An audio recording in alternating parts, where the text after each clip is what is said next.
You already know what's going on. It's crash out motherfucking economics. It's the election day. Fuck. Dude, who the hell keeps moving my vacuum?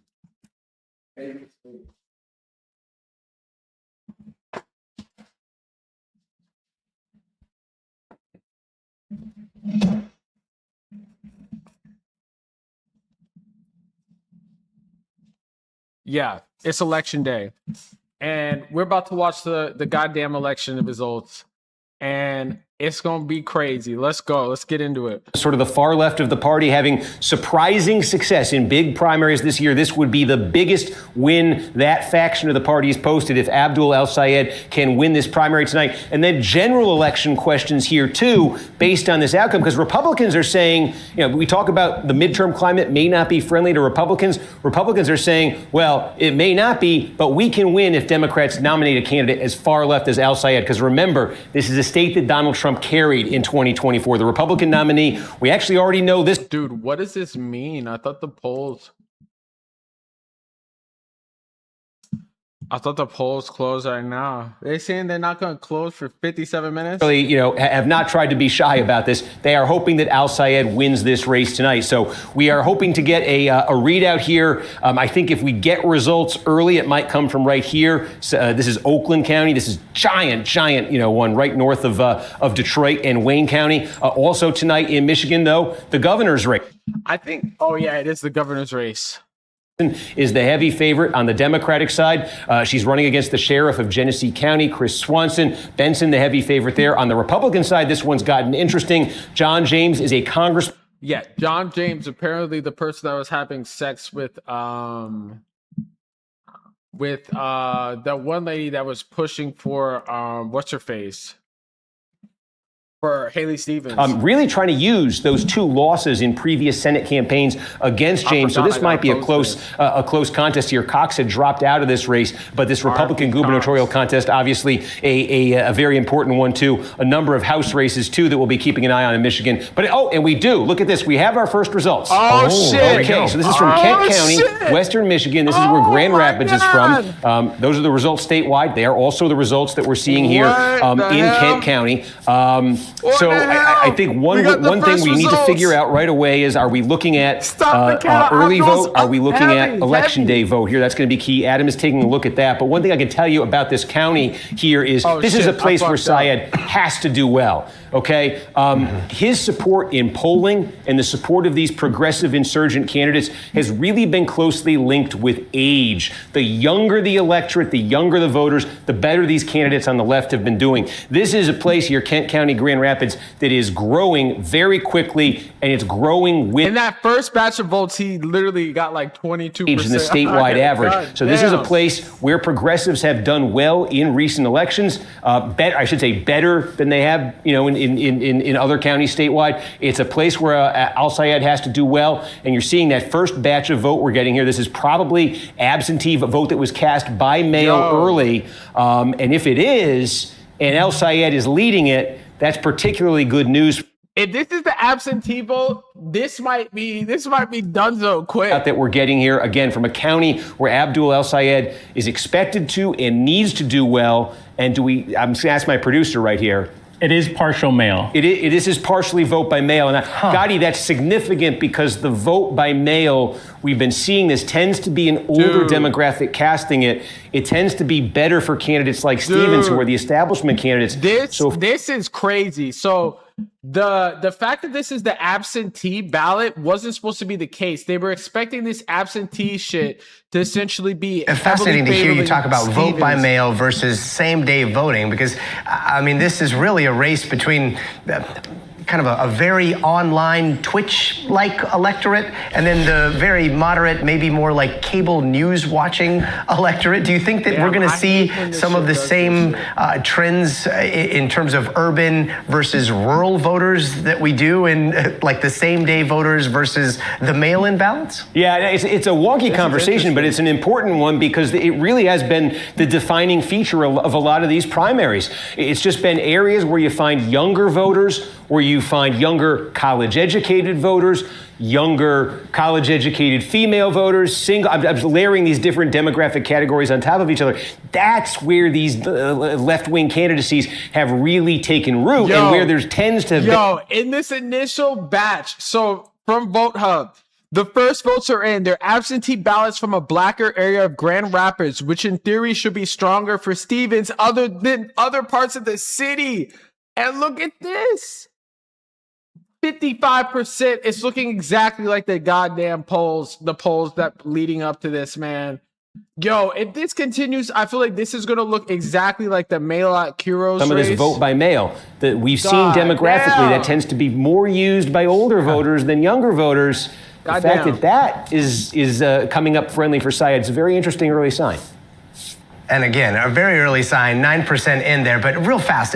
Steve, remind us of like the purple nature of Michigan here. Like this, take us back to Bernie. Yeah. This is like, man, this is definitely shitting on whoever was saying that black people love Haley Stevens.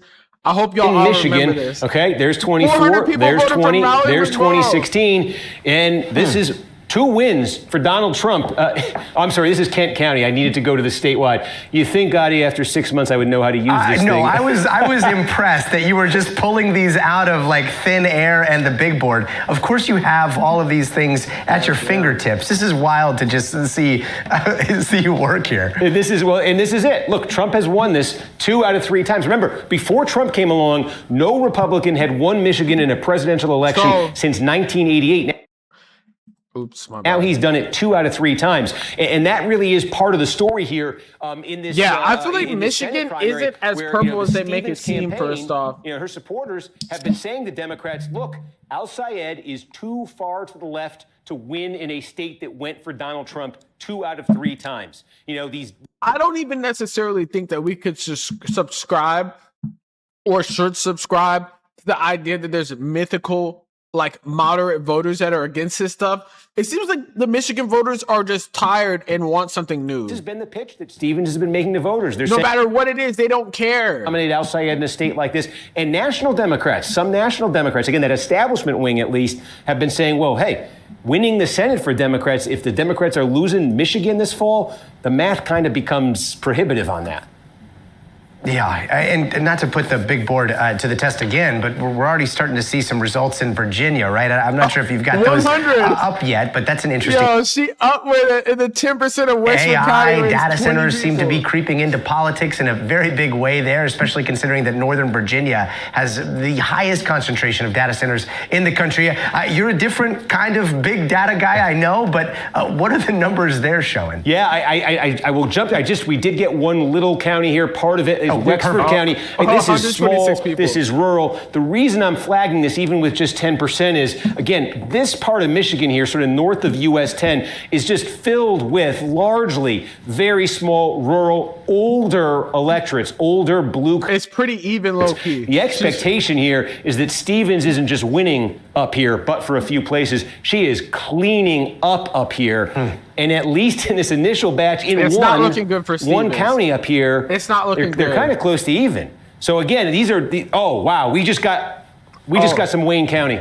What did we get in Wayne? Okay, I couldn't tell you much about it. We just got about. Wayne is the biggest in the state. 20% of the votes. This is like 300 votes. But boy, that's quite a tease to get Wayne. Again, we've got two small little pieces of clues here that we've gotten from Kent and that we've gotten from Wexford. But again, just those two small things we've seen so far are things that Al Sayed would want to see more than Stevens would want to see. Got it. Any sizable votes coming in from places like Virginia right now? Yeah. Oh, sorry. You had asked about that, and I went. Okay, let's go over to Virginia because we do have a call. I want to show you this in the 2nd district here. 2nd district is around Virginia Beach here. This is the district.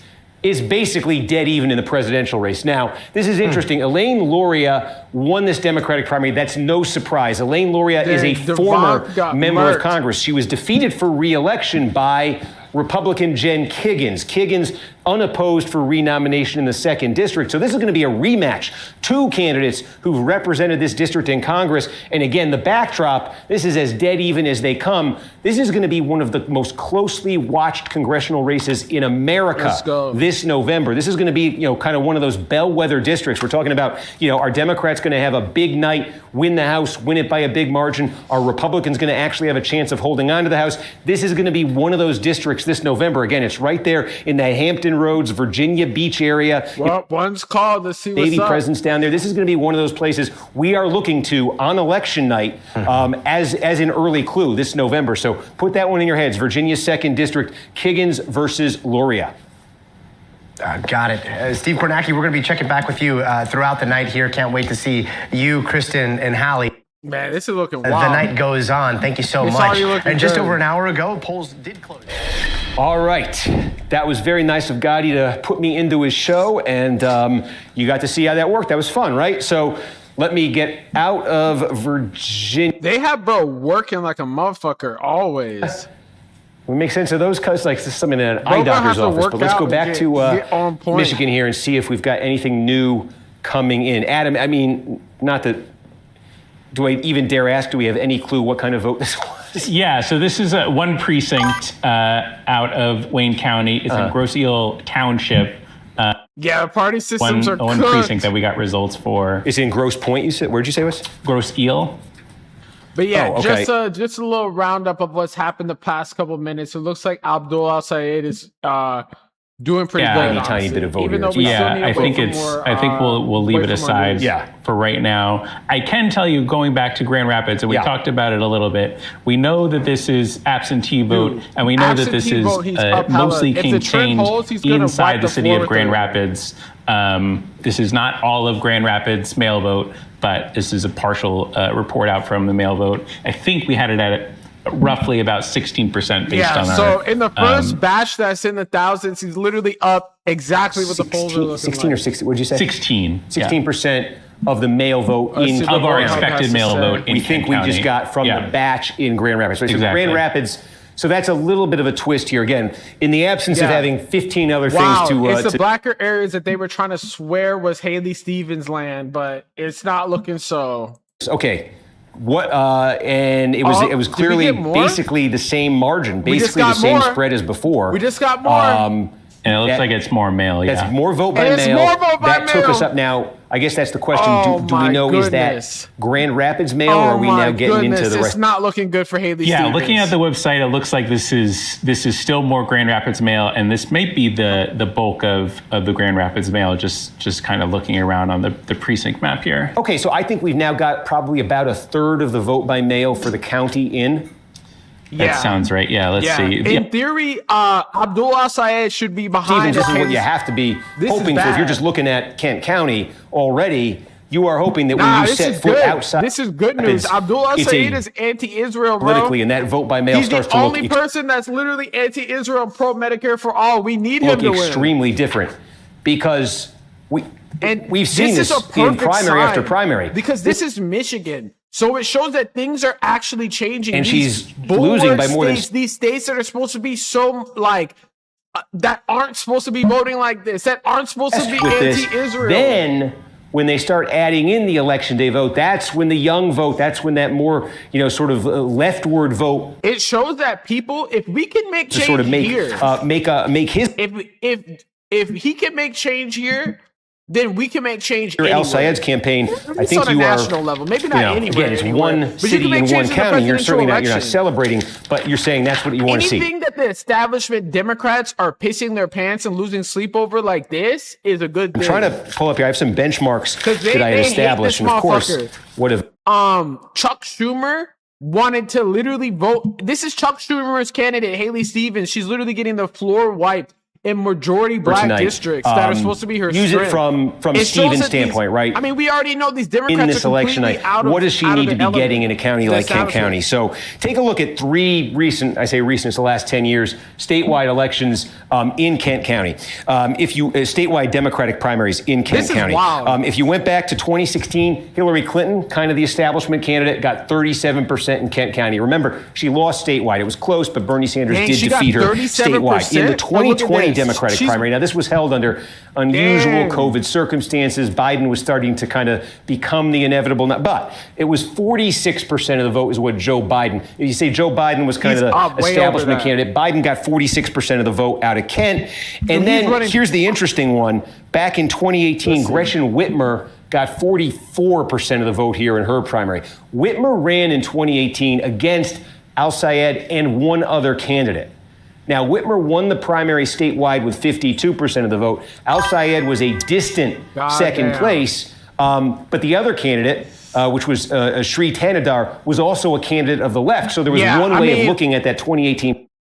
In this certain stance, I mean, like, he's definitely the closest to that. Because we got Mike Rogers, who's pro-AI, pro-data centers, and using AI to make himself look buff and is funded by AIPAC, as is Haley Stevens, which is pretty much the same thing. Or for you, somewhere right around there in a county like Kent. You don't want to be doing worse than 44% in a county like Kent County. By the way, Kent County was one of the better ones. She's doing way worse. In that 2018 primary. He got about 40% of the vote here. It's about 44 to 40% in that Democratic primary. So, if you're Stevens, you want to at least be matching the 44 that Whitmer got out of here, because I think there's a lot of demographic overlap likely between the appeal of these two candidacies. And this is a big one. So she's running at 39 right now, with what's supposed to be the better type of vote for her. This is supposed to be her bread and butter. Black voters the thing that could change that, very interesting. We get outside Grand Rapids, we get vote by mail from the rest of Kent County.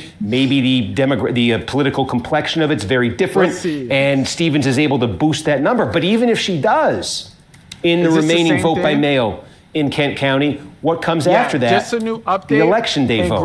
And we'll see. There's always room for the pattern to be broken. But what we've been seeing with this election day vote is it's been very friendly to candidates like Al-Sayed.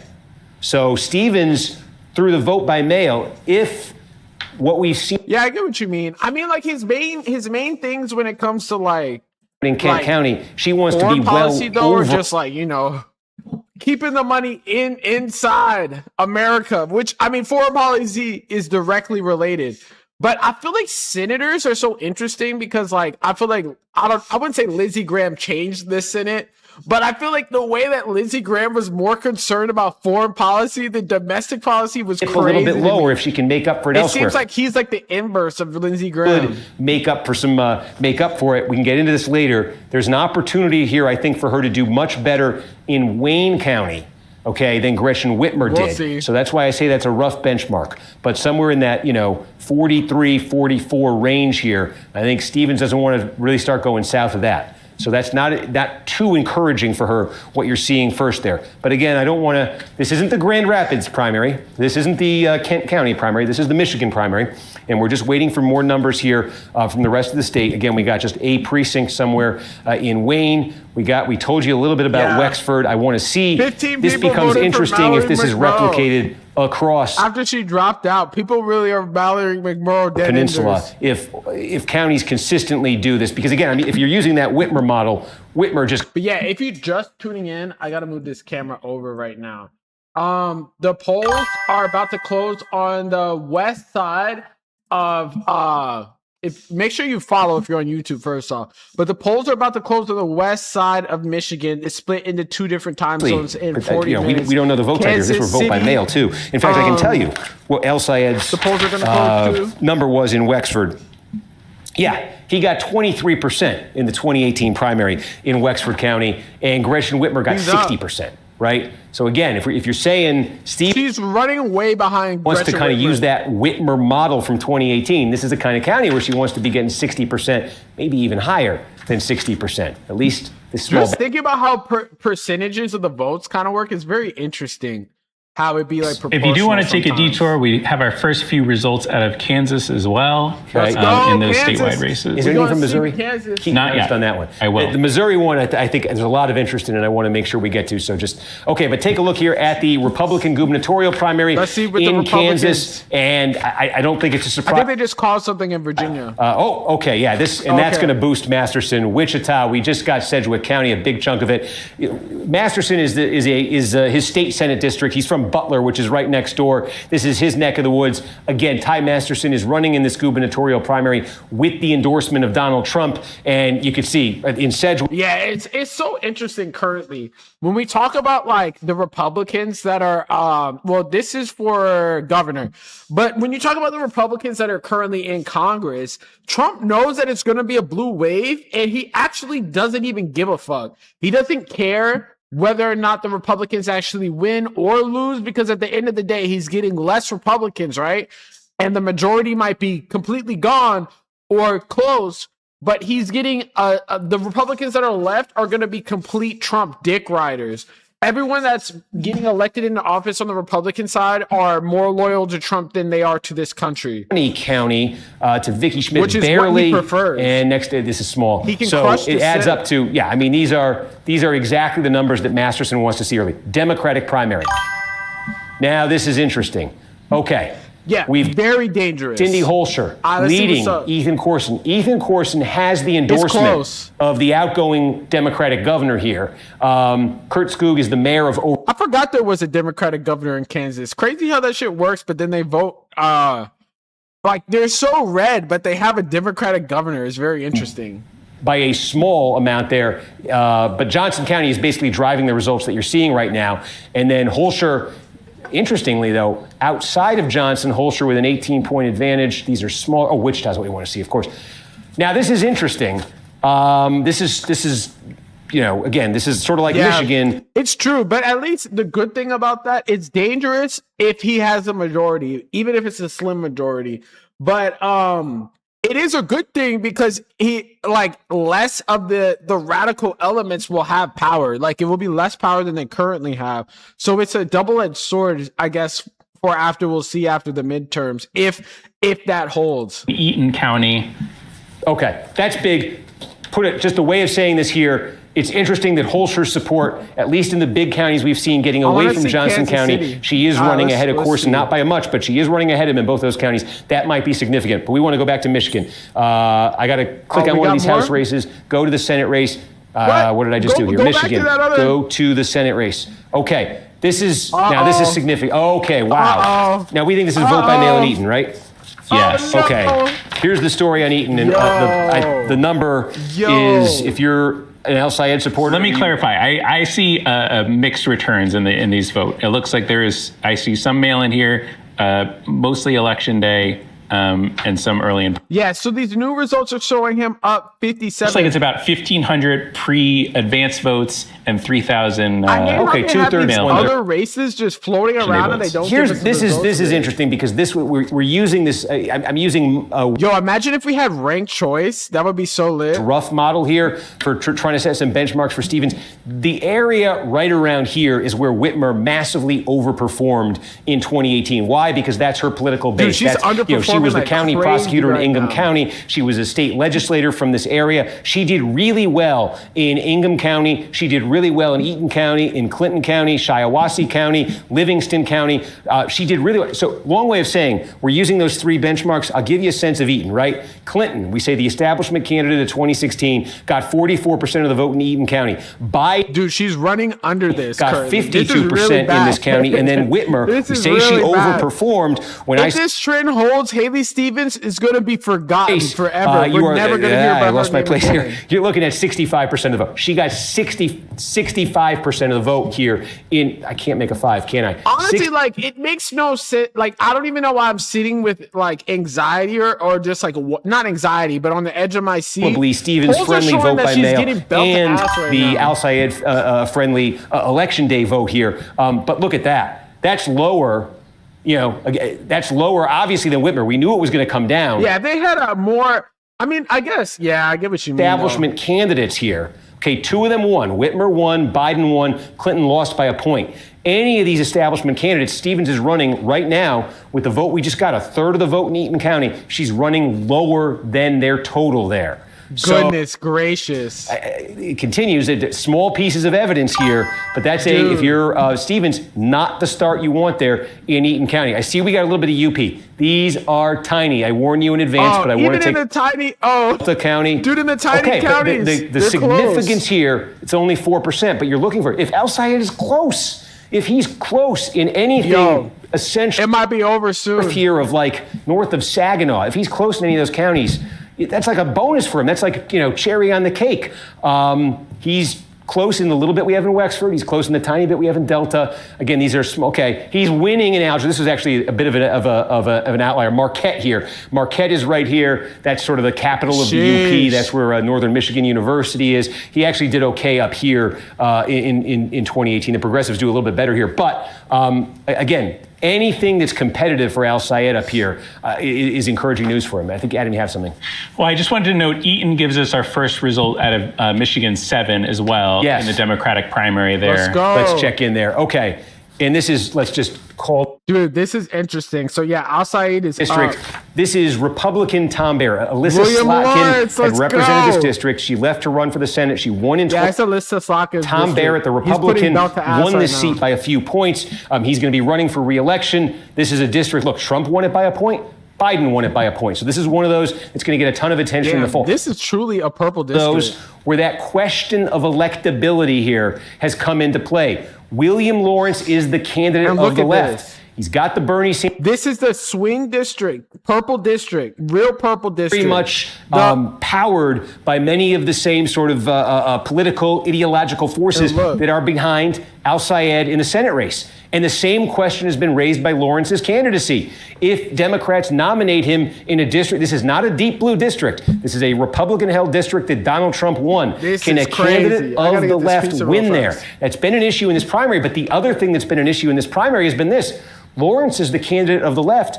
Both of these candidates, Matt Mosdem and Bridget Brink, are kind of in the same lane, fighting each other. Mosdem has the endorsement of Alyssa Slotkin, again, the former congresswoman from this district. Bridget Brink was the U.S. ambassador to Ukraine. They've both kind of presented themselves as sort of moderate establishment figures. And look at this. Between the two of them, if you could unite that vote, well, this would be a close race.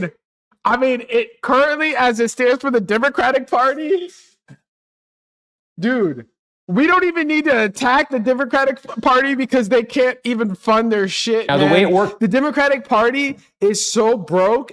Not the DSA like leftist wing. Right next door is. But the establishment wing of the Democratic Party is so broke that they had to basically do a loan on their headquarters. They're broke as fuck right now. That's why it's kind of interesting that they even try fighting this DSA surge, because they realize their party might be donezo after this is a very liberal county. Kamala Harris carried Ingham County by 30 points over Donald Trump in 2020. This is going to be almost half the vote in this primary tonight is going to come right here out of Ingham County. The next sort of big one here, almost a quarter of the vote, maybe a little bit less, is going to be next door in Livingston County, okay, to the east here. You're looking at probably about 13% or so of the vote is what you're looking at here out of Eaton County. But I think the point is this. Okay. This right here, Ingham County, is where Lawrence, I think the expectation was that's going to be sort of the epicenter. That's going to be the hub for Lawrence, the big liberal college county, right? It's not just a college county, but this was going to be the place that powered Lawrence. So we got our first results. But here he is next door. Eaton County, a little bit of Lansing extends into Eaton County. Really loves this county or whatever. We got our first results from Michigan. I'm guessing it's absentee. First votes from St. Louis County. First votes from St. Louis County. Wesley Bell is up hella. Damn. I don't know if this is absentee or not, but it's not looking good for Cori Bush. Dude. That's terrible. It's not looking good for Cori Bush. Lawrence has got to love what he's seeing right here. Back to the Senate race. A little bit of Macomb came in, not a lot. Okay. But Cori Bush is going down bad. A little bit came in. We got about 250 votes here, even less out of Macomb County. It looks like that's coming from Roseville. Okay. Macomb has been super slow in. Damn, man. AIPAC they really put their bag on the line in St. Louis, and it's looking nothing in Missouri.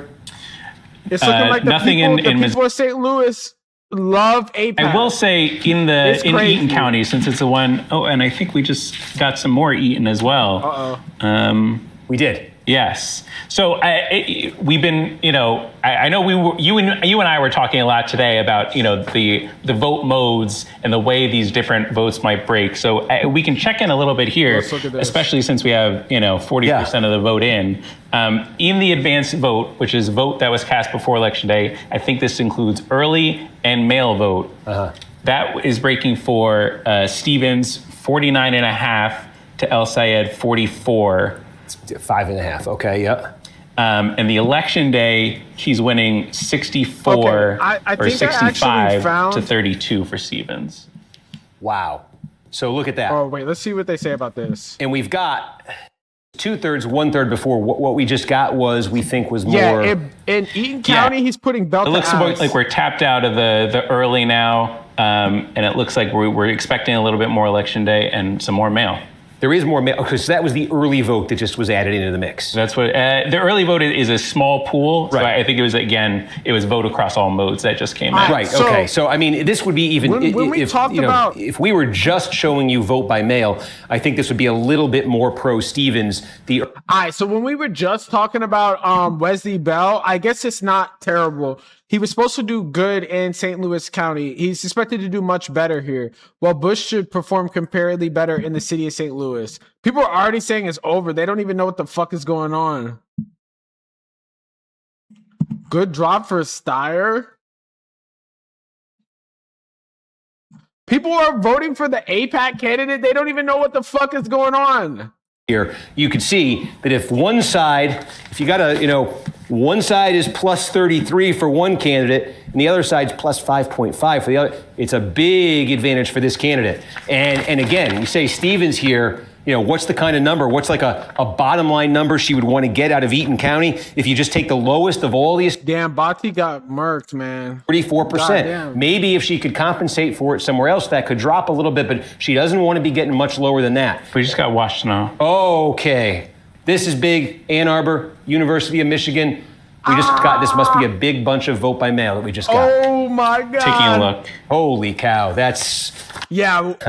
Bro, he's doing the side numbers. I see a mix here again. Yeah. Well, okay, if you're able to. Sheesh. Yeah, I'm taking a look. Yo, 69% to 28. Again, this is sort of the liberal heart of Michigan here, University of Michigan, Ann Arbor. This Al Sayed this was his best county, as a matter of fact, I believe, in 2018. Let me just check that. What did he do in 2018? Look, in 2018, he basically fought Whitmer to a tie here, 46-46. But the key, using that Whitmer model, Whitmer was able to get 46% support out of Washtenaw County, right? Washtenaw County this is going to be roughly 6% of all votes. All votes statewide, about 6% of them are coming out of here in Washtenaw County, right? So you don't want to get blown out in a county like this. Whitmer in 2018 didn't get blown out. She got 46% of the vote right there. How did the other establishment candidates do? Dude, 28.5. This is terrible. And people are trying to say that she's more electable. This lady has no Bernie motion. Sanders, right? He'd be the college town guy, you would think, right? Hillary Clinton, well, she didn't do great, but she got 40. Mallory McMorrow had 379 votes, man. In Democratic primaries in this county, that is where Stevens is running, we think, with a mix of early vote by mail and election day vote. She's a light year behind the other establishment candidates. We say, again, if you're an establishment candidate running against a progressive insurgent in a Dude, this looks so bad for the Democratic establishment. Like, you're running 20 points behind, like, the last person that won the state. Like, God damn. Be in the low 40s, Like, how I don't understand how they were going to say that she has an electability argument when she's doing terrible. And the vote that's come in right there, there is more to come. That can change. Though I would say, and Adam, you can check on this if you have any of this information, the way it's gone in recent elections in Washtenaw County is it's not looking at good. The very end, one of the last things that gets reported out is the vote by mail, specifically from the city of Ann Arbor. And that's not the entire county. That's a big chunk of vote. So, that's why I'm curious to see how the vote by mail is breaking here. Every precinct in Washtenaw County, Adam can tell me if there's some chance you have it. So right now I see in the vote that just came in, we have 39, according to our estimates, 39% of the election day vote in this mix, and we have 11% of the advance vote in this mix, which includes some mail. But as you're saying, I think you're right that we would get more advance vote and more mail vote specifically later on in the night. Looking at the county results site, it's also a pretty broad-based precinct results, but I do see precincts with zeros in Ann Arbor and Ypsilanti, so we're getting more from those populated. Do we have a sense towns. how that advance early is breaking? Yes. So in the early vote right now, it's breaking for El Sayed 74-24, 25. In the mail vote, it's currently breaking for El Sayed 50-45. The vote by mail, yeah. So El Sayed's winning the vote by mail right now. Yeah. He's winning the vote by mail. That wasn't supposed to happen. If Stephen's trying to win, this is terrible. Again, something significant is going to have to change in the pattern Adam just said for Stevens to avoid getting clobbered. Not literally, in but Washington. It's not going to be. Because again, we say Ann Arbor's vote by mail comes last. We think Stevens is going to do better with vote by mail. She is doing better with. I love to see it, yo. So in a way, that's good news for her. You say maybe she's saving a sort of. All that astroturfing, all that AIPAC money. Think about this: $50 million from AIPAC, and she's getting belt to ass. This is me guessing. We'll see when you get to Washington, a place like that, a place like Ann Arbor. Such a liberal town. Even the vote by mail there, it may be more friendly to Stevens than the election day vote, but that doesn't mean she's winning it. She may just be losing it by a lesser margin than she. Yeah, I don't know. I don't want to call it. But the early discouraging signs are adding up. We have some election day vote in Livingston as well, right there in the Detroit area. Yep.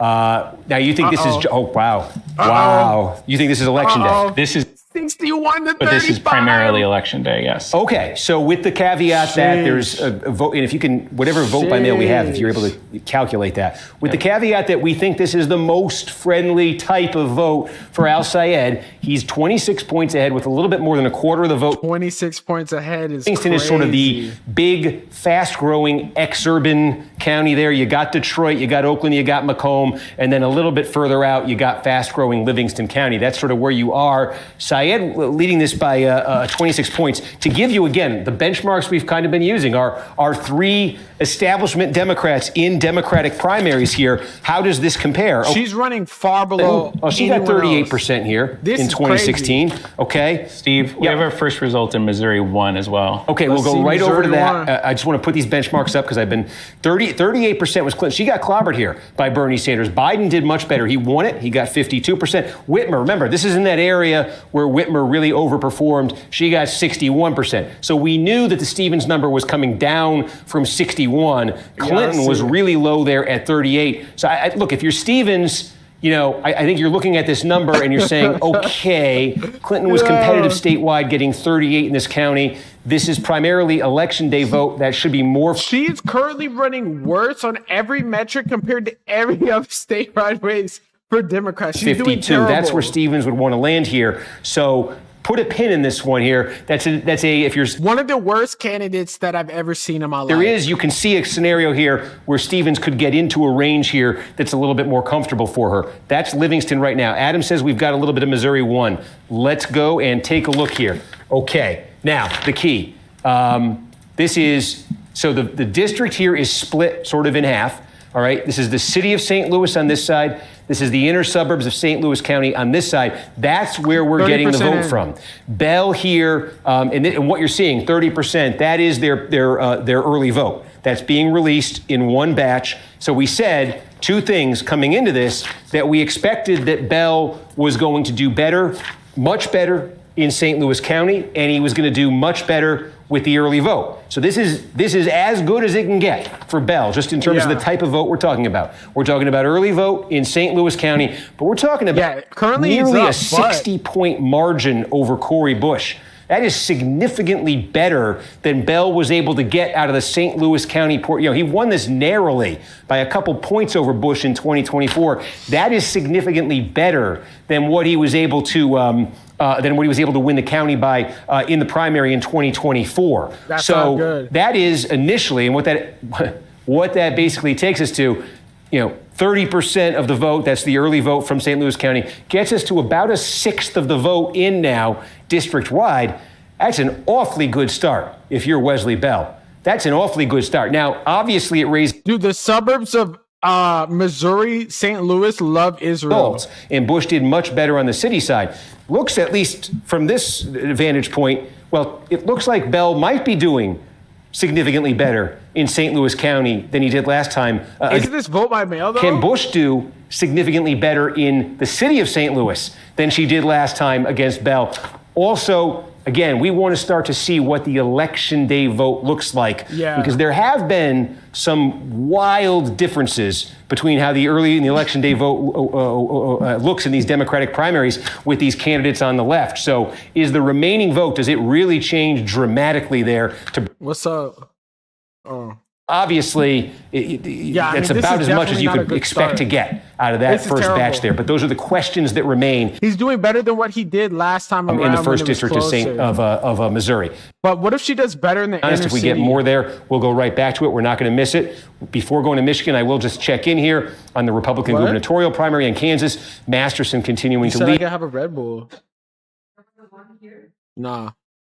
Extremely close race right here. Ethan Corson, less than 1,000 votes behind Cindy Holscher. Yo, it's crazy, though. I still find it crazy that Kansas in general, be like having Democratic governors. Bro's literally only up by like a couple hundred votes in each county. In Johnson County, Leavenworth, that's small. Motherfucking cornfields. It does just catch my eye that when you're getting out to the bigger population places outside of the immediate Kansas City area, even you're getting to Lawrence, the college town here, Holscher is leading there. But again, this is statewide. This is 921 votes. We got Michigan. Yeah, we have more vote out of Washtenaw. I think we have about 3/4 of the election day vote coming in now. Okay. Oh, wow. Okay. So when we last checked in, this was sitting a little bit north of this. So what did the most recent vote look like? So the most recent batch. You want to get the pizza? Like I said, I think it was mostly election day. I'm just loading it up right now. El Sayed wins at 66. Is this 44% of the vote in election day vote? Hella. Primarily. There was some other mix in there. But I remember earlier I mentioned some of those counties or some of those precincts in Ann Arbor and Ypsilanti that had zeros. Those now have numbers. So we're just filling in. We're getting election day vote precincts. from Ann Arbor in here. Yes. And how much actual just mail do we have? Our current estimate for just mail, let me take a look. And what this means statewide, I'll show folks, adding that big batch. We just doubled the vote in Washtenaw County. It takes us to 5% statewide. Again, what's driving this is what you're looking at right there. We got some Saginaw. We got another. Okay, it's only a couple hundred votes here. He's up by. It's not yet.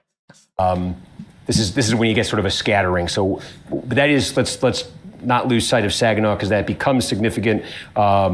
As we get more right there. But let's go back to Washington. 16% of our estimated mail vote. 16% of the vote by mail, and what share of the election day vote estimated is in? 77%. Okay, so the one thing you would say is the by vote type here, what's counted so far is much more the Al Sayed side, favorable. God damn, from the Stevens type of vote. So, she was running at about 28% when we got that first batch in. Again, with election day vote, which is not her best, she popped that up to 30. She needs big numbers in vote by mail. Again, we showed you the past establishment candidates in this county have been in the mid 40s. She just got it up to 30.0%. There is a fair amount of vote by mail to come right there, and I think that's the big question, Adam. It's really not just more vote in Washtenaw, but when it's still not looking by good mail. for her, if that number, if it's coming in at some kind of a rate, that's going to move that needle for Stevenson. That's Washtenaw. We did get another report out of Eaton. We're now half in Eaton overall. Okay, and now now Stevens has moved up a bit here. Did we just get some vote by mail? Yeah, she won this most recent batch. I'm trying to take a look. Let's. What we can see. It looks like yes, this was mostly mail. Okay, so with half the vote in Eaton County, we can go deep here because we don't have a ton. Let me ask it this way: of the expected vote by mail, how much has been counted in Eaton? I see this. This dude looks like my homie that flies drones. Okay, about a quarter of the expected vote by mail. And of the election day vote, how much? 89% is what I have in my. So this is interesting. Okay, so this is heavily skewed towards Al-Sayed friendly vote. I don't know if you have the number in front of you, but the vote by mail was running Stevens. Dude, I can't wait till MGP gets. Have we got any more to change that? Yeah. In specifically in Eaton? Yeah. They're working out it's the kinks. 59-34 in the mail vote. She's now winning it by 25 points. Yes. So we got a significant new amount of vote by mail. I think we just had a few votes before, and now we have more, and it broke heavily in her favor. Okay, well now that's very interesting because now the picture for Stevens is getting a little bit more favorable here in Eaton County. Put those numbers back up on the screen. Remember, Whitmer, this was the outlier area for Whitmer where she was just performing much better than this might be closer than most Democrats because it's her home area, but it was 52% with. 52% in Eaton was the Biden number, and 44% was the Hillary Clinton 2016 number. 41% is Stevens' number here. Yes. We just got some City of Detroit and Wayne, 4,000 votes just came in. Okay, City of Detroit. Now, Detroit has typically put vote by mail out first. Yeah, let me see what's tabulated here in the system. Vote by mail Okay, while you're doing Detroit, that, let me set the scene County. in Wayne, because I said there was one place on the map that stood out as where Stevens might be able to improve dramatically over Whitmer, and it is right here in Wayne County. In the gubernatorial primary, in the 2018 gubernatorial primary, Whitmer got 44% of the vote in Wayne County. Okay, that was considerably lower than how Hillary Clinton did in 2016. Clinton got 60% of the vote. Why did Clinton do so well and Whitmer so? Really, she struggled. This was one of her worst counties in the state in 2018. Clinton, if you remember that primary with Sanders, was doing extremely well with black voters. She was beating Sanders 90-10, things like this, among black voters nationwide. This included Wayne County. Wayne County, biggest city by far, Detroit. Detroit is 3/4 black. Hillary Clinton won Detroit overwhelmingly in that 2016 primary. Now, in the 2018 primary, Gretchen Whitmer did not win Detroit. Neither did Abdul Al-Sayed. Sri Tanadar, the third candidate who also ran to the left, who's now a congressman, who, by the way, we're going to check in on his race in a minute. He's got a serious Democratic primary challenge this year. He actually won. I think it was 38 to 36%. It was Tanadar 38, it was 36 Whitmer, and it was 26% for Al-Sayed. So when I say the opportunity exists for Stevens to improve on the 44% that Whitmer got out of the largest county in Michigan, it's right there. It's in Detroit, because the polls have shown that Stevens has been beating Al-Sayed by a very healthy margin among black voters. And it calls to mind potentially something akin to what you saw in that Clinton race. Stop the cap. And if Stevens is able to win Detroit by a big margin, that number, if you're using that Whitmer number as a baseline, that's a way for her to.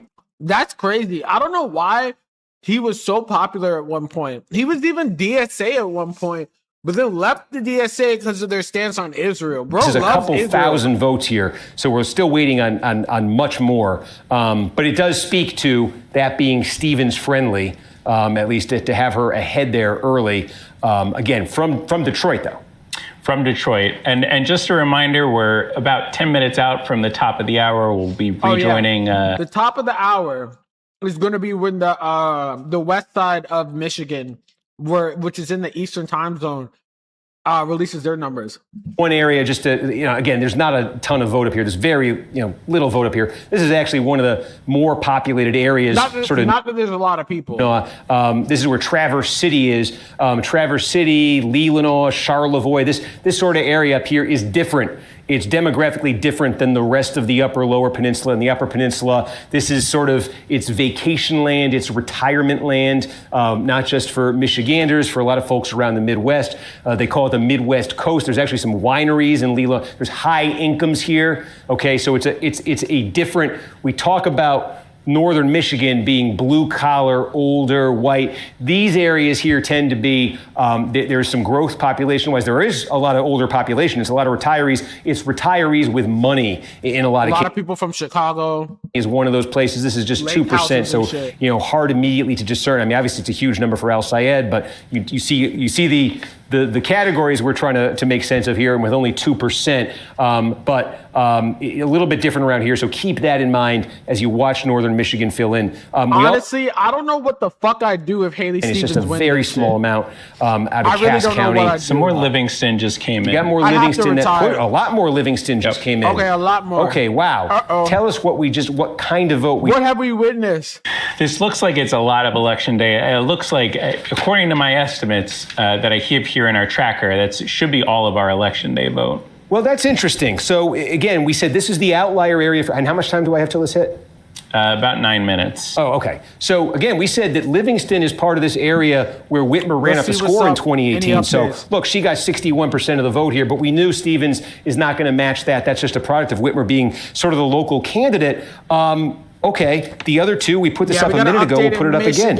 Biden in Livingston County got 52% of the vote. Remember, he won statewide. Clinton only got 38% of the vote statewide. Now, Clinton was able to get away with that. Well, she lost, but it was this close. She was able to almost win statewide, even only getting 38% of the vote in Livingston, because she did so well in Wayne County, which is like a mother load of votes. If he wins Detroit, like early vote, that would be crazy. Clinton is a benchmark for Stevens. It would require Stevens to get a Clinton-like number out of Wayne County.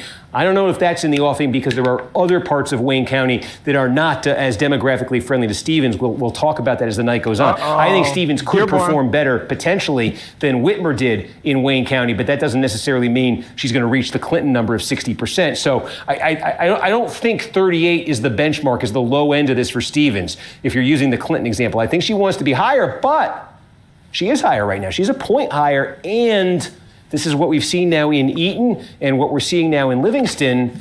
It's the election day vote. It's the Al Sayed vote that's really kind of overwhelmingly making up this. So is there room here for Stevens to move this number up? Is there room here for her to move it up substantially? In fact, can you tell us what what the vote by mail is breaking by here? In Livingston? Yeah. I was just taking a look. We just got Shelby Township in Macomb as well. Yeah, we did. But before we get there, that was only a couple hundred votes. Livingston right here. So the vote by mail currently is breaking 50. Look at this dude. He looks like an Agartha edit. And 57% for Stevens. So she's winning it by 18 points. Yeah. And how much vote by mail is left? Like how many votes? Just give me a rough number. Taking a look here, 13,000. 13,000. So if she wins it by 20 points, that's give or take 2,600, 25. I mean, at that pace, she could net 2,500 votes or so. She's down by 2,032 right now. So there's some opportunity there for Stevens to get something to come away from Livingston with something closer to what she wants. Okay, Livingston, Eaton. Damn, this shit might be closer, but currently right now he's putting Wexford is still at 10. We told you Grand Traverse, it's almost nothing. Benzie, we got about 8%. Well, 8%. Again, this is closer to, this is still a little bit into that vacation land. The Sleeping Bear Dunes sort of start around here. But again, we're looking to see if Al Sayed is substantially overperforming here, how he did in 2018. Dude, there be such small counties. Saginaw is still only just a scattering of votes there in Saginaw. Saginaw is substantial once we start getting votes. Adam said we got a little bit from Macomb here. And again, I just tell me, was it mail or It was early in person from Shelby Township. It was early, so it was in between. Okay. Most complicated. Yes. Yes. And we also got all of the election day vote in St. Joseph down there at the border. Okay. So what we got all the election day vote here. Yes. And Stevens is okay. So this is interesting.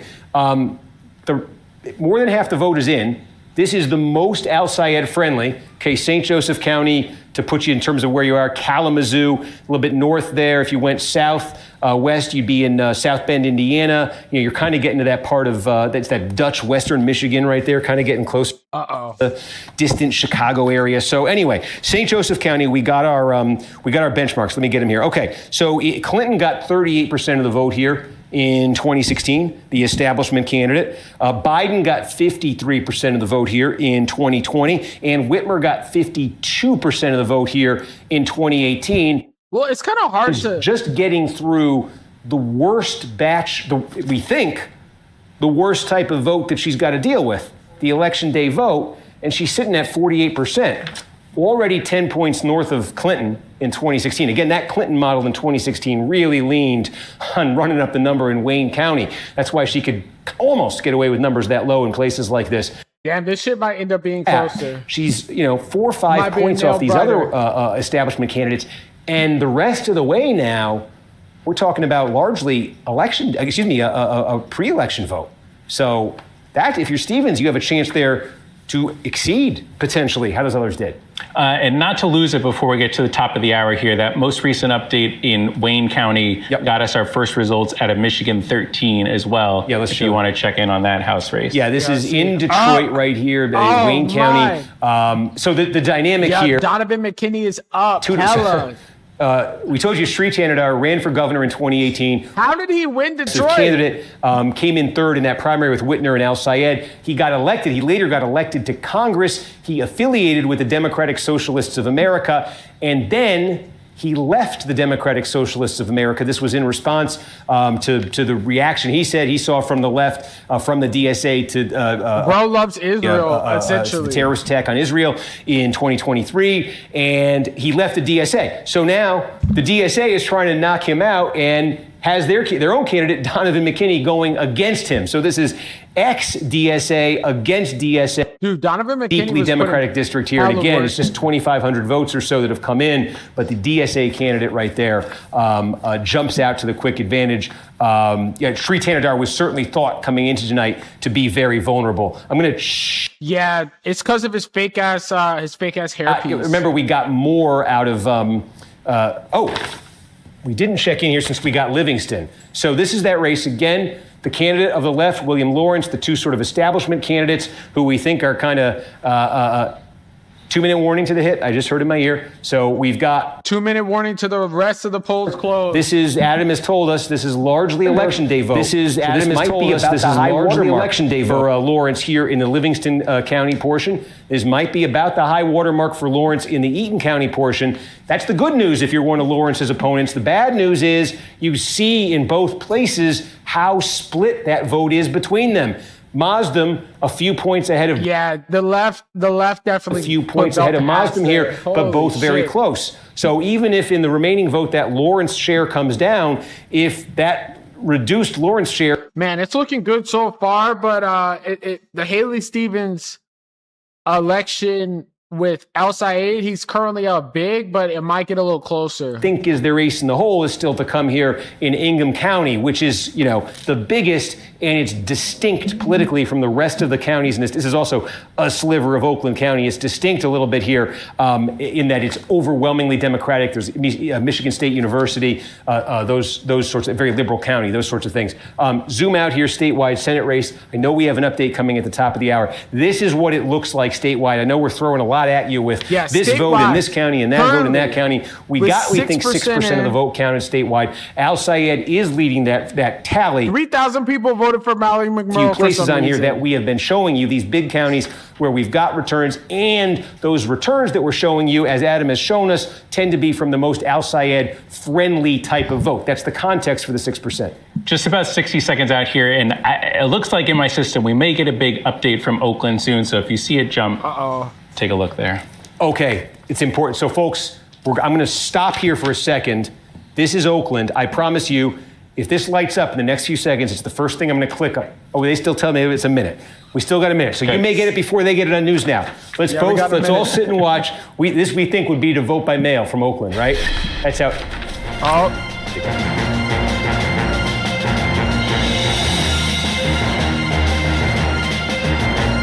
What do you think about that music for? Giving me anxiety. Let's see on Vote Hub.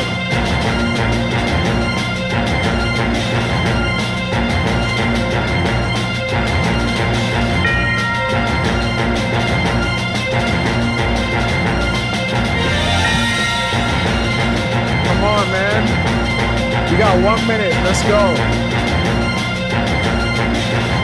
We're gonna get a major Oakland County vote totals. The rest of the state of Michigan has also closed officially now too.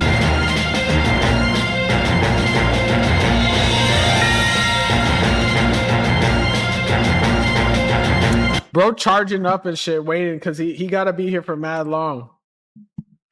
But so far so good for Al-Sayed with 59.6%.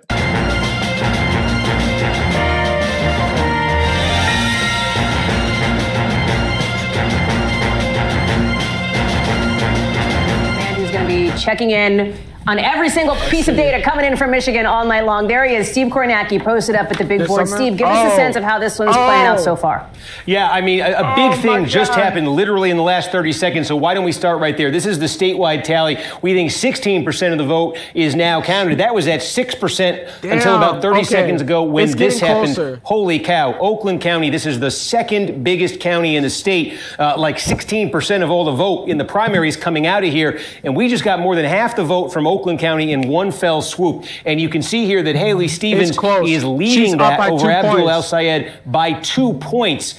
Now, the important context for this is lot of this we think is vote by mail. That's come first in Oakland County. Now, this is going to be a little weedsy here, but this is important because it's the trend that's been revealing itself as these results have been coming in tonight and in these past primaries that we've been seeing. The vote by mail tends to be older. It tends to be older voters, tends to be more establishment friendly. Discord. For all the people that's working, it tends to be more favorable to a candidate like Stevens. That is what we're seeing in other counties around the state tonight. She does her best. Yes, all the unks are apparently going for Haley, but she's doing worse than we thought. With this big batch that just came in. But I would say it's only a 2-point advantage with what we think is sort of the best type of vote for her. What other type of vote is there? Well, election day vote. Folks who went to the polls and voted in person today. And what we've been seeing throughout the rest of Michigan tonight and what we've been seeing across this primary season is that election day vote tends to be younger voters, more progressive voters, the fuel for the... Yeah, so this is a huge portion of Oakland County. She's only up 2%. In that election day vote, meaning that's the vote. We've seen it... Should be heavily it's more friendly to Al-Sayed. Which is looking good for Stevens, this is a county. This isn't just any county. There's 83 on the map. This is one of paramount importance to her. She has to win Oakland County tonight. He's putting belt to ass, and a substantial margin. She leads by 2 points with 60% of the vote in. But if that remaining vote that's going to be coming in here is the election day vote that's as pro Al-Sayed as we've been seeing elsewhere, the opportunity for him to pass her here and for her not to get that kind of number she needs out of Oakland, I think is very real, because I think that's really been the story that we've... I think just been watching this for the past hour. I think what he just said is looking like what is going to happen. And with that 8-point advantage, he's been absolutely cleaning up with the election day vote. Stevens has been holding her own with the vote by mail. He's Some up of by these big 20, counties that have reported, a place like this right here, decent size Eaton County, decent size Livingston County, exurbs of Detroit right here. We do think the Stevens number might improve as that absentee vote comes in, that vote by mail comes in right now. And we just got... I just see some more sagging. I thought there might be a little more. I apologize for that. More. But the bottom line is that Oakland number, but yeah, he's up by 20, it is higher for Stevens than it is for Al-Sayed. Is it as high as Stevens wants it to be? Right. Yeah. Yeah, I don't think that the margin is like the same as Tallarico versus Crockett on the overall. Oh, yeah. They have been laser focused on this same day vote, specifically looking at younger voters, African American voters. So take us inside some of the counties where the first result we got Wayne from County, black I know, voters slow to vote. Really We're probably not going to get that for a little Al-Sayed. while. But what are you seeing so far? Any indication about those two constituencies? Well, yeah, Wayne County, we have very little. There's a little bit here from the city of Detroit that's come in right now. That's the one hope, I think, for Stevens in Wayne County, where we have seen. Yeah, she's depending on the unks and the grandmas from Wayne voters. County. The city of Detroit is 75% black. It is in Wayne County. It's not all of Wayne County. There are other parts of Wayne County that I think are very fertile ground for Al Sayed, but the opportunity there for Stevens, if she really is. Pretty sure Dearborn's in Wayne County, right? Really see that in Detroit, and that could help her there in Wayne County. But you ask, too, about younger voters, and take a look next door in Washtenaw County. This is Ann Arbor. This is the University of Michigan. In Ann Arbor, University of Michigan. This is also Eastern Michigan University. I don't want to leave them out. But Al Sayed here, look at this, up nearly 40 points in Washtenaw County. And I think this one's significant. This is a big piece of the puzzle, too. It's a little bit more than 5% of all the votes cast statewide are going to come out of Washtenaw County. And this is the kind of place where if you're Stevens, I think you knew going into the night you were not going to win Washtenaw County because of what we're talking about, college, young, all of that sort of thing. But you want to hold your own. You need to tread water. You need to be running at like 45%, 44%. Other candidates who are sort of like establishment candidates in Democratic primaries in Michigan who've been successful, that's what they've done in Washtenaw County. She's barely breaking 30% right there. And there's still a lot there left in Washtenaw County that could be very friendly to Al Sayed. I'm eating Detroit-style pizza right now in honor of this County. shit. We haven't really even touched Wayne yet because we don't have much. But those numbers, if you're Stevens, I think in both places, you might be looking for a bigger number than you're seeing right now. Yeah. All right, Steve, do not go far. We're, of course, going to come back to you every few minutes throughout the night. Every minute. Yeah, Steve, thank you so much for starting.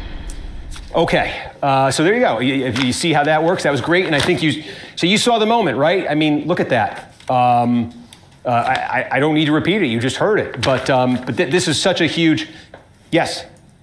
Let's see. Any updates? Okay, we're going to do another News Now hit in 5 minutes. This will be about Missouri 1.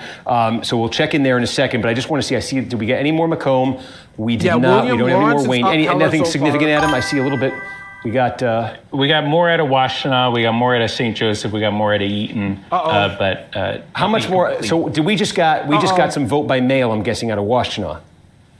Yeah, let me take a look. Because I see Stevens bumped up half a point or so.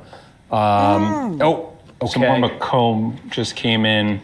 Okay, let's. The Washtenaw was election day vote. Oh, yeah, it was mail-in election day.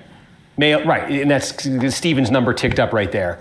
We're over half the vote in Washtenaw. Again, she's trying to get to 45%, I would say, give or take right there. That's the kind of hill she's got to climb. Kent, I think we just got a little bit more. There was at 18% before. We were at Eaton, we got more. So she's made her way to 42% in Eaton County. Stevens has. Livingston County, she's at 39. Again, I think she needs to be getting, into the, mid 40s. Saginaw, we're still at 17% of the vote. He's up 52. A little bit in Bay. Again, I'm just looking for more vote than this, but this is the kind of thing. It's tiny, but I do think it says a little something. You're, in the upper lower here. You're in northern Michigan, and yeah, this is, Whitmer got the number for Whitmer here was 62%, right?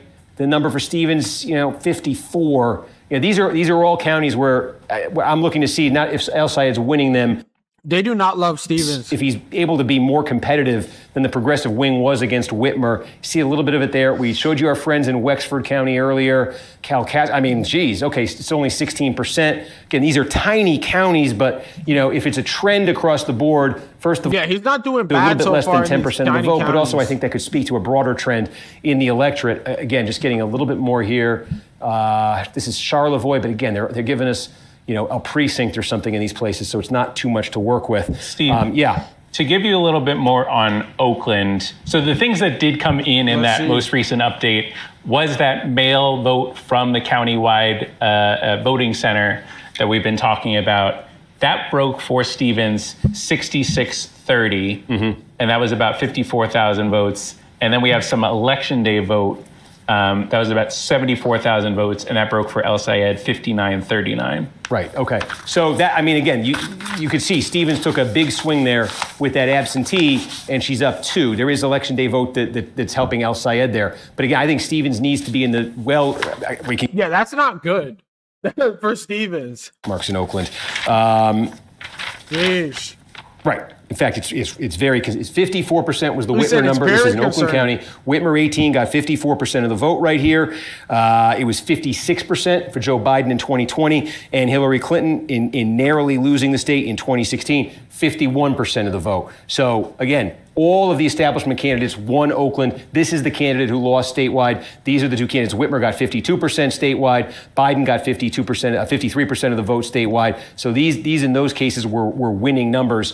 And again, that's where Stevens lands after. Yes, there is some. Damn, Wesley Bell's a projected winner. Oh my God! What that equals out to 17% of the vote. Oh my God! The AIPAC coon has won the election in Kansas. In St. Louis. So Missouri won. Let me check in there. So bear with me. And Adam, shout if there's something major that happens. Yo, this is bad. Okay. This is bad. We missed this one, folks. My Sorry. God. What happened? We said, could Cori Bush counter in St. Louis City what Wesley Bell got out of St. Louis County, which was about as good as he get us. Dude, the Democrats are gonna glaze St. Louis this City. race So now bad. We've seen it across. Abdul needs to win. This is terrible. We have called this race. News. NBC News has declared that Wesley Bell, freshman Democrat from Missouri's 1st congressional district, has won renomination. AIPAC bought another seat. Woman Cori Bush, who sought a rematch after losing her seat to Bell in 2024. This one's decisive.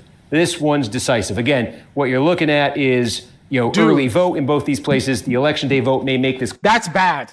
That's the worst case scenario. You've seen that it we now can have replicated across this divide here between the city and the county loomed very large in 2024, but in both she barely got votes out of the actual city. He's even up 26 in the early vote there. So that's a that really adds bad up to margin. our decision desk being. She did worse than what she did when she initially lost. Not going to lose, and that is we've had this trend, seen this particularly in cities with these left-wing sort of insurgencies, winning. Here's one where that's not going to happen. I wouldn't say she's an insurgency, though, because she was we already can go back to Michigan right here. Let's just, unless there's something big in the statewide. Dude, Donovan McKinney and Will Lawrence need to definitely win, or else Democrats are going to This is DSA versus ex-DSA. The 7th district here. Again, we've got a little bit more vote coming in. That Oakland vote also affected here. This is a slice of Oakland County, southwest Oakland County, that's in this 7th district. Remember. That's crazy. I was not expecting that. That's bad. Democratic primary here. That's bad. And not the Oakland portion, even there, by 5 votes. But Lawrence with the lead. I wouldn't call it an insurgency if she was already known and lost her seat to an AIPAC-backed candidate who spent hella money. Then they spent more hella money. This is a we got more, as we said. We've got, we're up getting close to 2/3 of the way he said it was kind of crazy. And Mazdam has moved his way into 2nd place here. It looks like that election day vote may be favoring him a bit, but he's still 11 points behind Lawrence there. So district-wide, I don't know why it does that. District-wide, we got about 1/5 of the vote. Lawrence has a double-digit lead over his nearest competitor, and we keep. At least this is good for progressive candidates so far. Michigan looks better than Missouri, but then again, Missouri just could have had an influx of more conservative-leaning people. We want William Lawrence, a dude that's up. He's like tapped in with DSA. Don't have any results yet to talk about. Let's take a look here. It's Missouri's first. Excuse me. Michigan 11. We want Aisha Farouk. Districts here. Can we get the? Let's see if we can get the 10th up. Now, this is, Christina Hines here. She was the best funded candidate. This is the seat here. This is the Macomb County-based district that John James, he's giving this up. He's running for governor on the Republican side. Christina Hines had the most money in this campaign. Tim Greimel was the former mayor of Pontiac. There's a portion of this district that actually... Yeah, he got about to ass. He needs to retire. His base was not the base you want to have in a district like this. Eric Chung had been in the Commerce Department. Hines leading there. Again, that's Oakland vote that's come in, too. That's Greimel's. We've got some Macomb, too, but you've got some Oakland vote as well. That's Greimel's base, Oakland County. Republican side here, no surprise. I don't see a check mark yet. That might be coming soon. Michael Bouchard. Yo, Kirk. Justin Kirk. He's winning this thing. He's leading this thing easily right now. Again, this is a Republican district. Trump had won this by 6 points. We are not Charlie before he won it by 1 in 2020. It's represented by John James right now, who is giving up the seat to run for governor. If anything, I feel like this shows that it definitely shows that Michigan has gotten more blue. And there is definitely an ability to win here. Progressive have a history of winning there, obviously, with everything that's going on. And really just anti-establishment candidates are really what they favor. Spent some money, didn't get a ton of attention. Now he set his sights on the governorship. He's really going after James hard in this campaign. You can see here, just taking a look at where the vote is coming from. I'm seeing, that's the James shade of red there. Mike Rogers, a lot of the James effort was focused here. His base is down here, and a lot of his effort was focused in Southeast Michigan. The criticism of him was that his campaign might not be aggressive enough, that he'd been skipping debates, so bad that maybe he'd been a little bit presumptuous about being the nominee after picking up the Trump endorsement. But taking a look here again, Livingston County, you're seeing consistent numbers here, about half the vote in these places. These are not quite as big in a Republican primary as they are in a Democratic primary, but they're big. They're very big, and you're seeing something consistent there in Southeast Michigan. And to the extent we're getting anything up north here, the only place you're seeing Perry Johnson ahead is not great in Oakland County. The only county where Perry Johnson's leading. He's leading by 1 vote right now. So that's what it looks like. How much time we got on this? Less than a minute. Less than a minute. Okay. Let's see if I do have a note for you. Okay.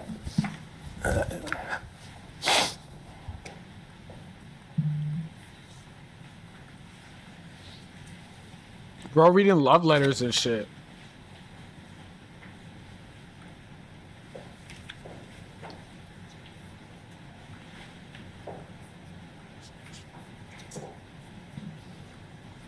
Yeah, I don't know what the hell is happening with this. Bro, it's like reading a love letter right now.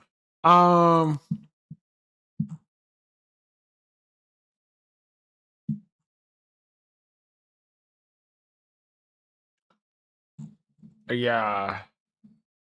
They're saying outside is hitting its margins pretty much everywhere across the state, but not by enough to call the race without more votes from Wayne County. Abdul Al-Sayed will win unless Stevens does much better than our benchmark with black voters in the Detroit area. So she basically needs to run up the numbers like crazy. Let's see. City of St. Louis, and then right over here, these are the inner suburbs of St. Louis County, some of them St. Louis County. And the story then had been Bell was strong in St. Louis County. Dude, she barely got any votes in the actual city. What we're seeing so far, St. Louis County, no big surprise. I mean, Bell getting more than 3/4 of the vote right there. But go over to the city of St. Louis, and you see Bell ahead. It's not as decisive, but you do see a solid margin. At least this is early vote. The final margin may end up not being quite this dominant here. Bush may do better. I think she will do better with the election day vote. But you see it extending across county lines. And this split with the early vote is not something you saw in 2024 when these two candidates ran against each other and Bell won in a close race. And so, yeah, it kind of bucks the trend that we've been seeing. How many primary nights have we been up here? Yeah, it kind of bucks the trend, but at the same time, it's a deep red state. In D.C. in the mayoral election there, Denver, New York City, that's where we've been seeing these sort of left-wing candidacies succeed, topple incumbents. Here, the formula didn't work. Bush doing worse than she did 2 years ago when she lost the seat, and Bell, certainly the establishment candidate here, based on his endorsements, his backing in this campaign, securing a seat. I wonder if Missouri's open or closed primary. A sweep for progressive candidates? Would there be a patchwork? This is certainly a loss for progressives, for Senator Bernie Sanders, who endorsed her. And of course, the big race, the big marquee race that we are watching. They're talking about the losses. Shree Tannehart's getting belt to ass. Why don't we bring that up? Let's take a look back up in Michigan. And I'm going to just have to go to a house race. Okay, so again, about 20% of the vote here is in statewide. This looks about what it looked like the last time we checked in terms of the margin there for Al-Sayed over Stevens. I think there's a lot here. I'll zoom in on Wayne County. So Wayne County, where Detroit is, you'll hear me say this a lot tonight. A fifth of the vote statewide. So a fifth of the vote from Wayne County. Have 2% of the vote right now. So there's not much to be read into that. What there is that. But this is the Detroit, largely from Detroit, what you're looking at right now. But Wayne, keep in mind, is not just Detroit. Okay, there are inner suburbs in here. It's Dearborn. There's also, this is where Dearborn is. Dearborn is the first majority Arab American city in the United States. There's 110,000 residents in Dearborn. Abdul Sayed ran for governor in 2018. He won Dearborn big. Dearborn Heights, very similar demographically. That's in here. Hamtramck, that's a majority Muslim city. That's a place where Al-Sayed did very well in 2018. They are all also in Wayne County. There's also a lot of other places in here. That's too. 20% of where the vote's from. In here. In some of those cities, I expect Al-Sayed to do very well tonight. But the opportunity And this may take a while for us to see, and we'll see how it shakes out in other places around the state if it comes to it. But the opportunity for Stevens, we're saying, is in the city of Detroit, because the polling has been indicating that black support is very strong for her. And we said Detroit. So far, I mean, it's been black. It's been mixed. And this is an opportunity. If she can run up the score in Detroit among black voters,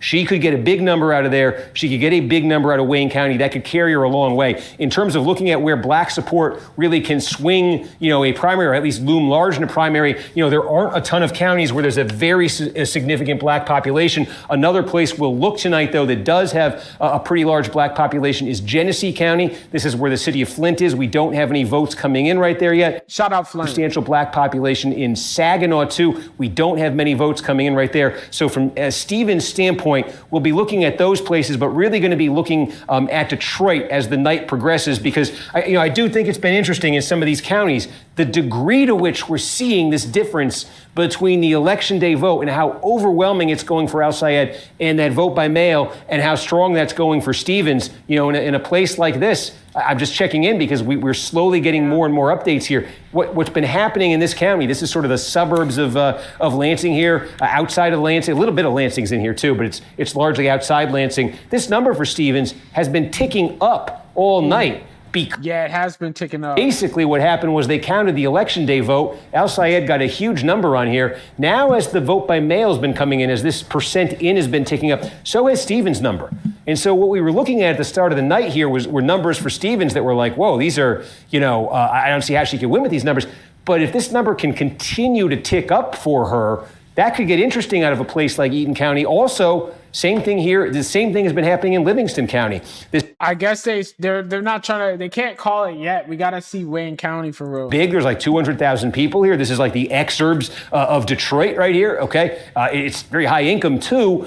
We expected Stevens, to have maybe an opportunity here to do well. Well, she looked like she was getting clobbered early because we got the election day vote was counted right away. Al Sayed went way ahead, but as the vote by mail has been coming in, I can't believe people voted for this Israeli agent, man. What the fuck? It's going to be close. As much for her like the disaster it initially did. And so to the extent that can continue in places like that, and another place we're looking here is around Grand Rapids, I say Saginaw, to the extent that can continue, that's a huge question. It heightens the stakes for what I just outlined in Detroit. Yeah, it's looking like it might be a Kornacki, we will check back in with you in just a few minutes in that hotly contested race. What's so interesting here, too? Okay, and I just need to reply. You're getting a little bit behind the scenes. I just need to reply to a message here, so bear with me. Let's see what's up. This is, and of course, you know what I did? Called it for the I mashed my fingers together. And I typed a word that doesn't exist. Okay, there it is. Haven't seen any okay. Did anything substantial come in, Adam, while we were doing that? I think I was going through, I didn't see anything. No, nothing super significant. I'm trying. I see. Oh, this would be if we got more. Ottawa County, where Holland is, Western Michigan, it's only 2%, so we'll hold off on that. Sorry, you were saying? Yeah, I'm just trying to go through these Oakland County results right now and pull out. We are getting our first look at some of the precinct results, so I'm trying to take a look into those right now, and I'll get back to you. Okay. Let me just check in on Kansas for a second, and then we're going to take a tour back around Michigan here. But I want to update you on this in the Republican primary for governor. Yeah. So just a little update. Cori Bush has lost. Abdul Al Sayed is Mark Warner fucking won.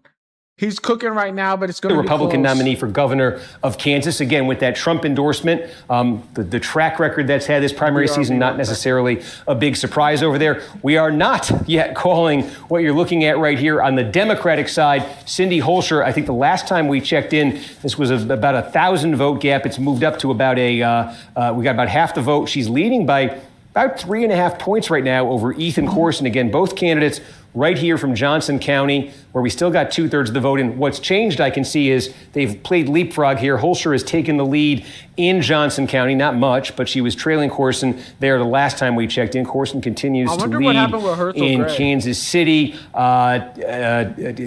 Shawnee County, where Topeka is. Holscher with a solid margin right there. Wichita.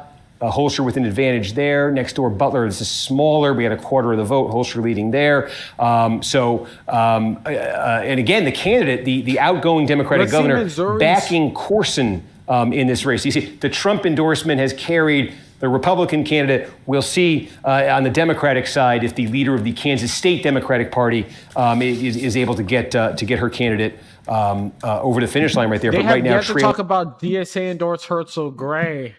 Are here. I want to make sure you see this, but I know you're really interested in Michigan. We're all interested in Michigan. So we're still sitting at 18%. Nothing substantial's happened. Every time I see these small rural counties, I want to check just in case we showed you Iosco. God damn. It's currently not looking good Alcona County. I keep wondering, not that Alcona is a particularly significant county with about 1,000 votes coming out of it, but we're trying to see if Al Sayed is running better in these areas with older white voters than we've seen, than I guess we expect progressive candidates did, like against Whitmer in 2018. So looking at Alcona County here, what our benchmarks would be, Whitmer got 68% of the vote here in 20. Al Sayed, this is one of his worst counties in the state in 2018. He got 13% of the vote here in that gubernatorial primary in 2018. Biden got 63% of the vote here. Clinton got 49. Clinton actually lost it to Sanders. That's interesting.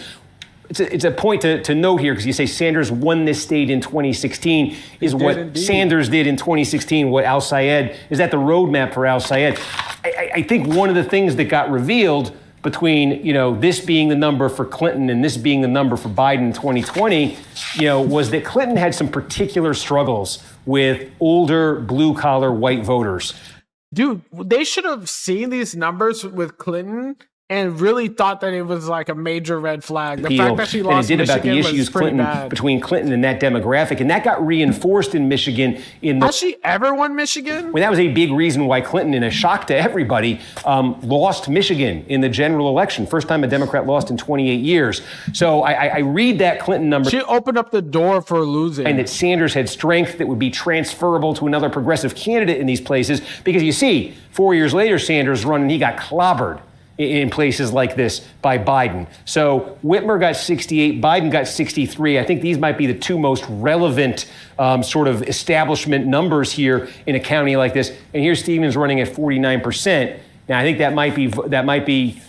we've been seeing that might be election day vote that got put out there first. And if it is, Stevens has a chance maybe to move that number north. But that's in these small counties. That's the kind of number she wants to be landing at here. Again, these are small. They add up. Everything here adds up to about 8%. Yeah, she needs to be at what, 68%? We're trying to detect a pattern. We're trying to get some counties that are close to complete or completed so we can do that. Hey, if you're on YouTube, make sure you follow, man. Real independent media, even though we're watching corporate media right now. This is real independent media, Crash Out Economics. Man, I'm sad that Bati lost. I just saw later that he was trying to do a collab post for results. I saw a lot of the Southfield precincts missing election day vote. Mm-hmm. So I think I can give you kind of what I have right now is unofficial totals. Well, so how much of Southfield? Yeah, how much vote do you think we have in Southfield? So I right now I see 2,500 votes out of Southfield. Okay. Do we know roughly what we're expecting total? I don't have an expected total. Oakland County is super close. But the margin right now, I have Stevens 61, El Sayed 36 in Southfield. And so that's interesting because Southfield, this is in southern Oakland County, in 2018. So Stevens right now, again, we're going municipal level here right now. Again, in the absence of having big numbers in these others, let's zoom in on the big place where we got a ton of votes right here. So this is Southfield in southern Oakland County right here in the 2018 primary. So right now, Stevens is getting 61% of the vote right there. In the 2018 primary, Whitmer, where he's saying maybe that's the benchmark, 61% was Whitmer's number in Southfield. You're saying El Sayed right now is running at 36% in Southfield. What was his number in that 2018 primary? It was 33%. But you're saying this is election day vote.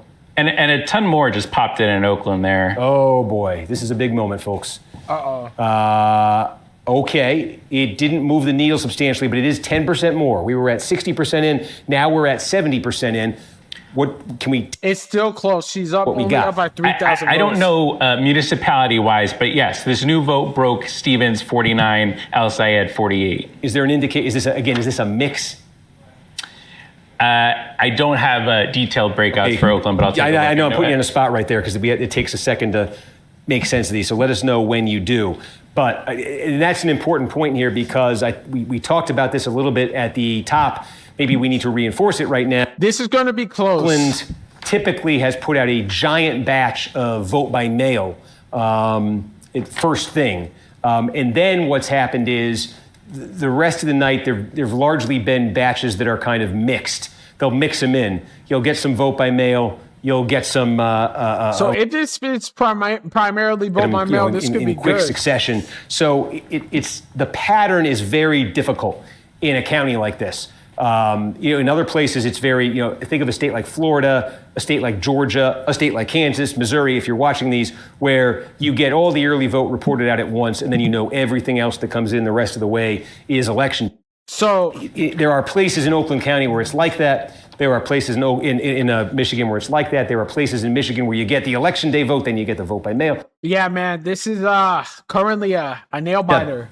It's almost like staggered. And that's, I think, what Oakland is. So that's making this a little confusing, and that's why I'm asking Adam to take a minute there to crunch that. But again, we've set these benchmarks here, and I think if you're Stevens, you want this number to be popping into you want to be into the 50s here. Whitmer was able to get this thing into the mid-50s, in Oakland County. Sanders was able to get this thing into the mid-50s. Clinton, right? He had her number here.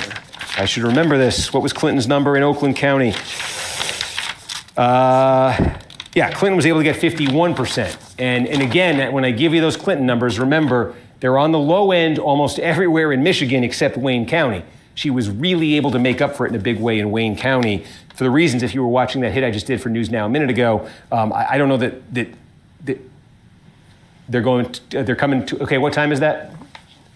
Okay, about a minute, they're going to come to us in Oakland County. Do we have some?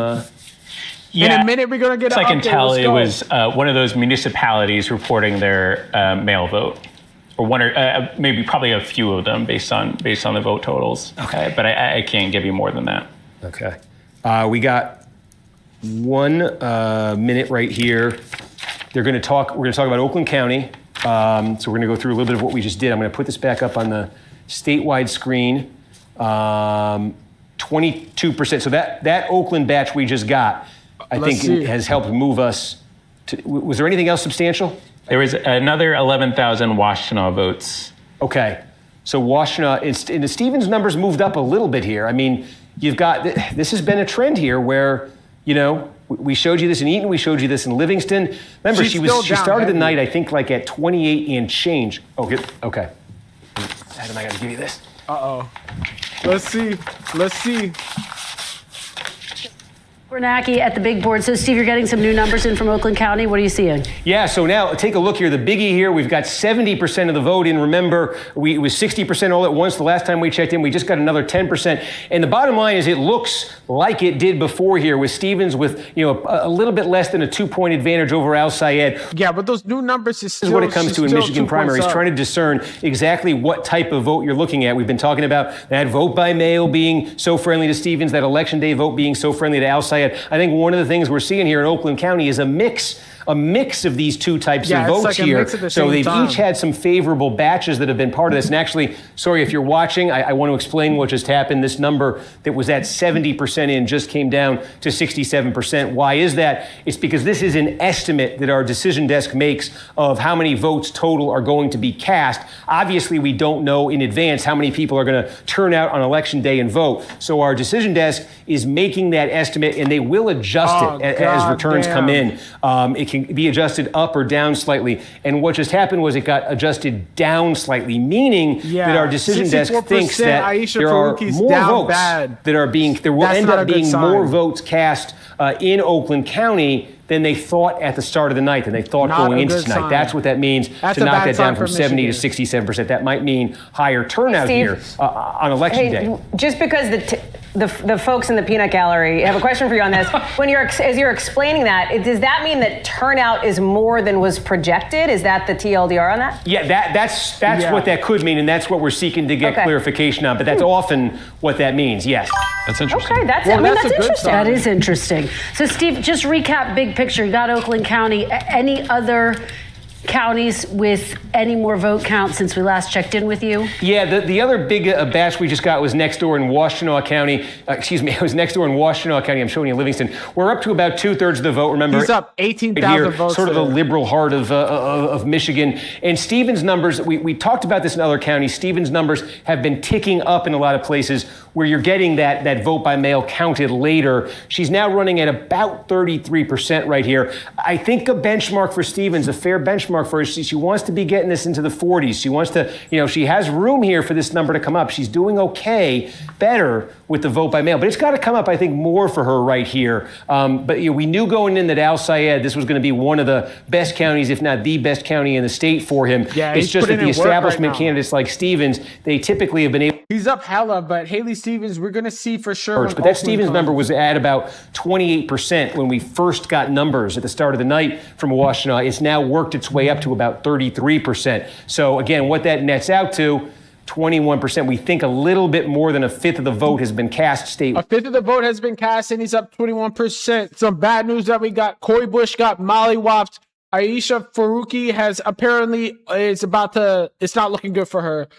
Will Lawrence is doing well. Donovan McKinney's doing well. Well, that's buckle in. Yes, we got a minute before we're gonna. Faruqi has lost. So we're patient. We're patiently waiting for Wayne. Steve Kornacki, appreciate you. Thank you. We're going to check back in with you in just a second. Yeah, we're also.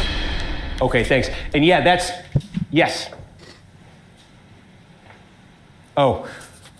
Okay, folks, the battery is dying. This is going to take 30 seconds. They're going to take a quick break to fix these batteries. I don't know if they leave the camera on or whatever. So don't go anywhere. Crazy Wesley Bell won this shit. I'm going to grab a water real fast.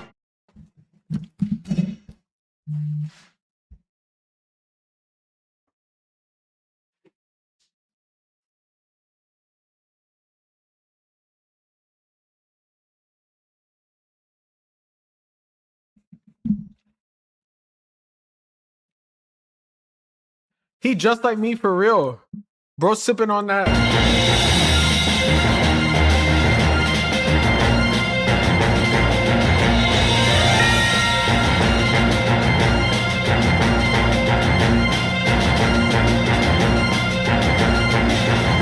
So far, so good.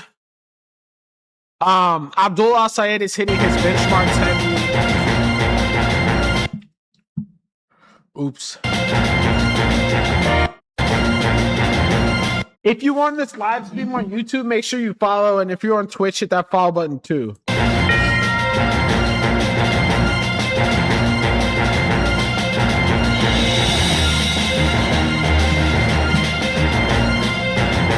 see if there's any Vote Hub news.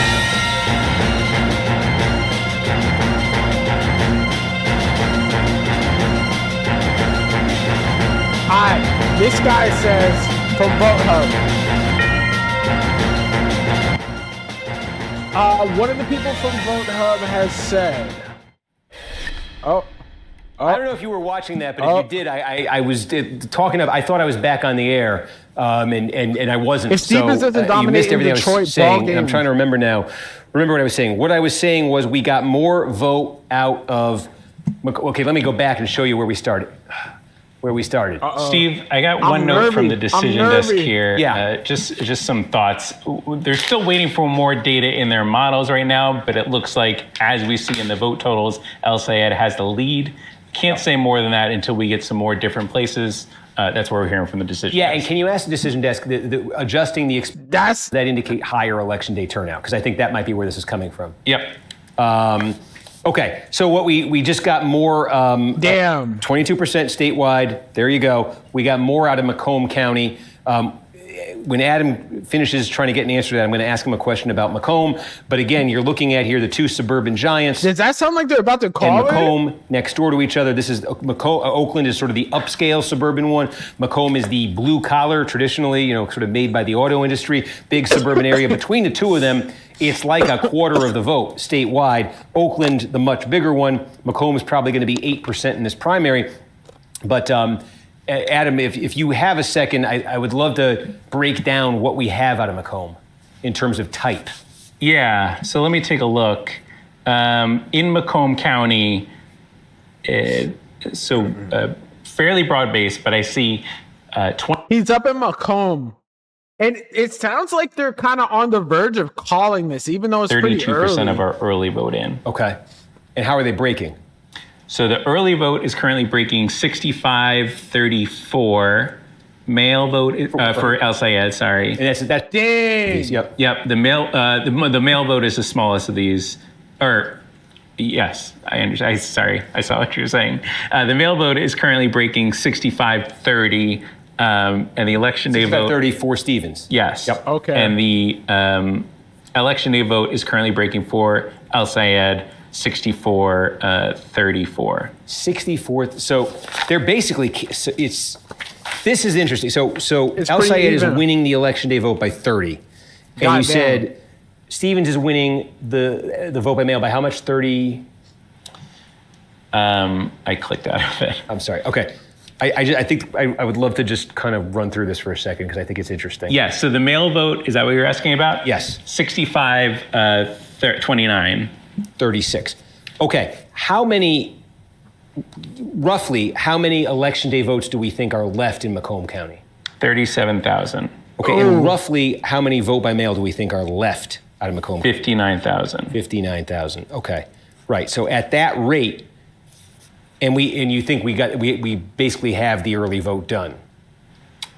Have about 4,000 remaining early votes. Okay, so at the rate that this is coming in, there's more here for Stevens than there is for El Sayed, but there needs to be more for Stevens than for El Sayed. Needs to be much more for Stevens than El Sayed because what was Macomb? Let's use our benchmarks that we've been going to all night. This shit might be close. Whitmer got 57% of the vote in Macomb County in 2018. Remember, she got 52% statewide. That was 57% in Macomb County.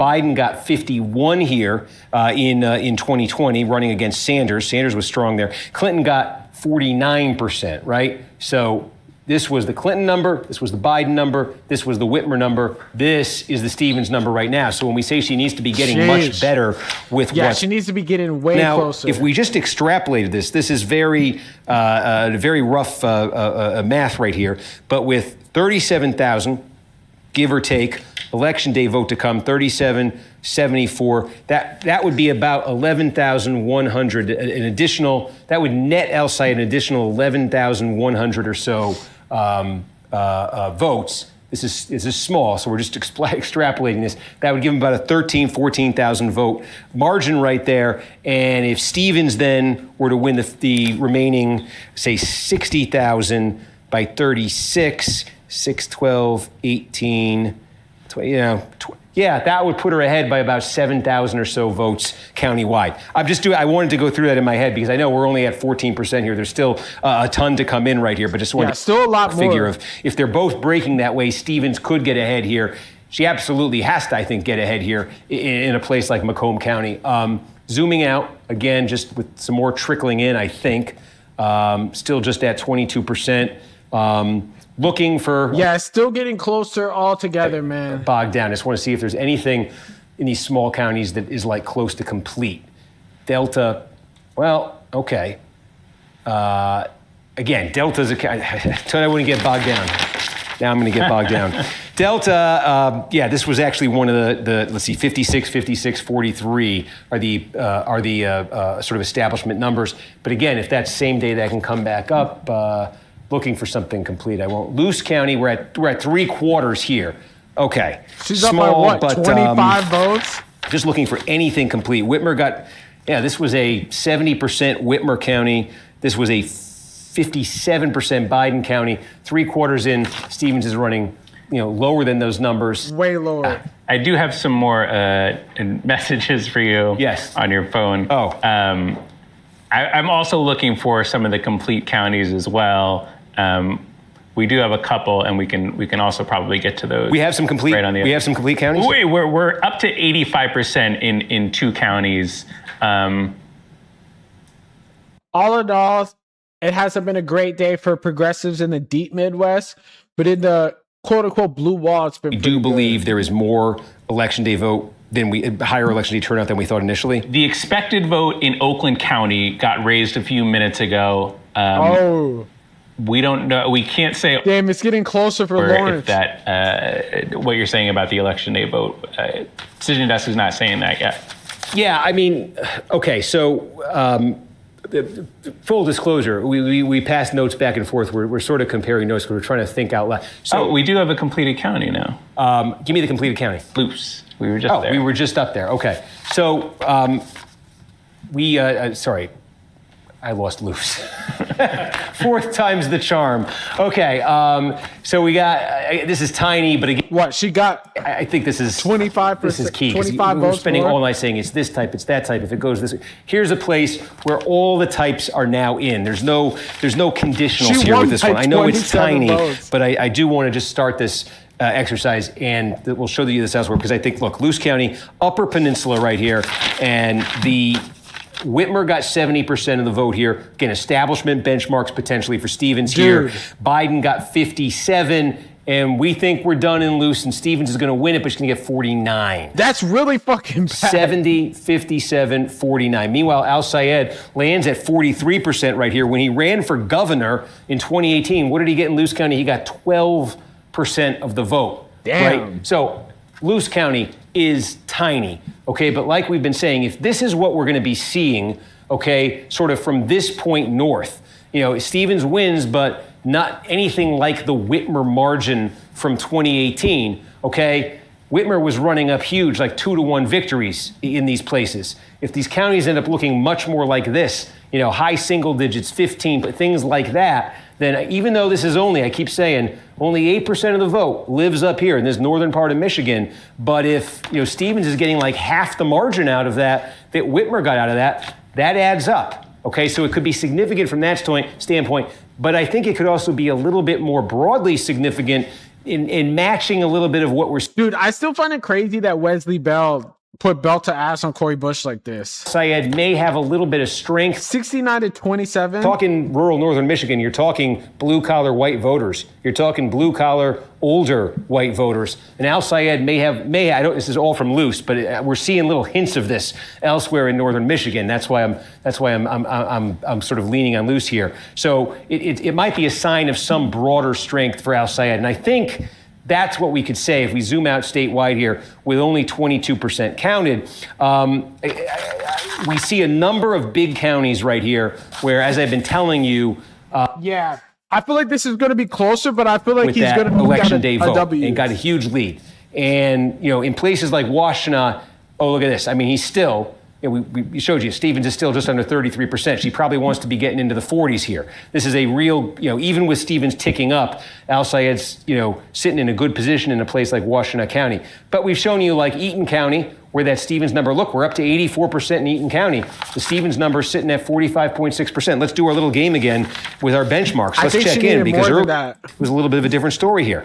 65% was the Whitmer number. We're in that zone of Michigan where Whitmer overperformed. Damn. So that's sort of an outlier number, but I put it up there. And then you look to the 2020 Sanders number here. It was 52%, okay? A Biden number was 52%. And then the Clinton number was 44%. Now, we said Stevens can't use this as a benchmark because the Clinton got such a huge number out of Wayne to offset numbers like this. So Stevens has to be north of 44, getting closer to this. Well, she is north of 44 now. She's at 46. Yeah, we got to see what's up with Wayne County. There is still some vote to come out of Eaton County. So this number can climb farther. Okay, I think she wants to be getting this, high 40s across 50, something like that. I think that's what we're seeing in some of these counties. I think we're seeing it in like a place like Livingston County as well, where we now have 71% of the vote. Again, let's just take a look at these benchmarks. these are establishment candidates here. Whitmer, outlier, 61%. Biden, 52. Clinton, 38. The 38 won't work for Stevens as a benchmark because Clinton overperformed so much relative to her, we think, in Wayne. So again, you're looking more, if you're Stevens, at coming closer to the Biden number. Again, she's north of the Clinton number. She still has vote to come here. She could close in on that Biden number conceivably here. Let's see how that continues to go. Possibly. Seeing her get to the edge, maybe the edge of where she needs to be in places like this. I'm not seeing her do that in a big place like Washtenaw. Dude, she got murdered. Very few votes. We just took you through what we got a little bit more now in Macomb since then. We went from 14 to 20%. Seems like it did not get any better for Stevens with what came in, but that might be Election Day vote that came in right there. We have the possibility that there's been higher turnout on Election Day than I think maybe was expected. I think there was extremely high turnout. But that's what we were saw on screen earlier. You're El-Sayed, you're looking at, and you're very encouraged by. And there's a lot here if you're Stevens and you're looking at and you're saying, well, maybe with a little bit more here and maybe with a little bit more there. And then I think what it all kind of comes around to is this, Wayne County. Yeah, Wayne County. The Stevens thing is Dearborn is maybe with a little bit more here, and here. And then even with all of that, what would she need? She would need something big out of Wayne, and that really is something big out of Detroit. And we're sitting at 3%. There has been super high turnout, though, in the city of Detroit. I don't want to send anybody away, but 5 a.m., 3 a.m. That's when we had Wayne, all of it, the last two Democratic primaries. But we're going to find out. I think what's happening right now is we're going to find out as the rest of these fill in, as we start to get more loose counties, okay? Loose, L-U-C-E, where we got all the vote in. We're going to have a much clearer picture of whether it really is going to come down to Wayne and whether it really is going to come down to Detroit. Because there are some things here, if you're Stevens, that have gotten better as the night's going on. There's a lot of things here that are... In the last 30 minutes, not a lot has changed. So, where does Eaton County land? Now we're up to 89% right here. And Stevens is up to 46%. See, it continues to tick up. But is it she wants to be at here? How much higher does she want to get it? Livingston County, 71%. Yeah, it's still not looking... It's looking like it's going to be closer. She's losing terribly, but bro's trying to look for signs. Bro's trying to look for signs that it's closer than it really is, which is kind of giving me anxiety. Yo, look at this dead motherfucker right here. But currently... We're kind of counting on Genesee County, Flint. As it stands, we still need Genesee County. Oakland County, we had that number get knocked down to 67. We're still there.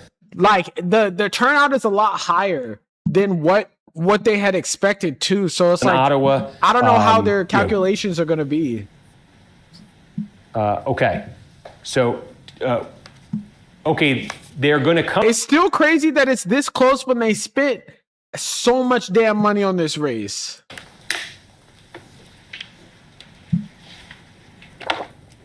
Yeah, bro. Drink up that agua. This dude is working hard as shit.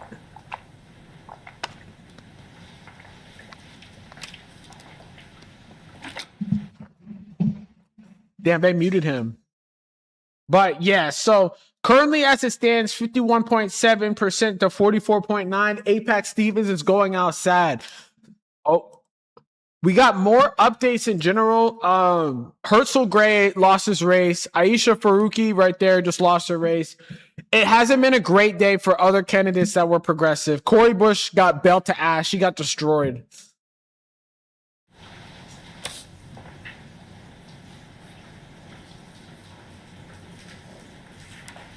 What's up, man? Hit us with that update, twin. Let us know. Steve, we've been keeping tabs on what you're watching and what you're looking for, and you got a lot of interesting stuff coming out of there in Michigan. Specifically, well, I'll let you tell us. Well, I'll tell you what we're waiting on, I think, but we got about a quarter of the vote statewide It's a 6.5-point margin here for Al Sayed over Stevens. We do have. It's probably going to be closer. I'm going to pick up this story. I think we started to tell you a little bit ago, but Eaton County. This is a decent-sized county. It's bedroom communities, sort of suburbs of Lansing here. I think the interesting thing that's been happening is how much closer it's been getting here in Eaton as the night's going on, and it speaks to. Don't mean to be a broken record, but that difference between the election day vote that got counted fast and put Al Sayed way ahead, and the vote by mail that's been trickling in, the updates have been trickling in that Stevens' number has gone from a place over the course of the night here in Eaton where you're looking. Do they have a live view of her election day party? Getting clobbered here to is she putting herself in a range of where she'd need to be to have a real chance at this statewide? You're seeing that in Eaton. You're seeing that, to the east of Lansing and Livingston, where again, that numbers continue to tick up. I think it's got to tick up more for her, considerably, but there's more vote to come.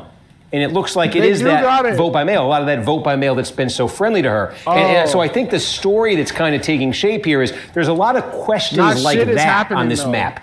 There's a lot of blanks, on this map right now. Okay, like a place like Genesee County. This is a big one. This is where the city of Flint is. This is one of the higher black population counties in Michigan. One of the key ingredients that Stevens is looking for to have a shot tonight is to do extremely well, run up the score with black voters. How does that look? Does that happen? And how does that look in a place like Genesee County?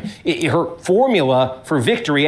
We still don't know if black voters are convinced, and we'll find out more with Wayne County and either where it's a bit of the same story. The counties are, there is a substantial black population there as well. All of these sort of questions that we're seeing here, it's true. Stevens has done as these votes have evolved, have raised the question if she can do this. Also, too, turnout has been very high, which usually favors someone like Abdul. If she can answer yes to all those questions, then what she would need on top of everything else out of Wayne County would be big, big numbers, and I think specifically from Detroit, where the population is overwhelmingly black. Dude, if she wins, I don't know very small amount of vote right now. What you're looking at, as a matter of fact, in Wayne, you see 4% in. That's just about 12,000 votes counted. One thing we just got in Wayne was an update from the city of Dearborn. Dearborn is the first majority Arab American city in the United States. It's a place where Al Sayed won huge in 2018. He lost the primary statewide. We got an update from Dearborn? In 2018 to Gretchen Whitmer, but he won big in Dearborn. And so we just got votes from Dearborn, place where we knew he's going to do really well, and those votes are election day votes. That's the type of vote he's been doing particularly well with. That's not all of this, but that's part of the mix you're looking at here. It's Al Sayed friendly. What we're waiting on is what happens in Detroit, specifically with the black vote in Detroit. Because Stevens... Shout out Donovan McKinney. You're trying to stitch together through this patchwork of, partial returns, blank counties, very, very little that's close to complete right now as a county. You're seeing the hint of something from Stevens, but there's a lot of conditionals in that. And if they all kind of come to... Dude, I still can't believe Wesley Bell beat the shit out of Cori Bush, man. Barely anyone in the city of St. Louis voted. We're sitting here at 10 o'clock Eastern, and we got 4%. The establishment Democrats are going to talk about that race all day. I hear you saying is we may be in for a fairly long night, Steve, right? I mean, if that's what it's going to come down to. I'm saying I'm not sure it's coming down to that yet, because she still has a lot of work to do outside of Wayne County. There's been... Apex Stevens throughout the night, if you're Al Sayed, I'll put this back to the statewide. There have been a lot of encouraging things in these numbers, for Al Sayed. So Stevens has got to establish a bunch of things in places that I was just showing you there. Yeah, exactly. To have Steve, it come down to Wayne. Steve, can you just give us a sense how much of the early vote has been counted yet? Do we have a sense of that? Let's see. Actually, if you give me a second, Adam, do we cumulatively have how much early... Hey, this is our first appearance by Adam, producer extraordinaire. Hey, bud, there he is. We have about 20% of the vote, early in-person vote that's currently expected. The early vote. Yeah. But how about the vote by mail? Oh, the vote by mail, 9%. Okay. Right. So there's still, and that's Stevens' friendly vote, Mm-hmm. Yes. Well, and when I talked to them today, they were feeling very confident about the early vote for all the reasons, Steve, that you are laying out there. We will come back to you early. Let's see something real fast with the Vote Hub. Stevens' strongest results. She's winning the election day vote is Shia Wahasi by 12 points, helping narrow the race. Dude, this is like 400 votes. What are people talking about?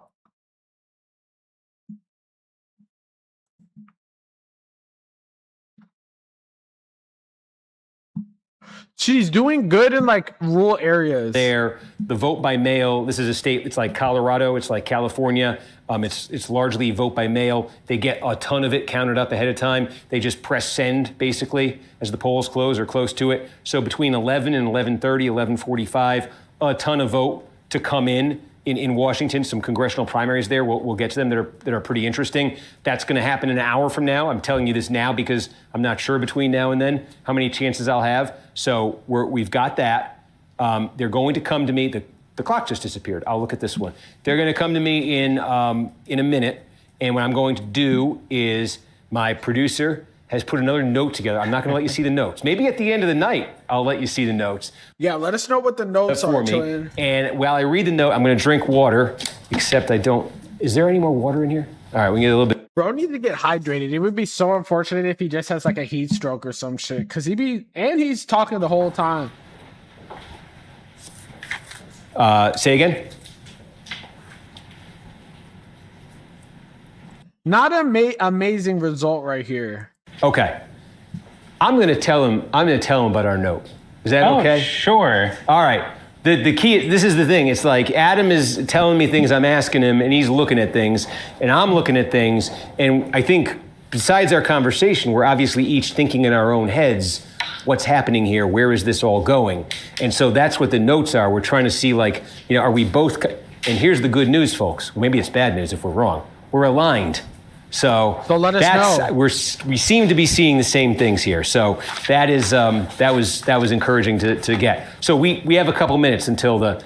Yeah, and we checked in on Luce earlier. We have a couple more full or near full counties that we can look at. Let us know. I want to do that. Yep. Ionia. Yep. And Alcona. I think we did Alcona. Okay. Didn't we? Yeah. I may have missed that. I apologize. I just spilled water spill. At the computer. I don't want to get this thing to break. Oh boy, the monitor went off. Oh no. Yo, bro spilled water all over his computer monitor. He's tweaking. Sorry, I just don't want to. We have to tend to this computer. So it APAC got his ass. Catch on fire. Is there? Oh, there's tissues here. Oh my. Bro, map. he's malfunctioning. Oh no. Oh no. This is all the benchmarks. Yes. Okay. Bro, he's tweaking. Okay. Sorry. I'm sorry about this. Okay. Well, that was fun. Ionia, you said? Yes, Ionia. Okay. See how much went in that paper? Okay. All right, Ionia County here.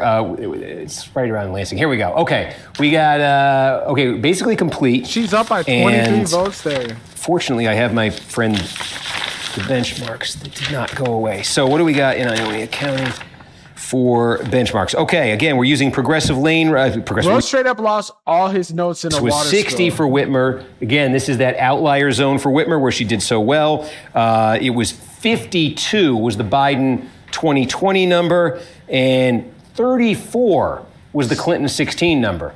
And we've said, in this part of the state where she's in between, you can kind of dismiss because again, it's just the home field advantage for her basically. So dismiss the Whitmer number. We're looking at two benchmarks, Clinton 16 and Biden 20. And we keep saying the Clinton 16 one, it's going to be really low in a lot of places. And yet she nearly won the state because she did so well down here. Even if Stevens gets the kinds of numbers I'm saying she might get out of Detroit, she's not going to do in Wayne County what Clinton did because of what I just said about like Dearborn Heights, places like that. So yeah. the Stevens number tonight, the benchmark, can't be down here. It's got to be closer to here. How close? That's an art, not a science right now. But look at this. It's really close. She's landed in this county 14 points north of Hillary Clinton and only 4 points south of Joe Biden. And remember, when Joe Biden got 52% of the vote in Ionia County, he wasn't barely winning Michigan. I mean, he won Michigan big because it was a divided field, but his percent, he got 53% statewide, right? So he got a majority with a little bit of a pad. Yeah, this shit's going to be 2% close. out of here. And here's Stevens running at 48%. So That's a They really brought this dude Mark Warner, APAC Warner, 48% in a place like Ionia County. I'm not sure what exactly their benchmarks are, but it's got to be close to that. And that's that's why when I'm looking like nearby at Eaton County, that's why we've been saying, is that Stevens number, it's already close. Is it going to land in Eaton County, kind of where we just showed you in Ionia County? Is it going to land, I see Ingham, is it going to land in Livingston like that? I say she has to do, those are the things, what she just did in Ionia, can she replicate it in play? Here we go. Ingham County. This is Lansing. Now, okay, this is 13% of the vote in Ingham. 13% of these up by 14%. What are we looking at here? It's a broad base of vote mode. I'm trying to look if it's from a particular municipality, but I haven't quite nailed that down yet. Okay, so Ingham, and we're going to check in on the congressional race in a second because this is key to that congressional race in the 7th district. I haven't been meaning to give those congressional races short shrift here, but Ingham County, again, Gretchen Whitmer was the county prosecutor in Ingham County. So when I said she had the home field advantage, she really had it there. So as our benchmarks go for Stevens, Whitmer got 63, but put an X through it. That's her home county. Okay, realistically, though, when I say this is like a very liberal county, the number that Joe Biden got out of Ingham was 45. The number that Hillary Clinton got was 43. And Adam's trying to figure out what type of vote we're looking at, but the number Stevens is starting at here is 40. It doesn't look like it was from Lansing. It looks like it was from some of the perimeter townships. Jeez, this could be good for us. In a mix of vote type. Yes, exactly. Okay, so, what are we talking about? Sorry. Okay, we're doing a Michigan hit in how long? Okay, folks, we're going to do another Michigan hit in a minute. We do have another update out of Oakland as well. Yeah. We got another 11,000 votes there. Yeah. 11,000 votes from Stevens Oakland. wins this most recent batch, 51-46. Okay, and again, this continues to be like a mix, huh? I think this continues to be a mix. We have a little bit less transparency into what's going on in Oakland in our system here, so it's a little bit rougher. Okay, so we're going to go do this hit here in a second. I'll stop talking, but we're now inching up, past a quarter of the vote. Stevens has got this down to 6. You've seen the state. Yeah, his difference has gone 7, up.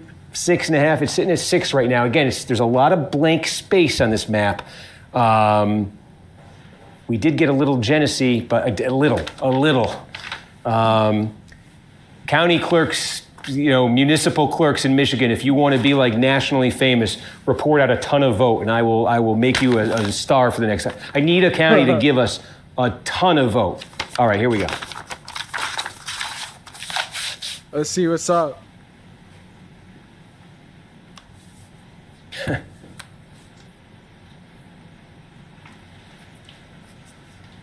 Yo, bring bro on the damn broadcast, because Twin sitting there like he got a stroke or some shit. Celery platter, a little cornacki at the big board. It doesn't get any better. Joined was great. Joined by you. That's right. It is. Damn, are they having a party? It's only 10 o'clock. It's late somewhere. Speaking of cornacki. Oakland County, let's talk about it, because I think we just got some new numbers in from there, pal. Yeah, we did just get a little bit more in Oakland. I can show you. Remember, it was at 67% expected vote in. It's now ticked up to, to 71% here. Stevens continues to lead here, a 2-point margin, a little bit more than 2 points over Al Sayed. Again, this continues to be a mix of different vote types. So it's in terms of the trajectory here in Oakland of, who's on course, is Stevens on. Dude, you can see her election party live. In the remaining quarter or so of the vote. It's a little bit tough to discern. That's what we're sort of trying to figure out right now. But this Stevens margin, remember when we first got that big initial batch, which included a lot of vote by mail, it did also include, and I didn't emphasize this enough at the time, it did include a lot of election day vote as well. So it was a little bit more of a mixed bag, and Stevens has maintained that small advantage she had over Al Sayed there as Oakland has continued to come in. Again, just statewide, what this looks like here, an advantage there. He's still up by 22,000. Under 6 points. That the margin between Al Sayed and Stevens, too, statewide, has been ticking down a little bit lower. It was 8, it was 7, it was 6.5, it was 6. It's 5.9 right now when you're looking at this. And part of that really is she has been in a lot of these counties posting some very big numbers as the full picture has started to come in. Yeah, she did good in Oakland County, but really Wayne County is going to be very, very, like, he's going to have to run up the numbers in Dearborn. And then what's been coming in much more slowly and in trickles in a lot of cases has been more vote by mail, which again has been overwhelming for Stevens. And so I'll give you an example here. It's a relatively small county here. You're about 40 miles outside Lansing, Ionia County. But this is now, I think we updated our expected vote there. Boy, wow, I took a big swing and I whiffed. They be talking about these tiny ass fucking 12 people. It was complete. We thought we had 100% vote here, and our decision desk has updated it.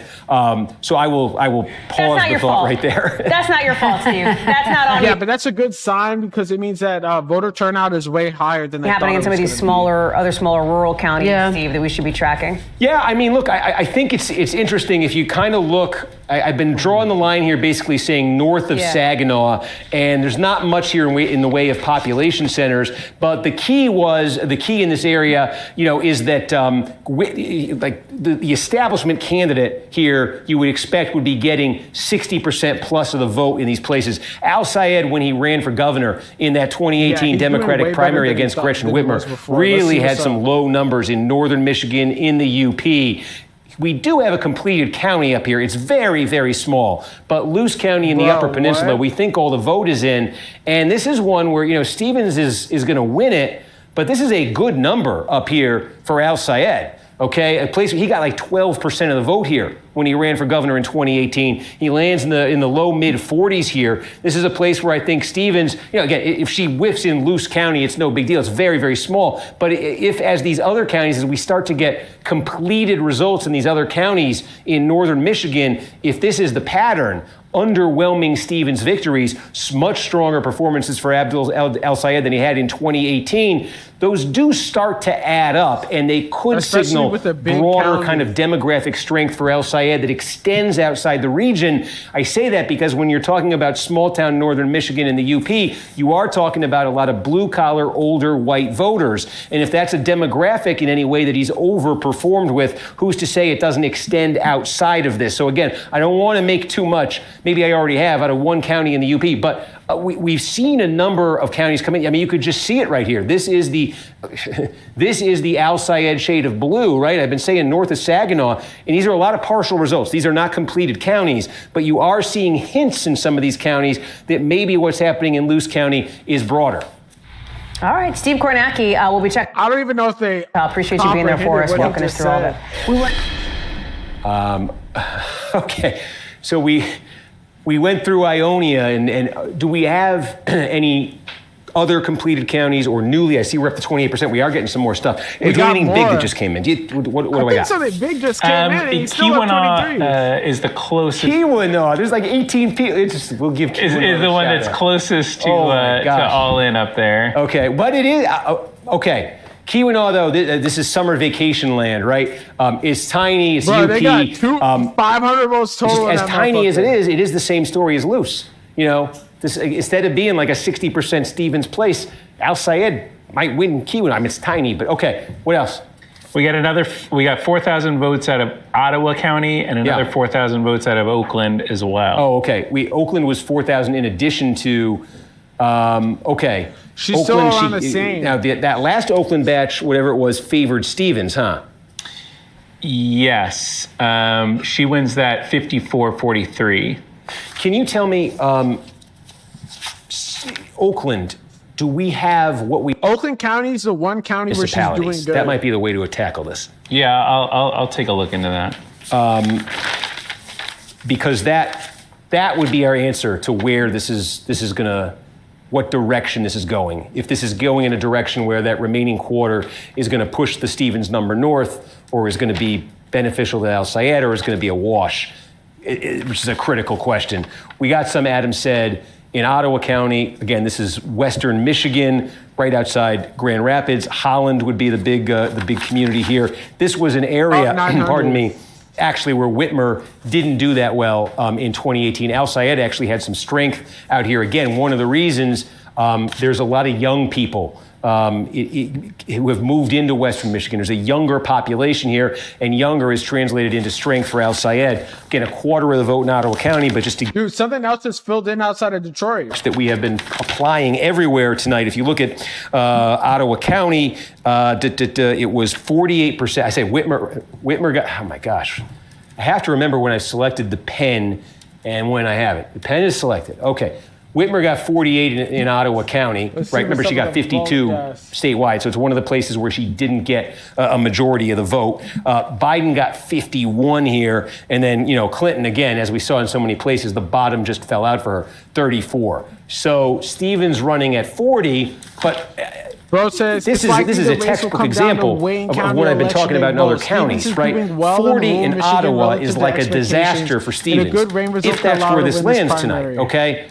But what we've seen in these other counties around Lansing and some of these other places that have been filling in is as the vote has come in, there's been a lot of vote by mail that's come in late. It's been very favorable to her. Her numbers continue ticking up. So if another way of looking at this is, with a quarter of the vote in, is this her starting point? Is she starting at 40 in Ottawa County, and could she then tick her way up to 48, to around 50% of the vote? Because I think that's probably about what she needs to get out of a place like this tonight. That'd be crazy if her fake yokel voice actually carries her. Their counties. So that's as Ottawa starts to come in, that's what we're kind of going to be looking for. Grand Rapids, Kent. We got 18% of the vote out of Kent in like 6 minutes, I think, at 8 o'clock. It's 10:15 and we're at 24%. Eaton, I just want to see, we've been at 89. We're getting close to complete in these places. That's why I'm showing them. Livingston's ticked up to 78. Stevens is sitting there basically close to 46%. Ingham County, we've ticked up to 15%. Stevens is running at 40. I did want to check in. Ingham is very significant in this congressional primary here. Yeah, okay. Let's take a closer look now, because what's been happening with... Dude, Lawrence is up on brink. I guess it's getting closer. Primary. I think Did we call it? Yes. Oh. Hey, folks, we got a call we're going to share with you. What is it? Ingham.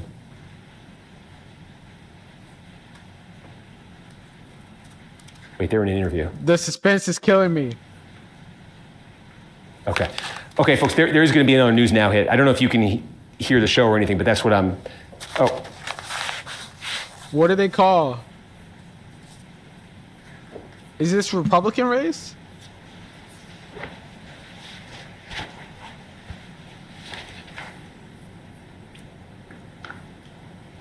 Yep. Let us know, gang. Bro having a stroke again, but I guess maybe they called a Republican House 10 primary.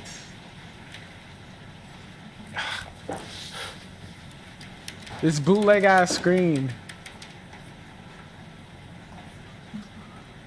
Let's see if we can find it. Okay, folks, I'm sorry, folks. I don't know if you can hear. They're interviewing a member of Congress. I obviously wait my turn, but that's why I'm being silent here. But 7th District, just as that late counted vote has favored... Sorry. Okay.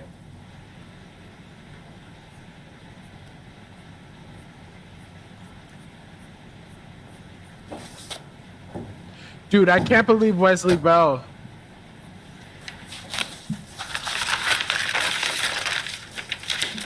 Oh, statewide governor primary. It looks like Sidney Holscher has beat Ethan Corson.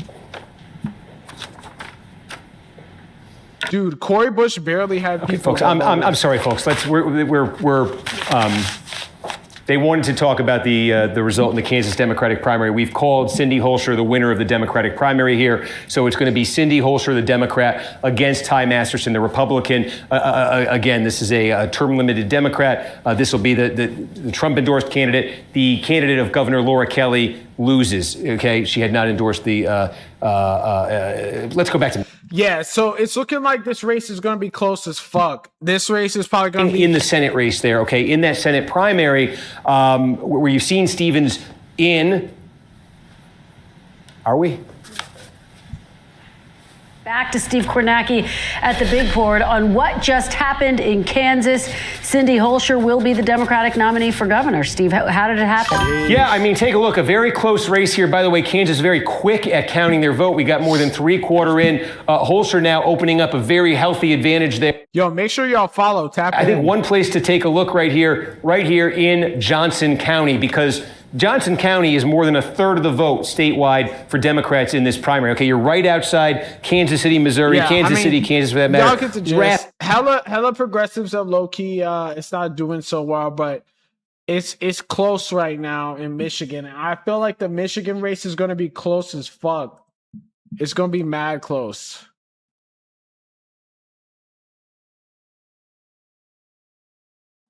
Yeah, it's going to come down to Wayne County.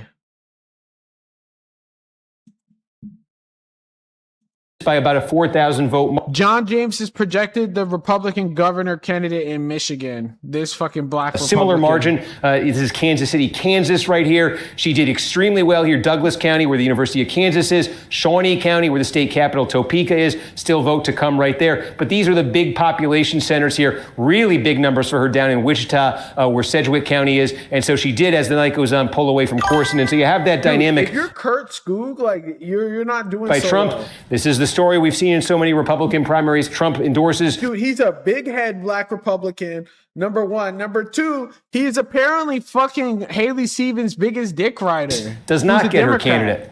Which is so interesting because she has gangbusters popularity in the state of Kansas. I mean, I think she's one of the top 10, most popular. What kind of old head phrasing is that? What the fuck is a gangbuster? And had thrown that weight behind Ethan Corson, who was very happy to. I think the Washington Post are about to close, which is pretty good news in 30 minutes for.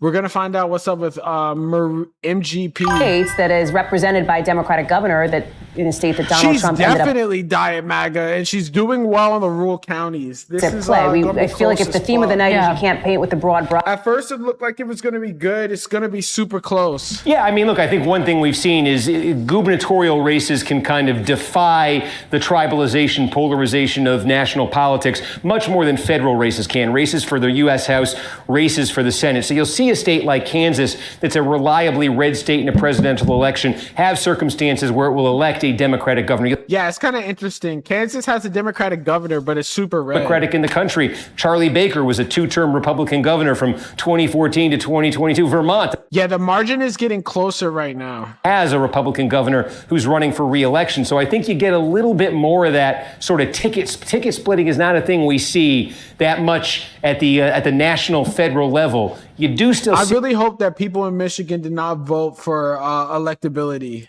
So, Steve, obviously, the big race we're watching, we have to go back to it in Michigan. Any update you can give us on the Al Sayed Stevens race? We were just talking about it with Congresswoman Debbie Dingell, who talked about, Steve, the fact that tomorrow, whoever wins, if we have results by tomorrow. So far for Abdul, results by tomorrow. By 5 points. It's getting closer. What and are we closer, seeing though. so far tonight? Yeah, I mean, I'm going to dive right back in here because in the last couple minutes, he's going to give a rundown. The vote here has ticked up. It's coming in slowly. It is coming in. We were at about a quarter of the vote now. I think it's going to be close as fuck. It's probably going to be like a 1% very big picture margin. that we're seeing. It continues to happen here. Is that Stevens in that sort of bottom line number against El Sayed? It continues to tick down. 58, 45, 6. It's now 5.2. We said 8. We said 7. 6.5. 6. And inside of 5, now we're getting down close to so this continues to shrink here. There is still a lot to come here. It's sort of uneven where the vote is coming from. I'm going to look here. I'll see some of these for the first time myself. I just want to see. We started to get vote in Lansing, state capital, big Democratic bastion. This is a place where Al Sayed wants to do very well tonight. I think he sort of depends on it. Livingston County next door. I will say, and to Grand Rapids, did we get anything more? No. I'm just checking these kind of for the first time here myself. Genesee County, Saginaw County, so not a ton more in those places. Yeah, we need to know what's happening in Wayne County. There was a bit of a mirage early, I think, in that the Election Day vote in some places got reported out very quickly and huge for Al Sayed, and in a much longer process in not all. We haven't seen this in all counties, but we've seen this in a fair number of counties now where Stevens has chipped away at that early advantage that El Sayed has had and has given herself numbers Eaton County, she's getting close here to a number that I think coming into the night she would have wanted to have. It didn't. Bro, these boomers want to see our country fucking die. Here in Livingston County, we're looking for other counties on the map we can measure. You can't do that. Like he would have to pull universal health care for all of us. We showed you last time there is some evidence because the senator is federal, so like he would be one of the people that votes there too in the Senate. That would essentially be a vote that would allow universal health care for everyone. But it's been notable to me. I think there were some initial big numbers in some of these places that suggested at the start of the night, this could be a runaway for Al Sayed. Wow. I think it's come back around a bit the other way. The question is, how far back around is it going to come? And I think we'll know for certain with Wayne County. We need to know but Dearborn. What we really need right now, because it's like 100,000 people. Substantial counties. 100,000 people in Dearborn is like damn near half of the total vote. He's doing good with this vote. He's doing good with that type of vote. If it does this, if it does that. When I can see a couple of these actually get to 100%. I think it'll. We also need to know Flint and Detroit before we get City. to Wayne. All right. Well, we are on pins and needles. Steve Kornacki, we got more vote out of Detroit. We got more vote out of Detroit. Yes, that pre-process absentee just came in out of Detroit. It's another 45,000 votes.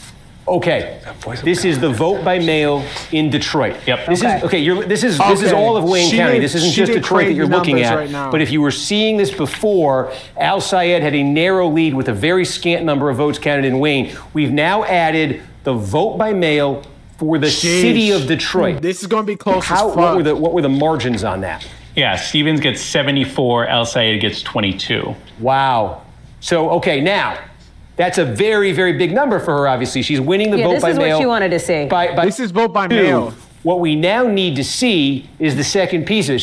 This is like a boxing match, right? Yeah. She just took her best punch. Now Al Sayed's going to take his best swing with the Election Day vote. Right. Yeah. Apparently, Election Day had crazy numbers. One thing that's interesting that we've been looking at as these votes have been coming in, one model we've kind of had in our minds here is that gubernatorial primary in 2018. When Gretchen Whitmer won, Al Sayed was sort of a distant second, but Whitmer only got 52% statewide in that primary, okay, as the lone establishment candidate against two progressive challengers, Al Sayed and one other. And so we've been using the Whitmer number in a lot of these counties as sort of maybe Whitmer didn't even win Detroit. Where Stevens wants to be tonight. And the interesting thing is Whitmer really struggled in Wayne County. She lost. She did good in Wayne Came in County. second place in However, 6% of the vote in Detroit. She got 44% overall. This is vote by mail, which is coming out first. 20% of the vote. When I covered this earlier in the day, they said Detroit numbers for same day voting was really strong. Is getting a substantially better number out of Detroit and by extension out of Wayne County than Gretchen Whitmer did in 2018. This is consistent with that. The question now is in Detroit. This is like the vote by mail, so it's going to be better for her. However, in Detroit for same day voting, which is what we need, which is what is coming after that, the numbers were apparently high number of turnout, which is favoring Abdul. The number that Al Sayed's camp is going to want to see for that, and that Stevens' camp is going to see. In other words, what is the ballpark that we should be looking for? This is important. Well, I mean, I think you use the Whitmer. I said the city of Whitmer didn't even win Detroit. I'm sorry, but did we just get a little bit more? It just changed. What did we just get? Yeah, we got another 3,000 votes. Do we know from? I don't know this is going to be close. Okay, so again, Wayne is not just Detroit, so that might be what just happened there. We said Detroit.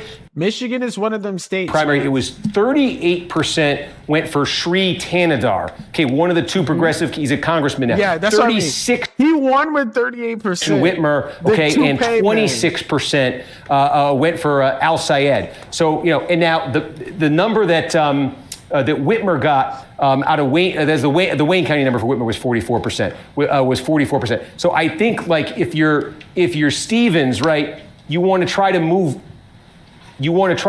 that number close to 50% out of Wayne. So you want this, you want this 36 number to be over 50. You want to be winning Detroit. You want to be winning Detroit by a very, substantial margin tonight.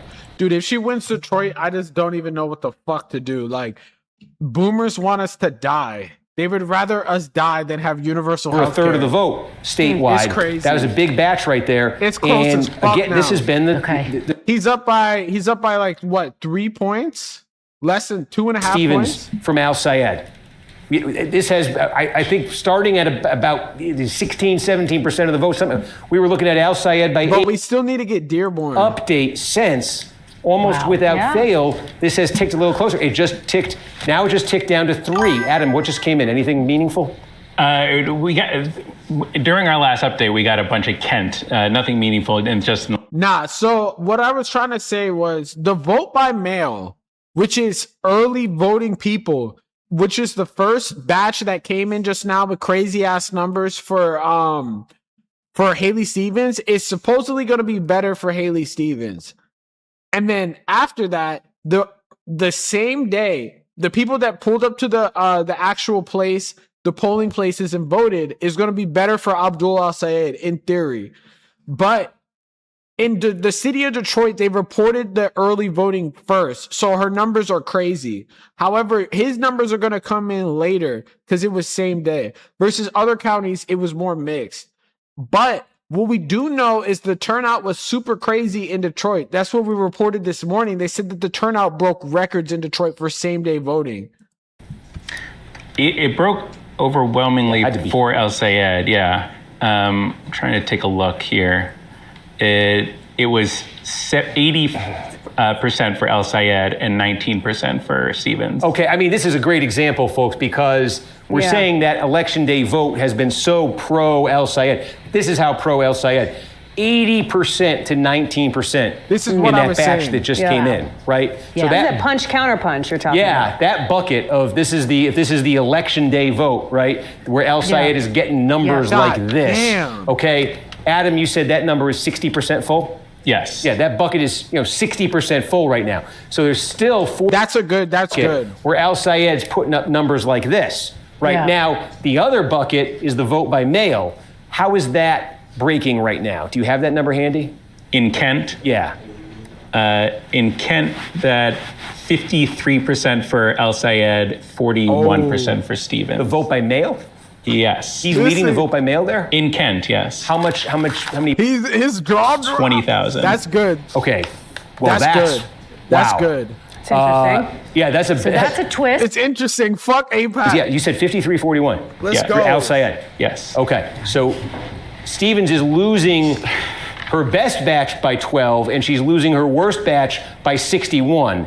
And I think Adam said Wow. this one's about 44. We got about 44% for Quick math. The only thing I would ask about that, though, is this heavily skewed to Grand Rapids? Potentially, yeah. I can look into it. Okay, that's the only. This is Grand Rapids, but it's not Yeah. just Grand. So there could be more to this. But as a benchmark, since we've been going through these, right? Like in Kent County, we knew coming in Kent was going to be a good one for Al Sayed. He got 41% of the vote in that 2018 primary. Right. He got 41% of the vote. Whitmer got. Now he's doing 66%. Percent of the vote right here. Okay, right? Like Joe Biden, when he won the state's primary in 2020, he got 46% of the vote right here. Hillary Clinton got 37% in 2016. And he currently has 66. Lost Michigan to Bernie Sanders. And, again, I want to look more into that vote by mail number. But that vote by mail number has to, I think, turn around for Stevens here. She can't be getting 30 in a place like Kent. She's not going to win it. But I think for a candidate like her, given what we're seeing elsewhere, she needs to be in the 40s, in a place like that. I think she needs to be cracking that at least. That's what She needs to be cracking that. wing candidates have been able to get here. And again, Whitmer only got 52% statewide, right? Yeah. Sanders got 53% statewide in 2020, and he got like 49% statewide in 2016. Clinton and Sanders both got like 49% in 2016. So mid-40s, low mid-40s for those candidates, high 30s even for Clinton, got them right to the kind of cusp of a majority. So Stevens at 30%. That's, He ain't cracking 30. This is fast growing and it's young. So much of the Al Sayed support correlates with age. Damn, he ran up the numbers there for real. Ages you're going to find. So, Yo, we need to get this Dearborn, Michigan vote. We need to see what the Arab vote is looking like. It's part of the reason why we expected that to be a big number for him. And in fact, I just want to check in because it occurred. You can actually win the state of Michigan without winning Detroit. That's crazy. Washtenaw County is another one here where, again, we thought would be. University of Michigan here, he's up 18,000. Stevens knows she's going to lose, but wants to be getting closer to something, 40 here or something. Yeah. It's one of those. So that's what I'm saying when I said to bring it around to Detroit for Stevens, she's got to do a bunch of other things. And those are the kinds of warning signs that exist on this map. Kent County is a clear warning sign for her. Washtenaw, maybe. There is a thing in Washtenaw where typically, at least in the last few elections, the last thing they've reported out, or one of the last things they've reported out, is specifically vote by mail from the. Dude, these black Republicans be all looking the same. There could be a batch, late in Washtenaw that's useful to Stevens. Something to keep in mind when you see her number right there. But, Washtenaw, that's low for her if it were to hold in that area. Kent's low for her if it were to hold in that area. And maybe some indications, in those rural areas where you need them collectively, where she may not be, that's preliminary, but she may be lower than she wanted to be there as well. So there's when I say there's encouraging signs in this statewide for Al Sayed, it's that. And as a matter of fact, that update in Kent County, I think, was so significant in that we say the shrinking margin, right? Now it's going a tick the other way. Remember, it got down to 3.0. Now you're looking at 3.4. I think what happened in Kent County has a lot to do with that. So, a little bit more now. Now we're getting closer to 4. That's wild. It got mad close, and now it's back up a little bit. Statewide. All right, Steve Kornacki, fascinating. It is coming in fast and furious, and this is a real race. My brain is still. It's. I know. It's fascinating. This is not good. That result down there. We're going to get back to you very soon. We're going to just unpack. This is not good either. Sri Chandahar is up against Donovan McKinney. Completed counties. This is bad. Anything, any size. Yeah, let me take we just got our first in Genesee. Charlevoix looks like it's complete. I think that's our only new one here. Okay. This is a little, let's just dwell on this for a second. We just got another in Kent, another update. Okay, let's go there. I was looking at the Kent update.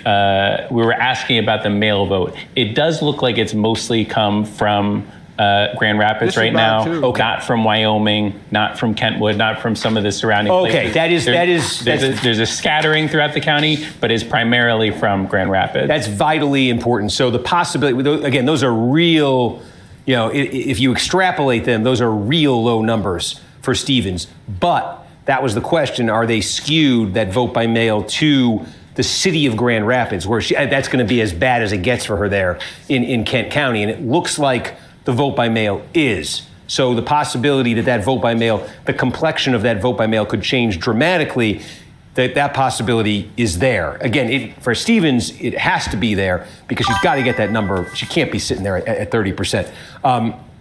We'll just go through right now anything close to complete, because anything close to complete, we don't have the questions of this type, that type, this, we could just give you the benchmark and how it did. So with that context, here's Charlevoix. Now, Charlevoix, I keep saying, older, middle, working class white. He's low-key doing good with working class white people up in the Upper Peninsula area. And upper Lower Michigan. Peninsula is sort of the exception. Charlevoix, you have income, you have money here, you have retirees here. It's beautiful if you've ever been to this area, to downtown Charlevoix, at least in the summer. I like the winter, not everybody does. But anyway, look, Al Sayed's going to win Charlevoix. Okay. Again, the demographic here is this is not just white working class. This is you got liberal, progressive, some money here too, some of that. But in terms of benchmarks here, right? Dude, Mallory McMorrow began 100 votes in every fucking in 2018. Biden got 54%, right? And then Clinton got buried here. She got 37% in 2016. And yet we continue to say, I'm giving you the Clinton number, but the Clinton number is almost always going to be the low one with.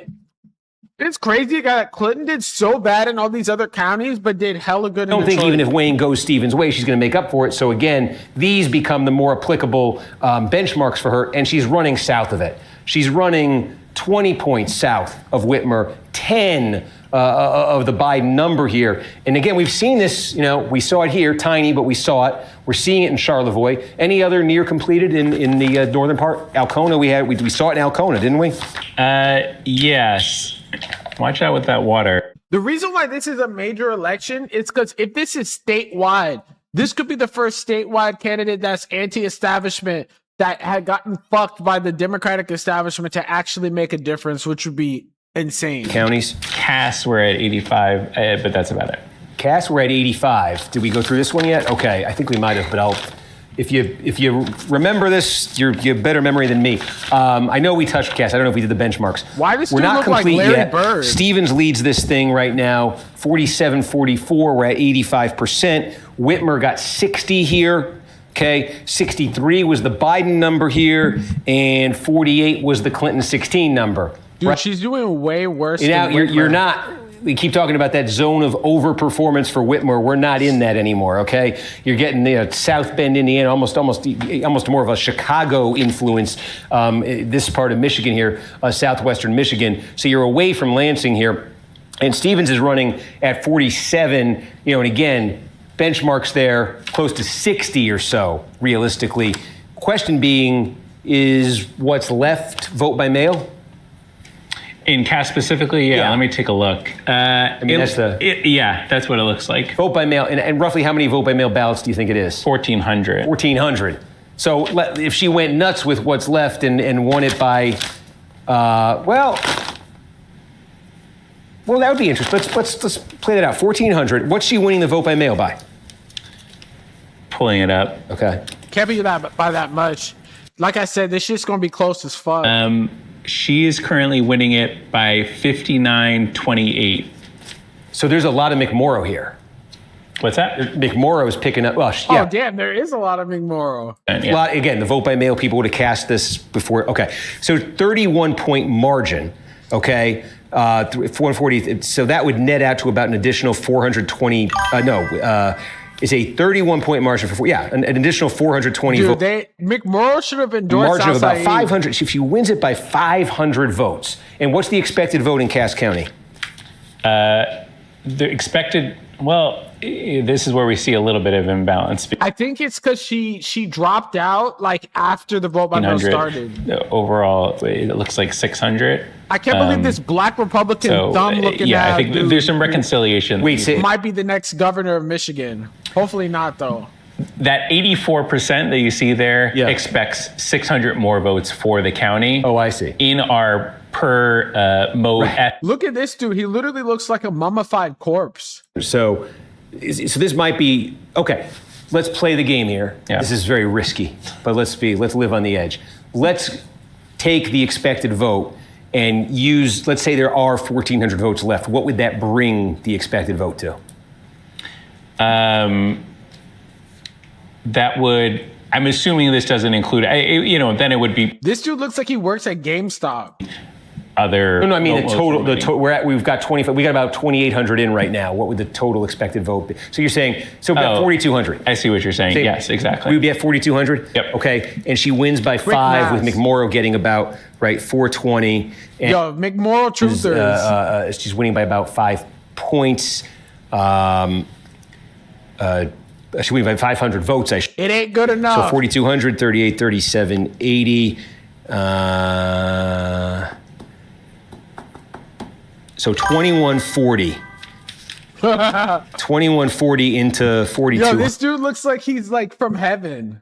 She would land at about 51%. Stevens would land at 51%. So, look, we're going with the highest remaining vote number here, which we're not even sure is. Sorry, Decision Desk. But we're going with the highest one. She need to be 60-something. Calculating 59-28 Stevens for the remaining 31-point margin. And what would that do if that were to happen? Oh, shoot, it would get her to 51%, right? And you just saw it, right? The Whitmer Biden numbers were 60. We're in the low 60s.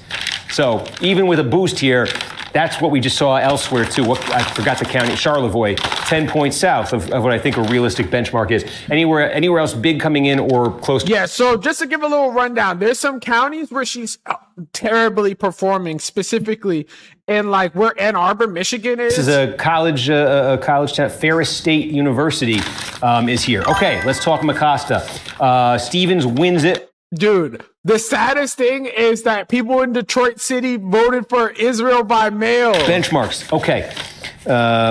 Give me a second. Okay, Whitmer. Some of these boomers just want to see us die. In this part of the state. Whitmer got 63 here.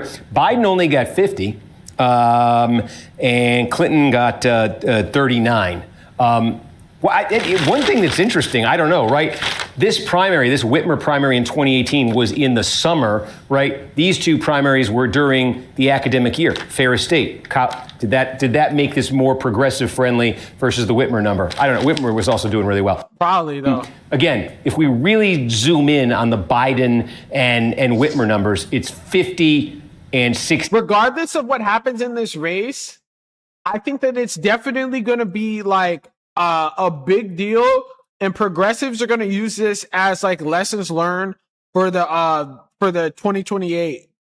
In other counties, places like Cass, she's got to make up for it elsewhere, and so in that context, 51 here. But again, the opportunity for her to make up for it a little bit in Wayne County, to make up for it a lot in Wayne County, is also there. Do we have other completed?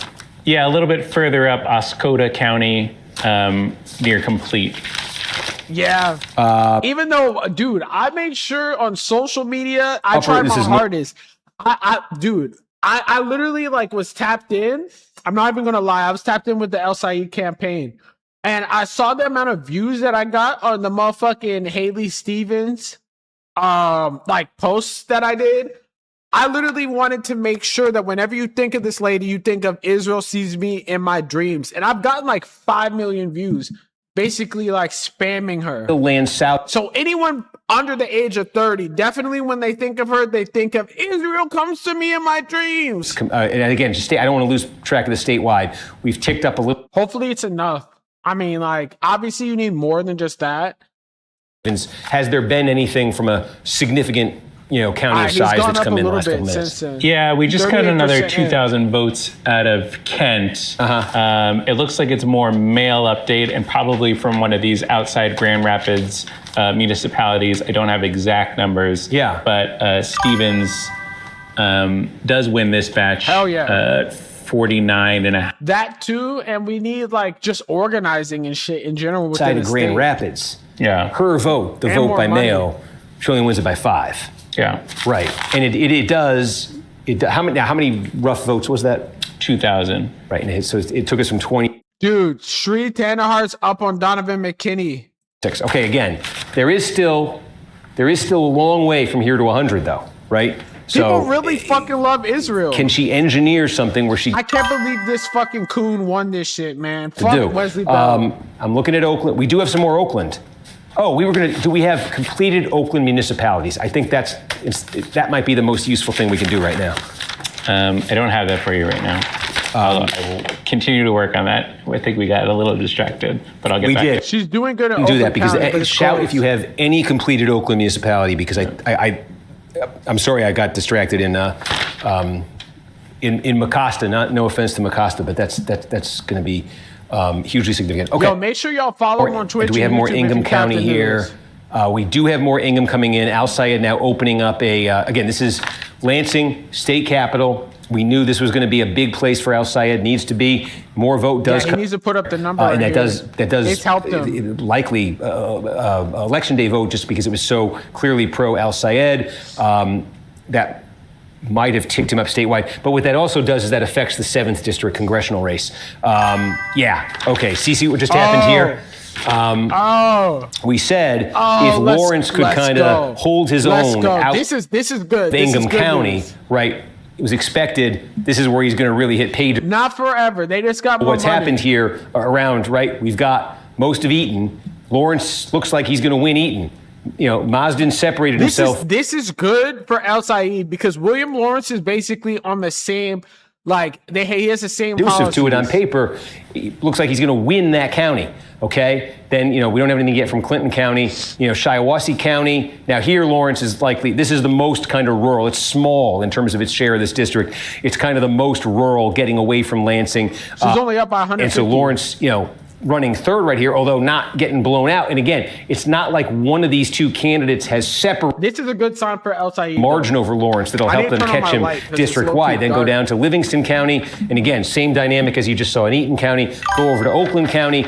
This sliver of Oakland is like 5% of the district. Brink is ahead here. 5/6 of the vote counted. But that is, I would say, everything I just took you through is Lawrence holding his own.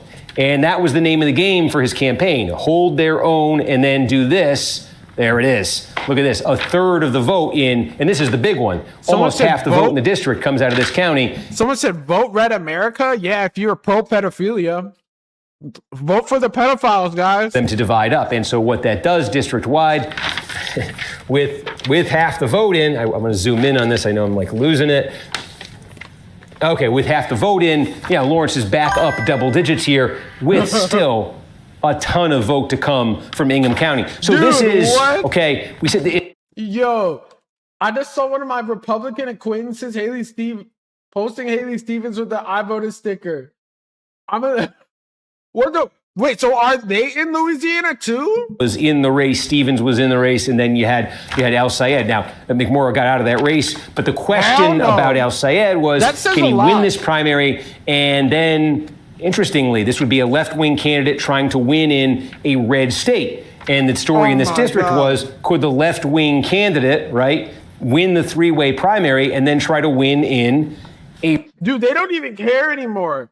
Bro, straight up just wants Israel to win. Is by a point, currently represented by an unopposed. And Republicans say they're America first. No, bro, y'all a bunch of cuckolds. Or Alyssa Slotkin had held it, left it to run for the Senate, and Tom Barrett picked up the seat in 2024. So this is going to be, if Lawrence does indeed hold on here and win this, no check mark yet, but if he does indeed hold on and win this is going to be a congressional district level test of everything that's being talked about statewide with Al Sayed.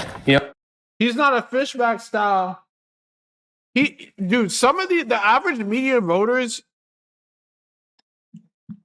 mentally be completely fucking gone. And they swear their electoral their politics makes sense. A district-wide test of that. And I think one of the interesting things... I want Marie Gupenskop Perez or whatever the fuck her name is. Send her to the damn gulag. And we're going to see.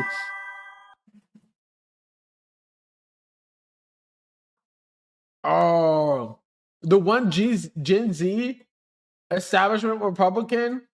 Oh my God. Most of them sort of ideological profile to Brink, and Slotkin, senator now, used to be the representative of this district, endorsed Mazdam. And I think there was a lot of head scratching. Yo, Slotkin endorsed this dude. He got belt to ass. Why she did that, because I think a lot of them looked at this and said, did that help? So you're saying he's the one that's Gen Z establishment Republican? And he entered that CPAC too? In the same lane, thereby allowing the third candidate, the left-wing candidate, to have the progressive lane all to himself and be able to... Is that what has happened here? So that was kind of the dynamic that was playing out beneath the surface a bit in this race. And again, just look, almost all the vote is in, 42, but it's small, That's terrible. Bro doing his diligent civic duty and literally endorsing the fucking pro-Israel lady. Counts for half the district. Okay, enough on that one. 13, Sri Tanadar. We got a quarter of the vote, right? Detroit, this is, remember. This dude has a fucked up ass toupee on. Current DSA, endorsed by the DSA, trying to get revenge on Tanadar. Overwhelmingly Democratic district. Now Tanadar with, again, that largely a big part of what you're seeing right here is what we talked about in the Senate race. Vote by mail, city of Detroit. And Tanadar, that has powered him. Remember, he was losing in the early vote that we got in. He clearly is. His toupee damn near falling off. Detroit has taken the lead here. But remember what we say, the same day vote has favored the insurgent candidate. Nah, it's a toupee. Consider McKinney. It's like well known that it's a toupee. targeted by the DSA, then that election day vote is looking awfully juicy if you're... It looks better in this picture than if you look at his Instagram. That should be falling off. Okay. The 11th district here, well, we now have a call. State Senator... Yeah, this is not the best. She was anti-Israel. This dude, he sold out to Israel for $1,000? He sold out to Israel for a rent check. Moss, a big issue in this race had been Israel. Yeah. Moss aligning himself sort of on the pro-Israel side. Dude, that was crazy. NBC News, 3/4 of the vote has been counted. Moss has been declared the victor here. Taking a look next door here in the 10th district, right? Again, this is the seat. The Republicans here are going to nominate Michael Bouchard, who was endorsed by Trump. This is the district that was represented by John James, who's giving up the seat to run for governor. Christina Hines had the most money in this race, and she is with a third of the vote. I want to just see where it's coming from here. Right, the Oakland part of the district. There's a video that's this is a leaked phone call with this dude, and he literally sold out to Israel for mad cheap, literally $2,000. Or as a local elected official, I should say. His base is sort of in this Oakland portion of the district. This must have been an old picture. 1 second, I gotta get some water. Two things. You can see most of the vote is in from Macomb. It's where Grimel did best. It's the smallest part of the district. Much more vote in Macomb. Much more vote to come in Macomb. Grimel doing very bad there. And Hines so far has attained separation there from Chung. And so, district-wide with a third in, if you're Hines, that's a very good place to be right now. And again... Yeah. This is a district that will be one that will have attention in November. Trump won it by 6 and 24. I think in Washington, there's this one lady who's an actual crackhead. MGP. Marie, whatever the fuck, Perez. She is a literal tweaker. And we're going to see the results in 5 minutes on what Washington said. Has been called now. Fuck this black Republican man, yo. His hairline crazy. The Senate race has been, I'll stop making excuses. Funny enough, we were just talking about how Republicans were going for Haley Stevens. This dude is fucking Haley Stevens' best friend. Yeah, I mean, we'll just show you. I think we were seeing this earlier. And Haley Stevens' best friend had a husband, and her husband had a mental breakdown because this dude was cracking it. Livingston on the Republican side is a lot bigger than it is on the Democratic side. A lot of those ex-urban voters, leaving Detroit, higher income, they tend to be much more Republican. Washington. So again, this is a pretty thorough victory here for John James. There'd been a lot of talk that he was in trouble. Johnson. This nigga ran against legit skinwalkers. We got King Tut right here, the body of King Tut, and we got this ultra chud. Office in Michigan twice before he has lost. White Cash Patel he will now try in the race for governor against Jocelyn Benson this November. And by the way, one thing certainly that the James people are hoping for, the Republicans are hoping for in Lansing, they believe... Dude, I can't believe Cori Bush got belt to ass like that. ...is if the Democrats in the Senate race nominate Al Sayed... AIPAC went crazy in Missouri. ...candidate in that Senate race. The Republicans trying to win back the gogovernorship believe a Democratic ticket that features Al Sayed would have a trickle-down effect, or would have an effect across the ballot, I should say, that would enhance their chances of winning the government. It would keep people away from the Democratic column. It would sort of have an effect on the entire Democratic ticket. That's the theory. We'll see what ends up. So funny on my YouTube chat, someone said, "You guys are out of your mind. Vote Red America. Vote pedophilia. Vote for rape." In here in Michigan, now at 40%, and I'm seeing it's 3.1 is the margin, 17,000 to vote difference. I don't want to interrupt you on Oakland, but did anything come in meaningful here in the last? Yeah, I think we're complete in Mackinac. You want to take a look at there. It's the resort, ever gone to no cars allowed on Mackinac Island, the Grand Hotel. So it's sort of like, look, this is, cool. We won't spend too much time. Mackinac Island, and then you're into the UP, into sort of a more, rural blue-collar area. So Stevens is going to win this 49-45. I think this was actually a place where Whitmer struggled didn't do that well in 2018, but I may be wrong on that. Whitmer actually is a part-time resident of Mackinac County. The governor has a summer residence on Mackinac Island. Crazy, 86 people voted for Mallory McMorrow. 57% of the vote here.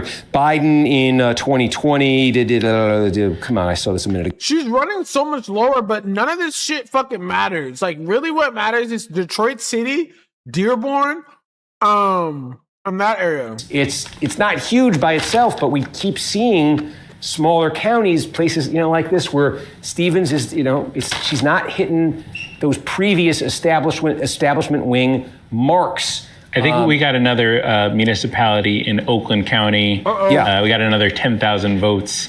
Stevens wins it 57-38. So, okay. Stevens won. We got a municipality. Which municipality? I'm still trying to work on that. Okay. Yeah. You think it was a completed one, or I don't want to interrupt the work here. I'm trying to put you on the spot. I just want to understand the. Yeah. No. I mean, I generally think that's kind of how they are reporting in Oakland, and that's why I say that. And we're seeing a mix of mail and election day in this most recent update, and so I think it's. I think it's from a municipality. We think we got a municipality, and I'm sorry, I don't mean to belabor it, but we think we got a municipality. How did it break? You said it broke for Stevens. Yes. Okay, but you don't know what to. Yeah, it's just like, full disclosure, these are the municipalities of Oakland County. We've got the 2018, we've got our benchmarks here. So that's why I'm excited to get Bro, let us see the spark notes. Meaty municipality in Oakland or two, because I say the rest of the vote, we're at 80% now. There's not a ton to come. But I want to be able to put in context what 50-47 Stevens over Al Sayed looks like, if she's, how that compares to like a Whitmer in 2018, for example. But again, 41, yeah. I think I'm ready to go through it. Just saying off the top, it's difficult to say which municipalities are exactly completed. So I'm trying, kind of estimates here. But the one it looks like maybe the biggest that may be completed would be Royal Oak. Okay. And in Royal Oak, I have Stevens getting 37% of the vote. Okay. Wait, are we doing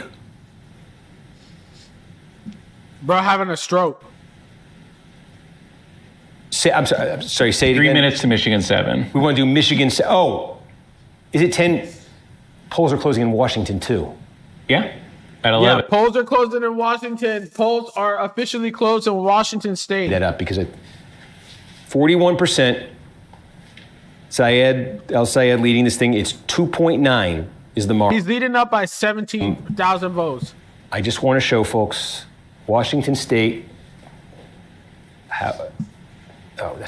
Yes, Washington. It's Oregon. Okay. Remember, these are top two primaries. Democrats, Republicans. Dude, Nate Paul pulled up in a. He's the only one not in a suit. And what's going to happen is the counties in these districts are going to come in. You're going to get tons of vote all at once from these counties, and then the rest of it, it's a slow trickle that can take through the night. It could take days.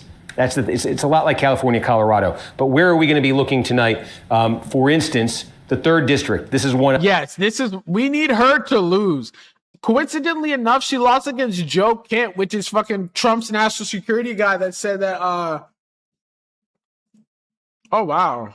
I think the margin got a little. This represents a district that was won by Donald Trump. He won it in 24. He won it in 20. The thing we're looking for tonight. She's a tweaker. Not who's going to advance to the general election, but is there some kind of a readout here on the relative strength of the two candidates and the two parties, right? It's more than just Democrats, Republicans. Every party's on here. But can we see that two-party vote, which we won't really know for sure? Yeah, these West Coast states, including my state, with the fucking with the everybody in the other here, is crazy.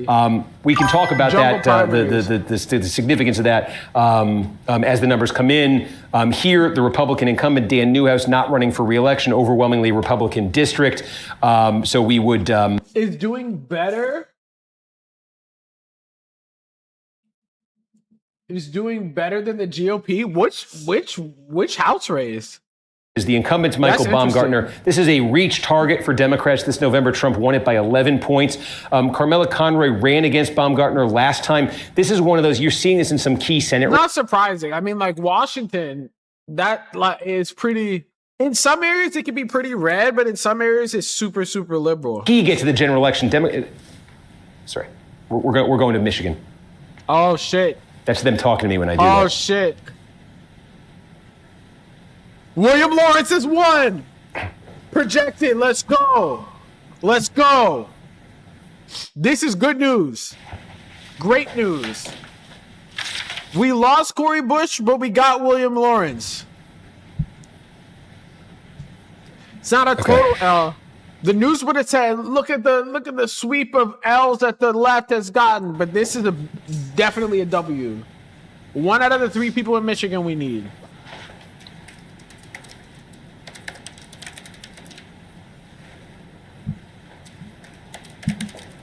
Bro had placed his bets on Kelsey. He's checking them shit. So Kornacki joins us from the big board. Steve, we got to get right to Michigan. What do you have Lawrence, there? Yeah, well, you were talking about that 7th congressional district race, and there it is. This is sort of a microcosm in a way of the dynamics we've been talking about in the Senate race, where Lawrence, the very progressive, candidate here of the left, is going to win this, has won this primary, and the context is Trump won the district. This is a swing district that Trump won. Lawrence, a candidate of the left, will be the Democratic nominee against Tom Barrett, who was elected. Honestly, he had both the second and first places both combined. Statewide of if Al Sayed wins the Democratic primary, what would that mean in terms of a swing state that Donald Trump won and the implications for Senate control? Well, we're seeing this now. We're going to see this at the House level in the same state, because this 7th district, around Lansing and then Livingston County, they're getting closer to Detroit. You are going to see a candidate very much part of that left-wing insurgency who's won this primary in a Trump district. Big W's. So Big W's. what about leftist won his primary in a Trump district? getting in any more vote there? Yeah, we did. So we're up to 44%. We got more vote, and Abdul's up 24. Lead now has moved up to close to 4 points, meaning, I don't mean to put you on the spot, but I think we just got a big batch from somewhere in the last. Yeah, we just got 7,000 votes from Macomb. We got more Macomb. Okay, so let's go over to Macomb County, and this must have been a vote that we got out of Macomb. This was Al Sayed-friendly Election Day vote. Yeah, he wins that one a little bit. There was also a Kent update that he won a little bit more. Okay, let's go through both of those. So Macomb County, again, big suburban county, more blue-collar suburban county, north of Detroit here. One of those places that Stevens needs to be winning tonight. The vote that's come in, I believe, the update that just came in was Election Day vote was. I hate looking at Wesley Bell's face. So Stevens is going to need to do significantly better with what's left here. I do think there's a fair amount of vote by mail that's left here. Adam can check on that. But in the meantime, we had set this up before, what was going on in Kent County, where we are now up, this is Grand Rapids area, we're now up to 2/3 of the vote in Kent. And you can see, if you remember before when you checked in, Stevens was running at about 30. She's moved up to 32. We said there was a lot of vote by mail to come. 2 things about that. When you last checked in, she was actually losing the vote by mail. And we said that's catastrophic for her. That vote by mail that we were looking at the last time you checked in was from the city of Grand Rapids. So that's as friendly an area within Kent as Al Sayed's going to have. So what? Yeah, she got belt to ass. Mail. I feel like the demographics didn't help in her favor either, because, that's terrible. Landslide margins, okay? Because Al Sayed, we showed you, he's winning Election Day votes by landslide margins. So what it's meant is that as more vote has been counted here, it's been Stevens friendly. It's not been that Stevens friendly. She's been able to move up 2 points here, okay? But again, we said in a county like this, she wants to be in the 40s. Right, she needs to be in the 40s. So she's got to move up a lot. She's got to move up a lot more. Now there are still some votes to come here, but that vote by mail right now that we're seeing, at least right now, is not true. Yeah, they do. I feel like, judging by California, different states are a lot better. I feel like just being in California right now. Yeah, I wish we did. Probably in Washington and Oregon. Right now, a bit low right there. California. Did we find out what that was? But Adam is still working on it. Okay. So again, what that means statewide, 44%, just checking in, 3.5. We did again. This means we did get another update that just was favorable to Stevens. Where was that from? That was from Oakland County. That was another 7,000 votes. That's like So now Oakland. What's been happening here is a lot of this we've seen now is coming in. It's sort of one municipality at a time that's reporting out. That's what you're seeing, and you're getting all types of vote, kind of all at once. And now this is two or three municipalities in a row. They don't know if it's day of or to Stevens. So Stevens' margin now, remember it's been sitting at about 2 points in this county. Now it's ticked up to 4 points with these last 2 that have come in. So again, that's 5/6 of the vote in Oakland County. Now a 4-point advantage for Stevens. And we said she wants to be in the 50s here, in this county. It's a must-win county for her, certainly, but also a county where I think she needs to have some degree of a pad here. And it's interesting because she's now moved this up to 4 points. Can she move that? Can she move that further? We're trying to figure out what the remaining municipalities are there, and if there's the opportunity for her to do that. Because again, what that did statewide was when you came to me, it had gone up. He's still up 23,000, which is good because he was up 17,000 last hour. And anything else big, significant in the last couple minutes? No. Those are the most recent. Right. I feel really bad. We need one vanguard party, a dictator of the proletariat. Sorry about that, Steve, but you covered it. Get some water. You covered it all. Imagine being this dude, though. He looks like he's talking this whole time. He might just teeter over and collapse. Okay. I hope not. But I want to for real check two things. Do you I never see him take a break. We are getting our first results out of Washington. If you want to take a look over there. Let's go, Washington results. And yes, we can go through some Oakland if you want to look at those. We have some Oakland municipalities. Yeah. So maybe. Bro, we need to know what's up with Wayne County. Is one I think may be complete. Okay. I have Stevens getting 58% in Bloomfield Township.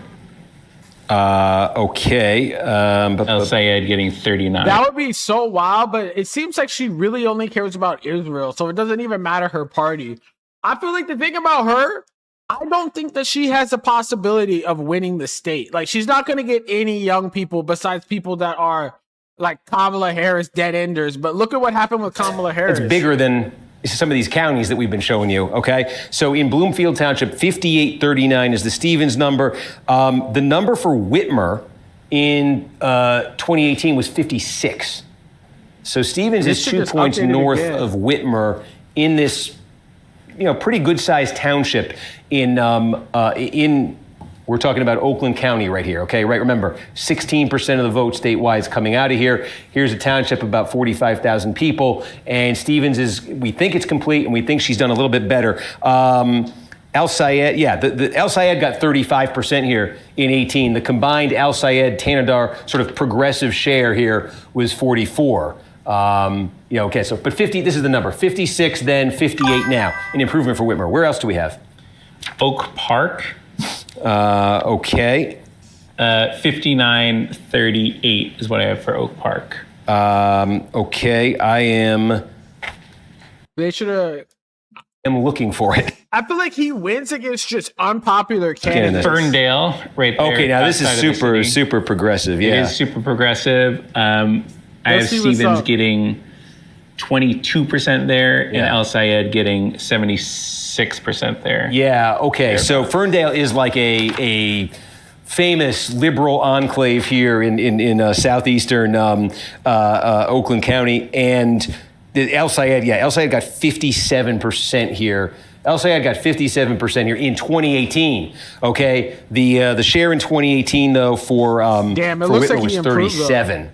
And so that speaks to that speaks to what you just saw there in Ferndale, speaks to the... Dude, it's crazy that it's going to be this close. People really want a motherfucking Israeli agent possibly as your next senator? Like, what? Say it in this. One more, we can maybe do Independence Township.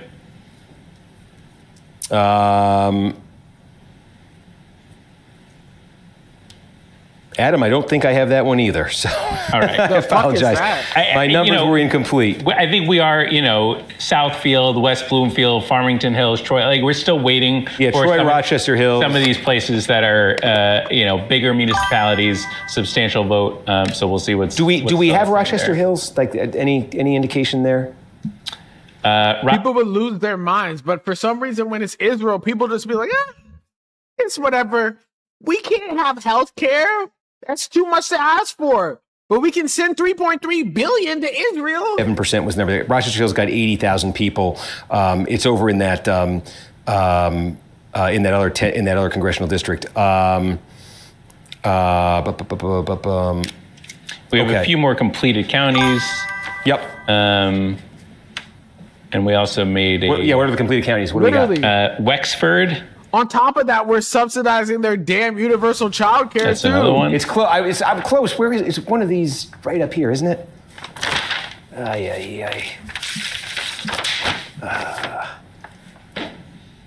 You're anti-Semitic unless you want to send $30 billion to Israel. We started this one. We were at 10%. What do we got?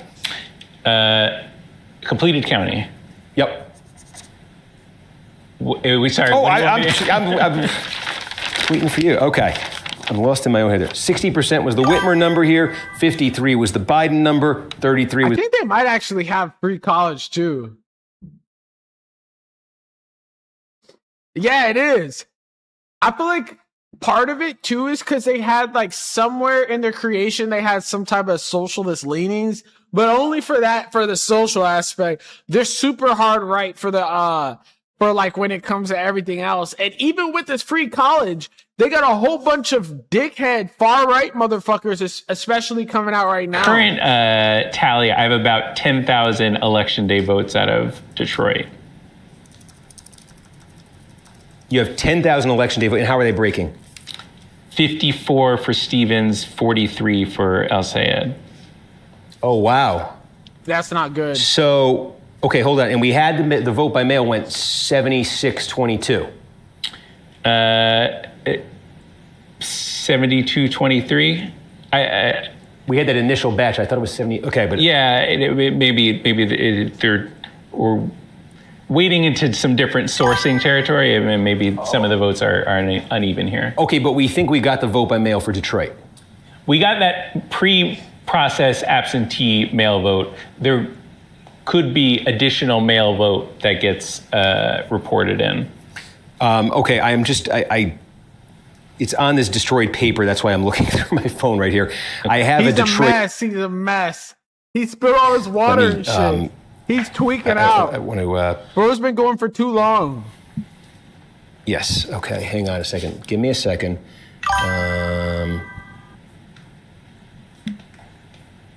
How many?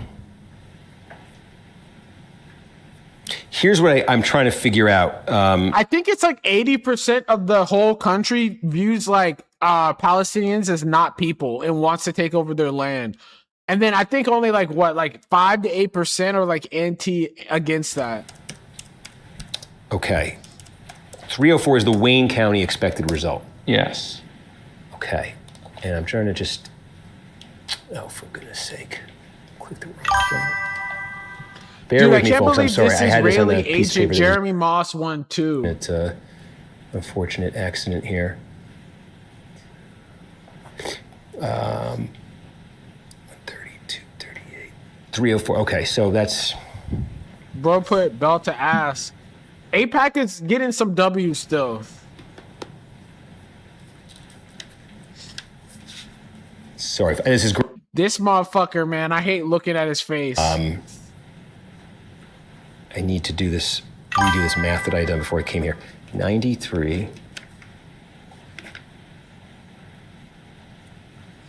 Yeah, younger leftist Israelis that be burning their draft cards and shit, but it's still like it's so bad, man. The people that are the vast majority of the people that are Israelis that are young, especially young Israeli men, are really becoming even more far right than fucking Netanyahu. Okay, how many votes? I'm gonna put these eye drops in. My eyes are dry as fuck looking at this screen. How many votes total are counted in Detroit right now? By municipality, this is where it gets a little bit more difficult because I don't know exactly, if our what you see in the board is synced up with the county or synced up with what's seeing in. I've been looking at this screen for almost 3.5 hours, and we're not going to stop. We going all the way. Yeah. Okay. Here's the thing: the city of Detroit on its website has a real-time count. Let's see this. This is important. What do they have? They've got 39, 54. We need to treat Israel like how we do South Africa, apartheid South 47, Africa. 56. About 57. Yeah, they have 57,000 votes. They have 57,000 votes in, and they have Stevens overall leading in Detroit, 69% to 27%. Okay, they have 69-27. Dude, these boomers want us to fucking die. They do it by vote method. Okay. Let's probably vote by mail, though. Please, please. Please, President Trump, please. I'm just looking at this myself. 43. Please. Absentee. We can't go out this way, man. Absentee election, yeah. I ate that Detroit pizza. Yeah, 57-87 is what they're at. So if Stevens is able to win Detroit, right, she's leading it by 40 points right now, and there's a fair amount. There is much more pre-processed absentee. She's winning it, but not as much. So she won't win it by 40. She wins this thing. Let's say she were to get. Goddamn.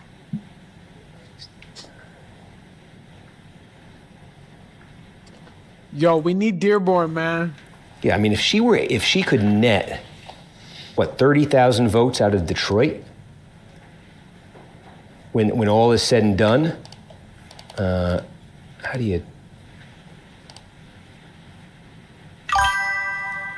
I mean, she is trailing by 15,000 right now. So with what's happening in Detroit, where she is, we see it, she's crushing it in the absentee, the vote by mail. She is leading in the election day vote. So again, that speaks to the Al Sayed does better with election day vote, but we said, Stevens does so well in the polling, and it looks like this is happening in the actual election itself with black voters, in Detroit, 3/4 of the population. Dude, if black voters really got us, is doing better. I don't know what the even though the election day vote is sort of his bread and butter there, he's still losing it right now to her. He's just not losing it by as much as he's losing the absentee vote by. So the idea of a landslide for Stevens in Detroit that could net her something like 30,000, a plurality, of something like 30,000 votes, statewide, she's trailing by 25,000 right now, okay? And so in Wayne County, you got 1/4 of the vote that's in. There's still a ton of election day vote to come. What's counted so far, what are we doing right now? I think this shit is going to be close. All in Michigan 13? Okay, they just want to go to it. Okay. Oh, I see. Okay. Sorry. Okay. So he increased his lead, though. We just got an update in Genesee. Yeah. 13,000. And sorry, I'm going through that. What we said about this coming all around to Detroit and to, Stevens' ability to get a big number out of there, I think it's coming around to. And what I'm trying to get through in my head right now, and we're going to do a hit, and then we're going to, I think this is becoming the question. This is what we're going to go focus on. How many votes do we think are going to come out of Detroit? What share of the vote do we think Stevens is going to get? Because she's going to win it. Okay, the question is, what's the margin she's going to win it by? And what plurality is that going to translate into? Dude, because she was literally spamming that she loved, like, Barack Obama. All of these individual counties that we've been going through, places where there are places where she falls short of that Biden-Whitmer benchmark. There's some places where she goes a little bit ahead of it. There's some outstanding, we're trying to figure out where they're going to land in Grand Rapids. She's at 33% with 71% in right now. The wiggle room that she has, okay, when we use that Whitmer benchmark, is Wayne County. Okay, because look at Stevens is leading in Wayne County by 20. They're coming to me. We'll go through this. All right, let's see. We need to see Dearborn. The wiggle room. What? Uh-oh, he's having another stroke. Okay, sorry, folks. I'm navigating with the control room and the. Adam, can you try to find out? Yo, if you're watching this, make sure you follow on YouTube, follow on Twitch. You already know. Yeah.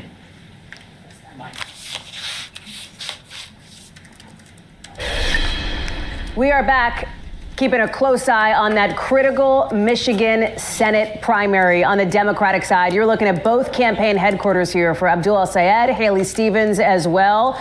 There's a lot of action, except we can't see it because it's happening as the votes are being tallied, and we don't know what those results are yet. We are dying to know. We're going to be checking in with Steve Kornacki throughout the night. He is joining us now from the big board. Talk us through it, Steve. Let's start with, where we are statewide in Michigan, and I got to flag. Welker is going to be joining us in a second. If it's on empty seat, she's here. She's walking into the studio. I don't want you to think she left us. I just wanted to flag that. Steve, take it away. Dude, I mean, the whole civilized world is watching in the Democratic primary. We're at half the vote Israel right now. In that margin, again, we just a little bit more just ticked in right there. 3.5 points for El-Sayed over Stevens. I'll tell you what we're trying to figure out right now is how many votes we expect out of the city of Detroit and what kind of plurality we think that Haley Stevens can get out of that. Because the numbers from Stevens out of Detroit so far for her have been really good. And I'm just looking at it right now. It's a frustrating thing. We can't show you in the board, unfortunately. We can show you the county, but not within the county. In Detroit right now, Stevens is getting 69% of the vote, and El-Sayed is getting 27% of the vote. Okay, so that translates right now into a plurality of nearly 25,000 votes for Stevens, and there are a lot of votes still to come here. Okay, now. A lot of that, the vote by mail is doing some heavy lifting in that Detroit number I'm giving you right there. Again, that vote by mail is so friendly to Stevens. The election day vote, though, that has been counted so far, she's winning. Not by any kind of margin, that she's getting the vote by mail by, but she is winning it. And so we're trying to get a handle here on what we expect the final vote to be out of Detroit and what kind of plurality that could ultimately be for Stevens, right? Because right now she's trailing 27,000. Dude, I can't believe I still can't believe Cori Bush. Detroit, if that's what ends up happening, okay? And this is a place where I should back up a second. His margin just went up even more, which is good. They vote powering El-Sayed. This is the one place where, it's not going to help Stevens like the election, like the early vote is, but she's doing, I think, so well with the black vote that she may be able to do good still with the election. Don't tell me these coons fucking the margin for her, out of Detroit. This is crazy. Okay? And could that margin, right? How much, could that margin eat into this? Jim Clyburn's always at the scene of the crime. Statewide right now. Other things that we're looking at, brain is other big sort of places that we're looking right now that loom as key. Genesee County, where Flint is. This is a pretty big piece of real estate. About 4% of the vote statewide is going to come out of here. Shout out Flint. Outside of Wayne, this has the second largest concentration of black voters in Michigan. So again, what we're telling you in Detroit, it applies not quite as dramatically, but it applies to Flint and to Genesee County, and we're just kind of getting started there with the vote, 23% that's in. In Saginaw County here, again, there's a substantial, not as much as Flint, certainly not as much as Detroit, but there is a meaningful black population there, especially in a Democratic primary. Quarter of the vote, Stevens there. Crazy, man. People just want to, I don't see the youth voting for Haley These places Stevens. To post pluralities that could really eat into what you're seeing from El-Sayed right there. We're also trying to get a handle on what we've been showing you in a place like Grand Rapids, Kent County, where El-Sayed got huge numbers out of the city of Grand Rapids. That included the vote by mail in Grand Rapids, and where the rest of the county and vote by mail is kind of trickling in. Her number's sitting at 33%, with 71%. That's got to go up for her. But if the variable in this, I think, really is what she can get out of Detroit and what Wayne ends up looking like at the end of this. And I just say that because, pull it back up there. This is what the county looks like, what Wayne County looks like right now, Detroit and everything else that's been counted so far. And you can see the advantage she's getting there. And to put that in some context, right? We keep talking about this Gretchen Whitmer when she was elected in 2018 in the Democratic, when she won the Democratic primary in 2018, she got 44% of the vote in Wayne, right? And you see where Stevens is running with that right now. And again, Wayne is, I keep, I go blue in the face saying, it's 1/5 of the vote statewide. So that kind of a difference, when we're using Whitmer as kind of a benchmark here for Stevens, and we're saying she's hitting it in this county, she's close in this county, she's just, maybe Kent, she's not so much, we'll see. But if you're getting anything like this, right, in a county where Whitmer did that makes that as they say at the horse track, that forgives a lot of sins. And so that's, I mean, we're trying to get that the Detroit thing. We're working on it. We want to get a handle on that. But I said, whenever it was, an hour or 2 hours ago, if a bunch of other things could kind of connect for Stevens and come into focus, it really could come down to Wayne, and it really could come down to Detroit. And I'm looking at this and seeing that opportunity for her. So, Steve, I know you don't have a crystal ball, but based on how much we have out of Wayne right now, what do you think it looks like in terms of when you will have enough to have an even clearer picture? That's the thing I know least, because Wayne's full of surprises and full of disappointments, right, in terms of the timing. Again, what's in my mind, 2024 Democratic primary, 5 a.m., 20... We're just, Steve. Okay, that's a good reality. But I will tell you, though, the general election in 24, a more complicated election, they got done by 3, so maybe, Is it? Can I ask you about the statewide number? If we can go back to statewide really quickly. Is it interesting to you that Mallory McMorrow, the numbers that she has is... Dude, 27,000 people voted for her. ...was more than the gap between Abdul El-Sayed and Haley Stevens. Yeah, it's right there. 46-4, 49-9, it's 3-5, and it's 3-7. And a lot of where that's coming from is, the vote by mail. Folks who voted early. Yeah, that's true. She dropped out mad. We see her getting some double. We just did one county where she's getting double digits in the vote by mail. Yeah. We also have pulled up a graphic, I think we did it a couple minutes ago, but of incumbents who are facing primary challenges. And there's an outstanding one in Michigan in the 13th district. Can you take us there, Steve? Shree. This is Shri Tanadar, obviously the incumbent here up against Donovan McKinney. We need that. Again, establishment versus progressive. This is that graphic. Also an age story, I think a generation. Dude, how the fuck you gonna vote for the dude with the He's 34. What's going on in that district? Because that's also a story of let's wait on Wayne County, right? Yeah, Wayne and Detroit. And so what you see is, remember, we got that big batch of vote by mail in Detroit that Stevens did so well in the Senate race. It helped Tanadar, the embattled incumbent here, who in the initial votes that had come in this district was trailing.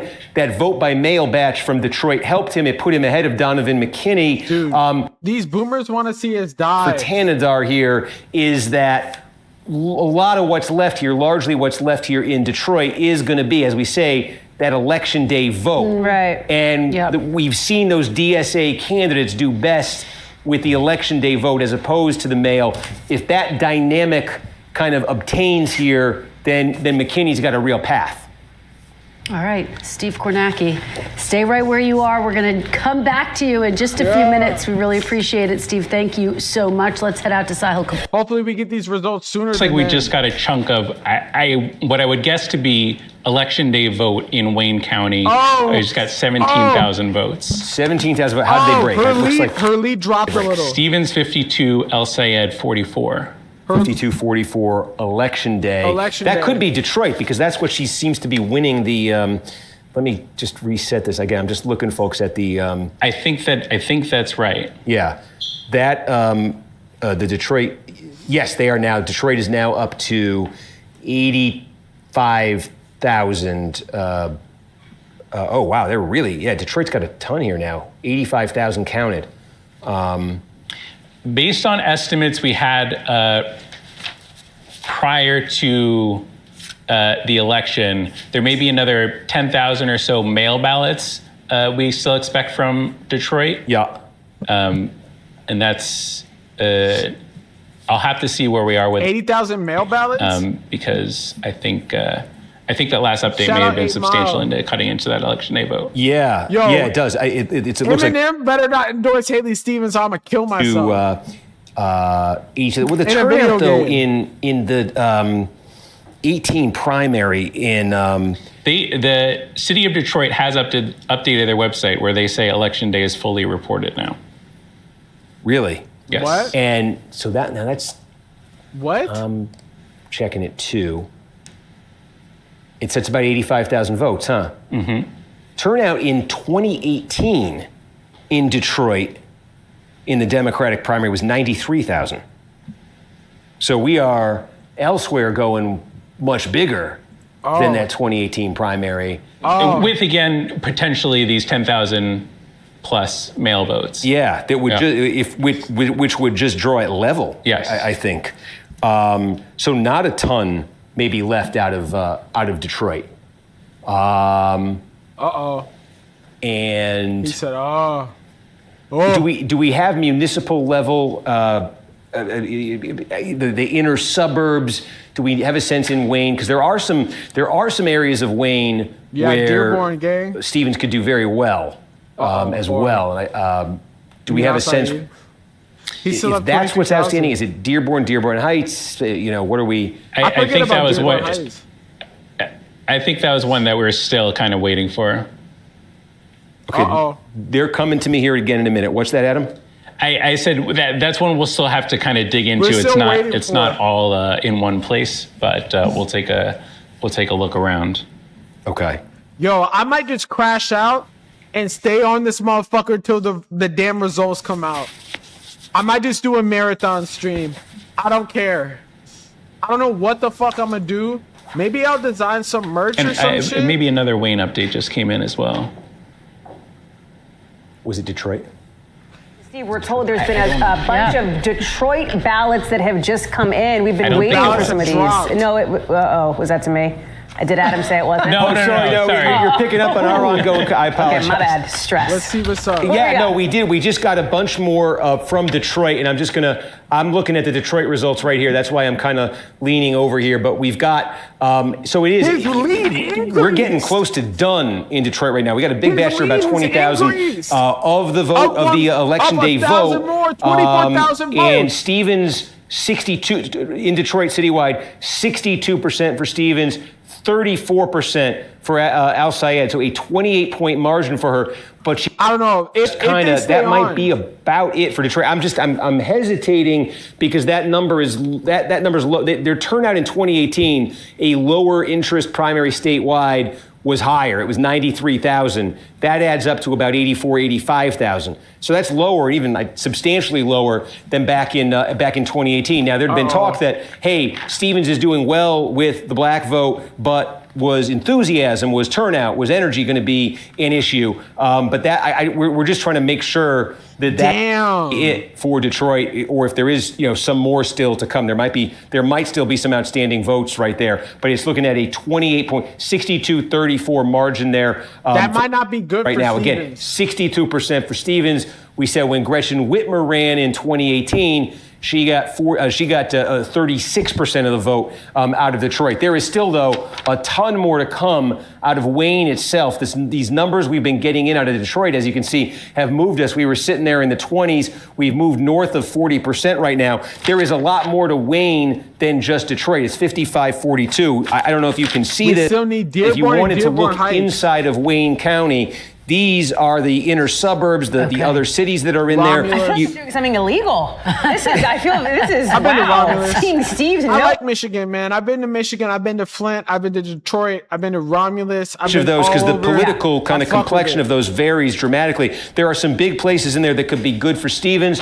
We've talked about places like Dearborn Heights, Hamtramck, that would be very good for Al Sayed. So that becomes the other question. Wayne at 42%, though, that it really is coming around. So where are we overall, Steve? What's the statewide look like? There it is. It's been hovering at that 3-point margin or so. This is now a little bit inside of 3 points. Oh, wow. Al Sayed and Stevens, a 23,000 vote margin. So I think it really is. We could show you places where, I think this one here, I think Stevens could get something, good out of this for her. Right.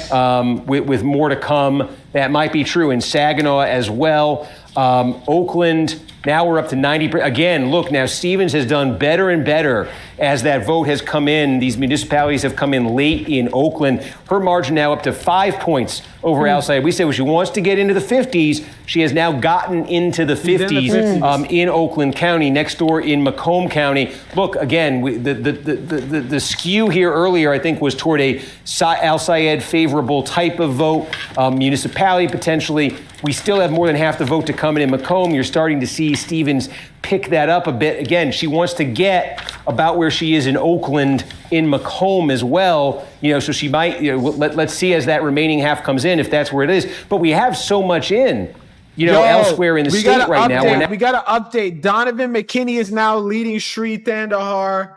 He went up again. If we suddenly got the rest of Wayne County in right now, this 56 would come, we'd be at 70% of the vote in statewide. Yeah. We'd have a clear sense of it. So really coming around to it. Forgive me, Steve, if you mentioned it and I missed it, but do we have, what do we know about Dearborn? Yeah, so we did. We had, earlier in the night, we had a same-day update from Dearborn. It was overwhelmingly, it was exactly what you expect with Al Sayed. That's what I'm trying to find out. Is there more from Dearborn, Dearborn Heights, Hamtramck? Those are the three I'm particularly interested in there.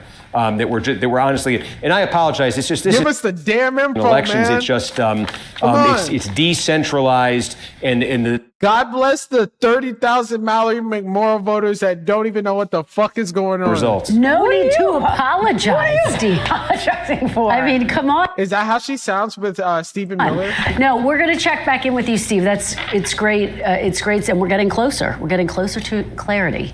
Second by dude, there's some Mallory McMorrow voters that probably don't even know that the goddamn election is happening. It's so interesting here, and see. Okay.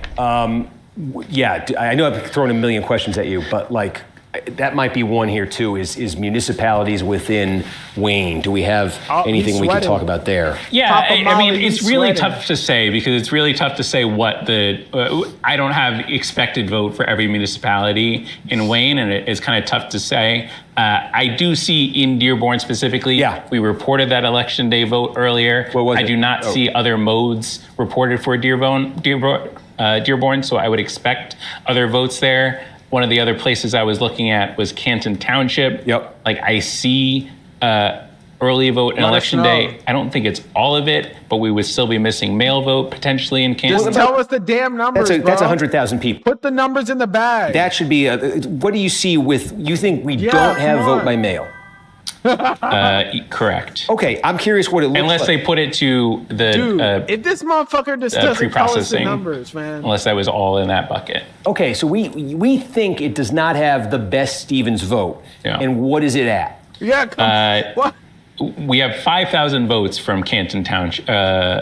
Yes, Canton Township. Bro took mad long to as of an hour ago, and it was breaking for Syed 74-25. Okay, we definitely don't have vote by mail. Yeah. Just to give you context, there, Canton Township. This would be in the western part of Wayne County. It's 100,000 people in that 2018 primary. It was won by Whitmer. Basically, got 50% of the vote there. El Sayed got 38% of the vote. So it was about a 10-point margin, a little more than a 10-point margin between the two of them. But yeah, again, that's a place Stevens wants to win tonight. I'm just trying to look here. Crazy that you can straight up win Michigan without winning Detroit. Do we have anything there? I guess it makes sense. I'll have to take a look. Sorry, again, you don't have these. I know, I'm throwing these at you. In one location. Right, that's 100,000 people, and that would be a big one for Stevens. Plymouth, with lower population, would be a big one, though, in terms of the vote that I think Stevens would get there. Taylor, 60,000 people. Detroit's such an interesting place because for the longest it was decreasing in population. Now it's increasing in population. The gross points all add up to about 60,000 votes. Livonia, I didn't see a city page for. Yeah. So I'm just kind of dependent on the county there, which isn't breaking it out in a significant way. Yeah. Okay. Wow. Yeah. So, and I'm just going to go through some of the big ones to see if we've got more that's coming in. But I think the thing that we're seeing is kind of some stabilization elsewhere. I think we just got a little bit more Kent. We did.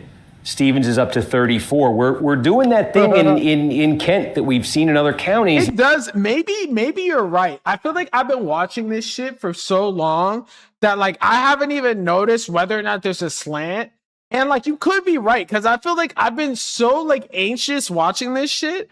But like, it's interesting you say that. I didn't even think about that. Benchmarks, Whitmer 18. Because she's low-key she's winning hella in Detroit, right? But she's still not even taking any edge out of Al-Saeed's up by 23,000 really apply, votes. so let's not show you the Clinton ones. We're just going to show you these two. But 54 for Whitmer, got her 52% statewide. 52 for Biden, got him 53% statewide. And look where Stevens lands, 53%. That's a very good number for her. She got that out of there. Completed counties. But that is a county with not that many interrupting people. you constantly. I can look for completed counties on here too, and maybe that's what I should do. So let me see here what else we have. Wexford. I'm looking for a one. He has for the last hour been talking like that shit. Said he's an Israeli. Rapids, Mecosta a minute ago. Okay, Muskegon's not far from here. 95% in. Stevens gets 55% of the vote. What if this shit was just heavily slanted this whole time, and I've just been watching this so intently that I just haven't even noticed? Because his lead did increase, and they weren't really talking about that. Where else can we go? It's of somewhat substantial size. Did I see? I did see. Okay, it's not that substantial, but let's do Hillsdale. We'll be seeing a county with 200 people and be like, look, she's up hella. Completed in Hillsdale. And Stevens gets 50% right here. Again, just is she winning by goddamn 174 votes. 53 here. Biden got 55. Might be a little bit more coming in, but Stevens just, again, it's not catastrophic. Nah, that's real. Miss a benchmark by a couple points in a county as small as this. We're just trying to get a sense. Dead ass, bro was, now that I think about it, bro was straight up talking about benchmarks and shit when there was 10% of the vote in a county with 500 people. And he's like, look, she's hitting Livingston a benchmark. now. Almost. There's more coming in. And clearly it's been getting a little bit better for Stevens as it's come in. She's sitting at 46.5% right there. Let's see what's up. Again, play our benchmark game. If bro's an Israeli Whitmer agent, got... I mean, I wouldn't be surprised because this is NBC. This was the outlier for Whitman. Biden, 52, and... Whitmer got 61, Biden got 50, and Clinton got 38, and the Clinton one, okay, so really if there's anything, so Biden got 52 here, right? And Biden, that 52% translated into a 53%. Even this. Statewide. It's only... So getting 52% in this county, again, it's a pretty big one here, exurbs of Detroit. Getting 52% here was part of winning a majority with a bit of a pad. Right, so Stevens is under the Biden number, but two things. It's been getting better for her as it's come in, and there is still more to come in. And that 52 was, right. I think, if you're her, I think your target would be a 49 here or something. So, dude, it's 94% of the vote in. The question we're asking is, can she get numbers that are right in that range where overperforming relative to Whitmer in Wayne County gets her there? And Livingston's right in, I think really is kind of in that range. Substantial, nearly completed. What else? Okay, bro, dude seems like he's heavily favoring Stevens, not even gonna lie. More out of Eaton finally? Boy, we've spent a lot of time in Eaton County tonight, but that's because they've been giving us votes. She's at 46%, 93% in, and, Yo, fuck, MGP really won this shit. This dusty ass 52 was the Biden number here. See if she can get that a little further north. But again, part of this is Steve. Yeah, I have a note for you. Okay. No problem. This is me and Adam communicating again. Yo, y'all want to see my dog? Okay. Wait. Let's see what they have to say. Hi. Come here. Jump up. She is. Jump up. Anyways, yes, she is missing it there. And I think, it's gonna, again with that, if you say 52 was the Biden number and that gave him a little bit of a pad, 50, so a little bit short of there. Anything else substantial where we really got the full picture? It's just most of these counties, I'm still seeing a lot of outstanding vote. Come here. Oakland, did we get a little bit more out of Oakland? 92% Oakland. There's Stevens. Say hi to your people, man. Yeah, that's where it's a hi to 5-point margin for her right there. Say hi to your people. Macomb sitting at 44, she's at 42.8%. Say something. Let's do this. Let's find out Okay. how much is left. She did not fuck with that shit. Call this one up. Pardon me, folks. Speaking of my dog, she's mad right cool. here. I gotta go walk her real fast. I'm gonna be back in 2 seconds. Oh, jeez. Sorry. Come on. We think that's one way of looking at this thing.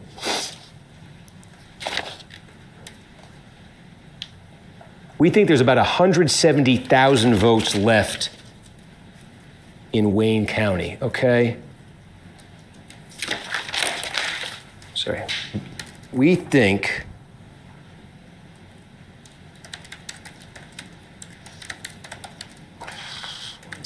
oh my gosh. Yeah.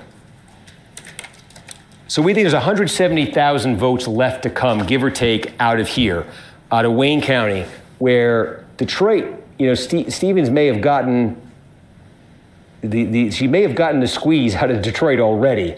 We're trying to see if there's a few more votes, to come out of there. We're trying to get a handle, say, on which townships, which cities we have outstanding vote from. But I would just say, as a rule, if you extrapolated this, Stevens is leading by 13 points, right? If she ended up winning Wayne County by 13 points, with 170 left, right, it'd be 17,000 plus 3%.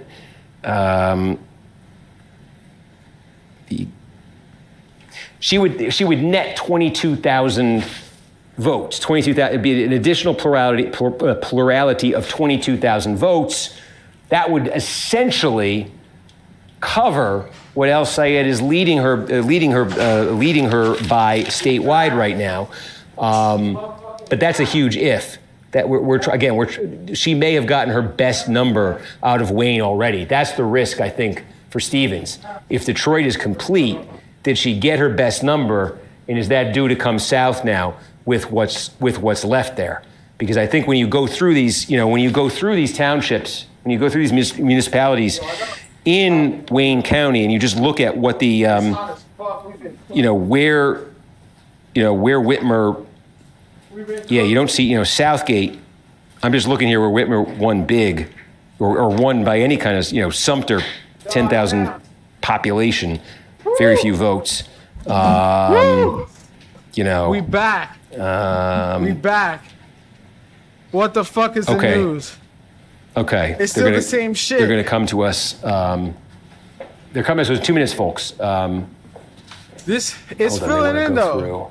See what they're going through. Sorry. They want to go through. What district do they want to go through? They flagged Michigan 8 in the Republican. Dude, Ray Pooley. The Trump-endorsed candidate has fallen into, or is in second place right now, and a candidate that was not endorsed by anyone is leading. Yo, the Trump-endorsed candidate is down bad. What?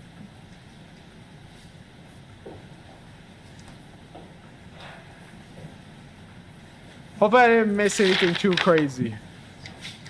I need to stay off election Twitter because Vote Help was saying Tom Steyer was going to win the California race, and they were wrong as hell. So they want to talk about. I got to just catch up on this. Oh my. Oh, I see. Amir Hassan, Black Republican. Yo, they got the nigga in front that doesn't even have a picture. Sure. I'm just catching up on this one. Sorry. On this Michigan 8 race. Yeah, I mean, honestly, I've been so bogged down in the Senate. I'm looking at it right now, and yeah, Hassan endorsed by Trump right here. Obviously, you can see what a surprise it is. We don't have. They're racist as hell. Even when Trump endorsed a black dude, he lost. 45%. Let's just kind of go through, where this is coming from. How's your name Amir Hassan and you get a Trump endorsement? Bay City is. And Hassan gets crushed right there in Midland County.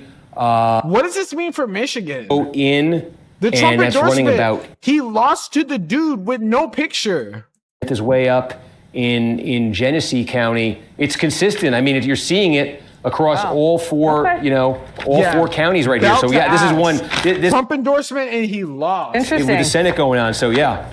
Can I ask you? I guess that's a silver lining. Talking about the Senate, let's go to that here. And this question about Steve, and I know you were talking about that a second ago. You need some water? If we have Detroit in on Wayne County, where else is Stevens looking at? Like, walk through what that looks like here for her in this critical county that we've been watching. Yeah, that's the thing I'm starting to see here. They are super. So Wayne County Stevens now dick ticking up riding to right about, now. and I mean, this is close to 50%. If there's Detroit vote left, I don't think it's too much. It does not look like there's much left. Her Wayne County total dropped. When by you look 3,000. at Wayne County, He's catching the up. best opportunity for Stevens to go big was in Detroit. So She didn't do very outside good in Detroit now, we were just looking at this. A minute ago, she was leading the countywide vote by 13. It's now come down, as you can see, by 8.5 points. How much more plural? If you froze it, he sounds sad. she might get an additional plurality of about 15,000 votes out of Wayne. That might be being generous, but you can see if she did that, that would have cut in half the Al-Sayed margin here. But then the question is, where else is she getting it from?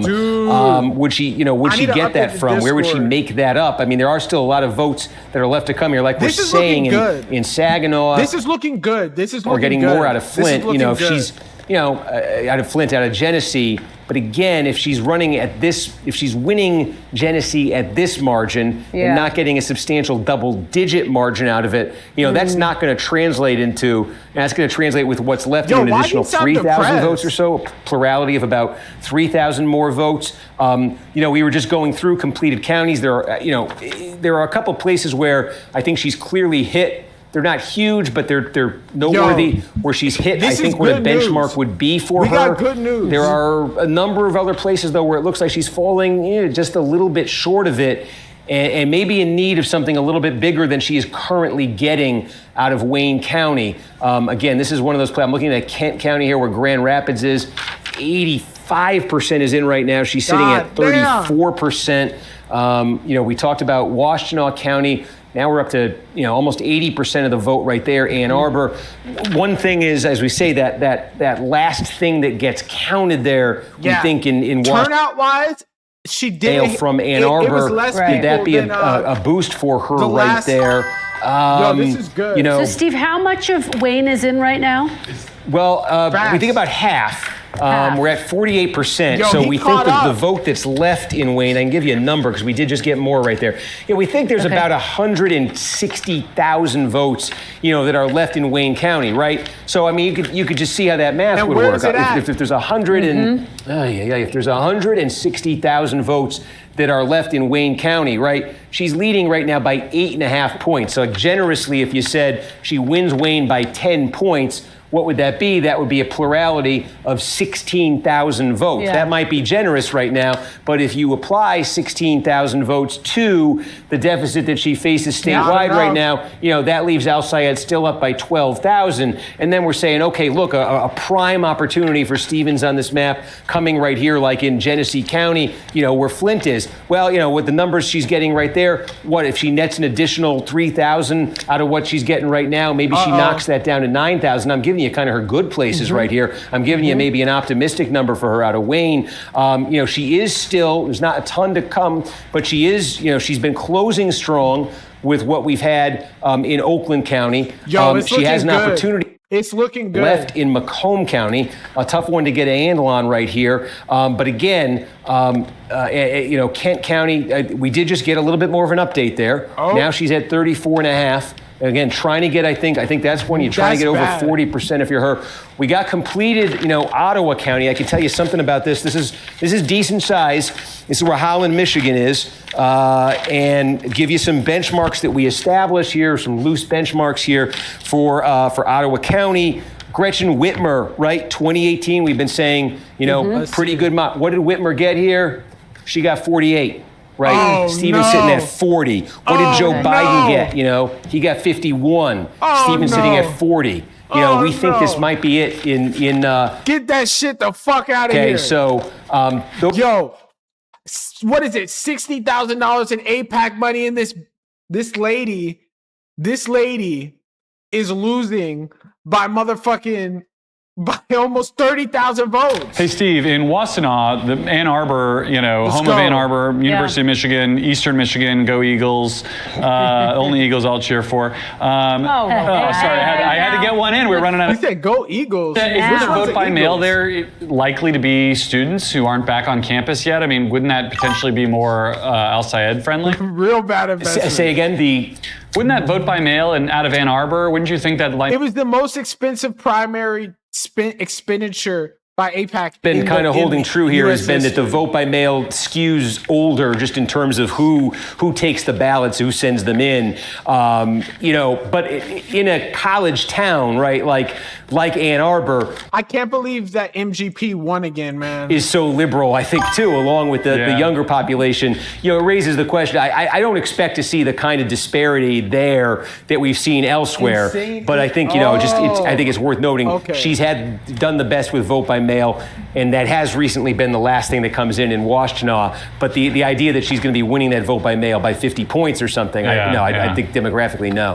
It is the Eagles. Steve, in the 40 seconds. Whenever I think to talk about the 2028 primaries, Michigan State and Michigan, but I should be thinking about Wayne County finishes counting. Zing. On that note, the flip vote hasn't come in word yet. or final thought in the 30 seconds we have left. Steve, to you quickly.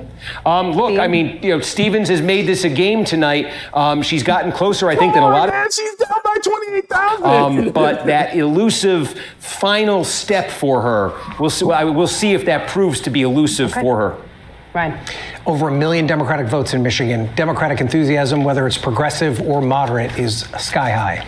Republicans are showing a DQ strategy. They want to disqualify Democrats. We're looking at a big challenge for Democrats. I need to wash my hands. Okay, thanks. I'm comparing notes with Adam again. He's been writing furiously there.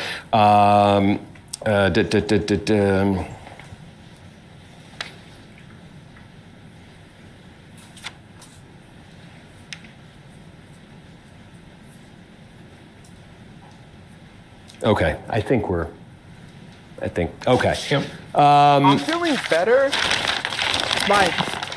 If any of were tapped in, the variables here are remaining vote in Wayne from outside of Detroit, okay? Are there places here where Stevens does strong enough to beef this number up from 52%, okay? Outstanding question is here in Genesee County. Yes, this is where Flint home is. of Flint. We say there's a large black population in Genesee. A lot of that is in Flint. Does Flint come through in a way that beefs this margin up? So the thing is about Haley Stevens is she didn't even go on the ground for real. She only used ads to straight up say that she was Obama's secret lover. I was going to raise that question for Saginaw. I don't know but only about half in right He's there. He's saying that he doesn't think it's going to be those enough. are in Detroit, she underperformed.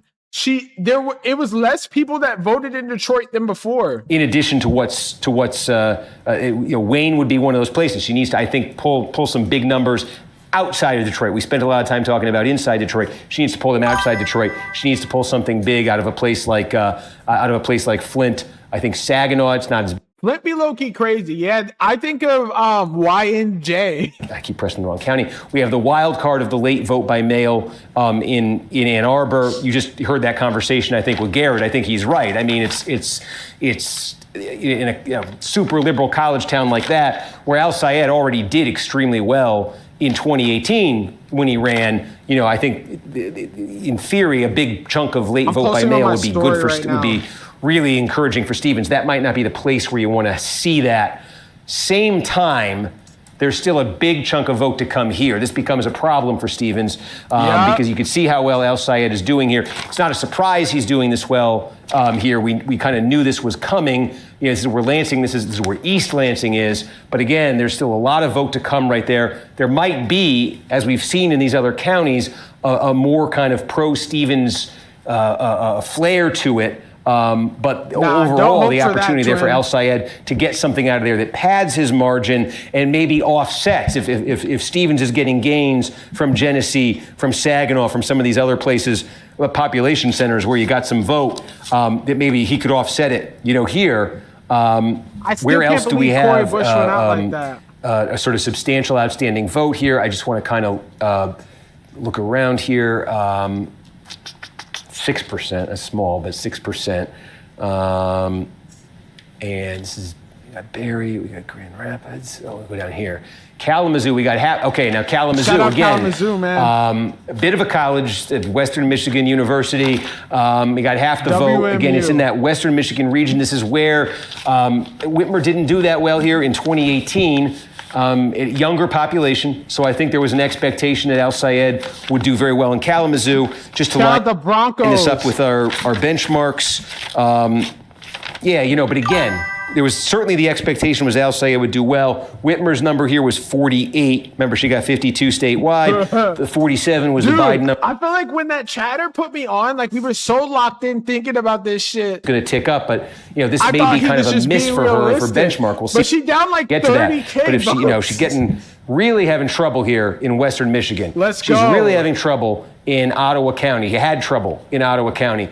Really, I think having trouble in Kalamazoo County and really having trouble in Grand Rapids, in Kent County, the Grand Rapids area. Well, look at this. Okay. Yeah. We think that's big. We think we got the vote in Kent County. Remember, they came out swinging. We got a ton early. Took a while. It's midnight. We now think we got it. Al Sayed, obviously wins. It gets 62. The benchmarks. Whitmer was 44. Okay. Biden was 46 in 2020. As we say, Hillary got crushed with 37. But right here, something like that is what Stevens wants out of here.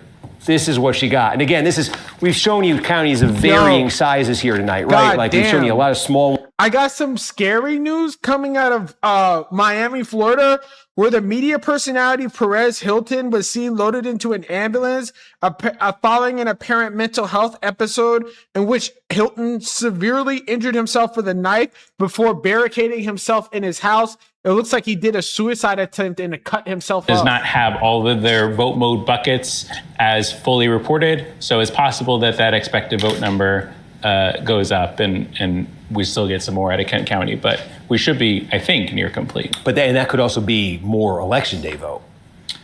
Yeah, none of their vote modes are in there, so that would include election day, mail, and early.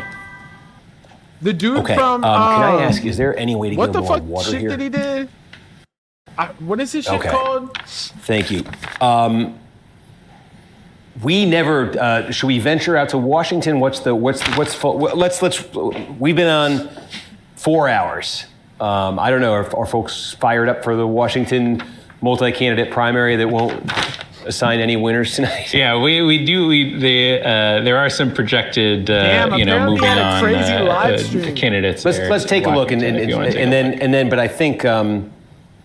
I just think anything. What was the name of his site though? Because I feel like the name was. And super give you a memorable. suggested assignment. Please. Anything you can get us on municipalities in Wayne. Yeah.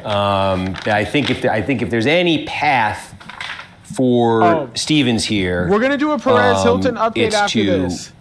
Is to post some big numbers. The lead increased to 33,000 or unexpected numbers in some parts of Wayne County. And he's talking about she's going to catch up. Again, there's a lot more to it than Detroit. There's a lot more to it than Detroit and Dearborn, and it's in those other places that I'm trying to get a better handle on. The other thing is, I said I go to Washington. I'm going to try to see if I can find something here. 1 second. Dude, apparently Perez Hilton might have attacked multiple people with a knife and himself. Let's see if this gives us something. Because it's like bro's lead has only increased as the night keeps going. I was sometimes, we did this with Detroit. You can go to the city and find it on their website, but that is not the case. That is not, unfortunately, the case there. Let me try one other We here. lost Cori Bush, but we might gain a Senate. But thank you. And I guess we lost Perez Hilton, August 24th, too. primary election. Here we go. August 4th. No, this is what we already have. Oh, okay, this can answer the question. Hang on 1 second. Let's see. We do have. Bro, gonna be like, it's a county with 100 people, but Haley Stevens won it by 45 votes. I'm just looking now in Michigan. We do have a lot of vote from Saginaw. We were trying to figure that out. Okay, Saginaw's another black district. Let's see. Somewhat black, pretty black. That's where election home day, of Draymond Green. No, we've got a lot. We've got a good mix of both. Yep. Okay, and then 33,000 votes up. Was Perez Hilton in the files? Let's see. Live from Perez Hilton's mental health crisis. Oh. Oh, come on. No noise. This is him being loaded into a stretcher. Oh my God! Oh my God! Oh my God! Oh my God! Oh my God! Oh my God! Oh my God! I did not mean to show that. Yo, what the fuck? Did y'all see that shit? Bro, he was covered in blood on IG Live. I'm looking for Flint here. That's what I'm. What the fuck? Busy doing. Oh my God! I cannot show that on Twitch, but if you, yo. Yeah. Yo. We don't have. This is what I was believed the case was. We do not have Flint. We don't have anything from Flint. So the opportunity I need to close for this Stevens. Yo, in Genesee, we were showing Perez Hilton looked like he stabbed the fuck out of people, man. Pretty big piece of real estate, and we do have some vote. I don't know if y'all saw that. I couldn't tell if he was naked or not, but is outside of Flint. What you're looking at is outside of Flint. We're not looking at anything from Flint, and I think we expect her to do quite well in Flint. So the opportunity for Stevens in Genesee County, right, where we've got, little over 20,000 votes counted, meaning we've got about 40,000 votes left. We have nothing from Flint. From Flint. Yeah, there's an opportunity for Stevens, I think, to get out of Genesee a chunk of votes. Yeah, we'd be talking, 5,000, plurality of something like that, maybe. But she's chasing 33,000. Yeah, she's chasing 33,000. Bro sounds depressed. Question I have here is... Bro whenever he takes them calls, he getting them from Netanyahu. When I'm on the air, we say these are the limitations of live. Is there a chance that I could make a phone call to the decision desk? I don't do this on the air. I'm not going to do this on the air. Right. I don't want to. But, okay. Let me just explain this. We're in. You can see everything that's going on right here. Uh-oh. You can see there's. I'm taking you through the best I know, which is I've seen Stevens do enough to put herself kind of on the edge of this, but not enough where I'm like, well, she's right there, and enough where I think there's a couple of key questions that you see I'm trying to address here. He's looking to about Flint, about Saginaw, about Washtenaw, and really, about Macomb, and really about Wayne. And so what I'm going to try to do here is we got the decision desk. They make the call. When these things, how to characterize these races, how to call them. It's a team of data scientists. He's saying it's over. And I'm just going to, He's saying they it's over. do their own thing. They're not in this for publicity and everything. Say? So I do this off the air.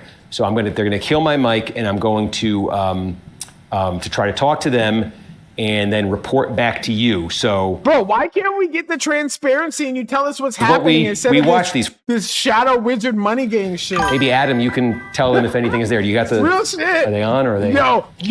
Imagine this motherfucker's placing his Kalshi bet right now. He's like, yeah, I'm getting on the phone. I'm totally not placing my parlay. Yo, he's on Polymarket right now, bro. I know he's not trying to pretend that he's not on fucking Polymarket. Yo, he's placing his bets. All right, let's get into this breaking news on Perez Hilton, man. I'm going to try to find a video that isn't fucking super gory because apparently he went on a stabbing spree, stabbed himself, and stabbed other people. All right, let's see. This is his breaking news.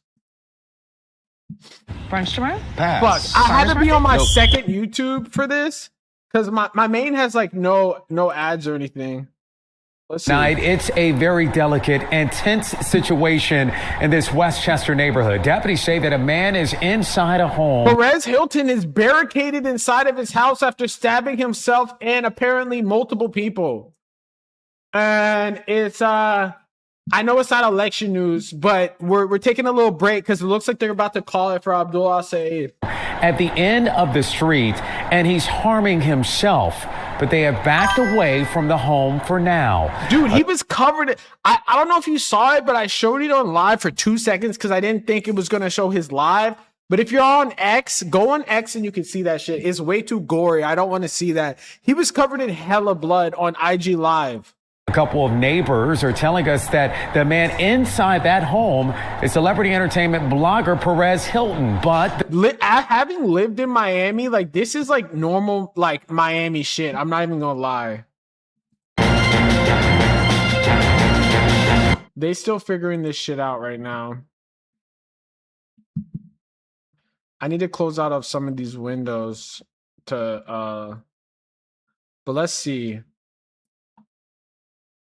Let me close out of Twitter real fast. It's still, he's calling the decision. It looks like they're about to call it soon. Yeah, Florida man activity. Let's go back. He apparently stabbed multiple people. The sheriff's office has not confirmed that with us tonight. And we will, of course, go to our reporter who is live on the scene with the latest and what he can tell us. Nico Clemens, what do you know? So, Juwan, just a few... so Perez Hilton went on a stabbing spree. Minutes ago, we saw possible family members, maybe friends, who know this man. They walk down the street. The home is at the very end of the street here, so we can't get any closer, and it's too dark to see, but we'll show you some video in a few moments. But again, we just saw them walking down the street with a couple of deputies, so they may try to talk this man out of the home right now. But we do want to show you some video that we got about an hour ago.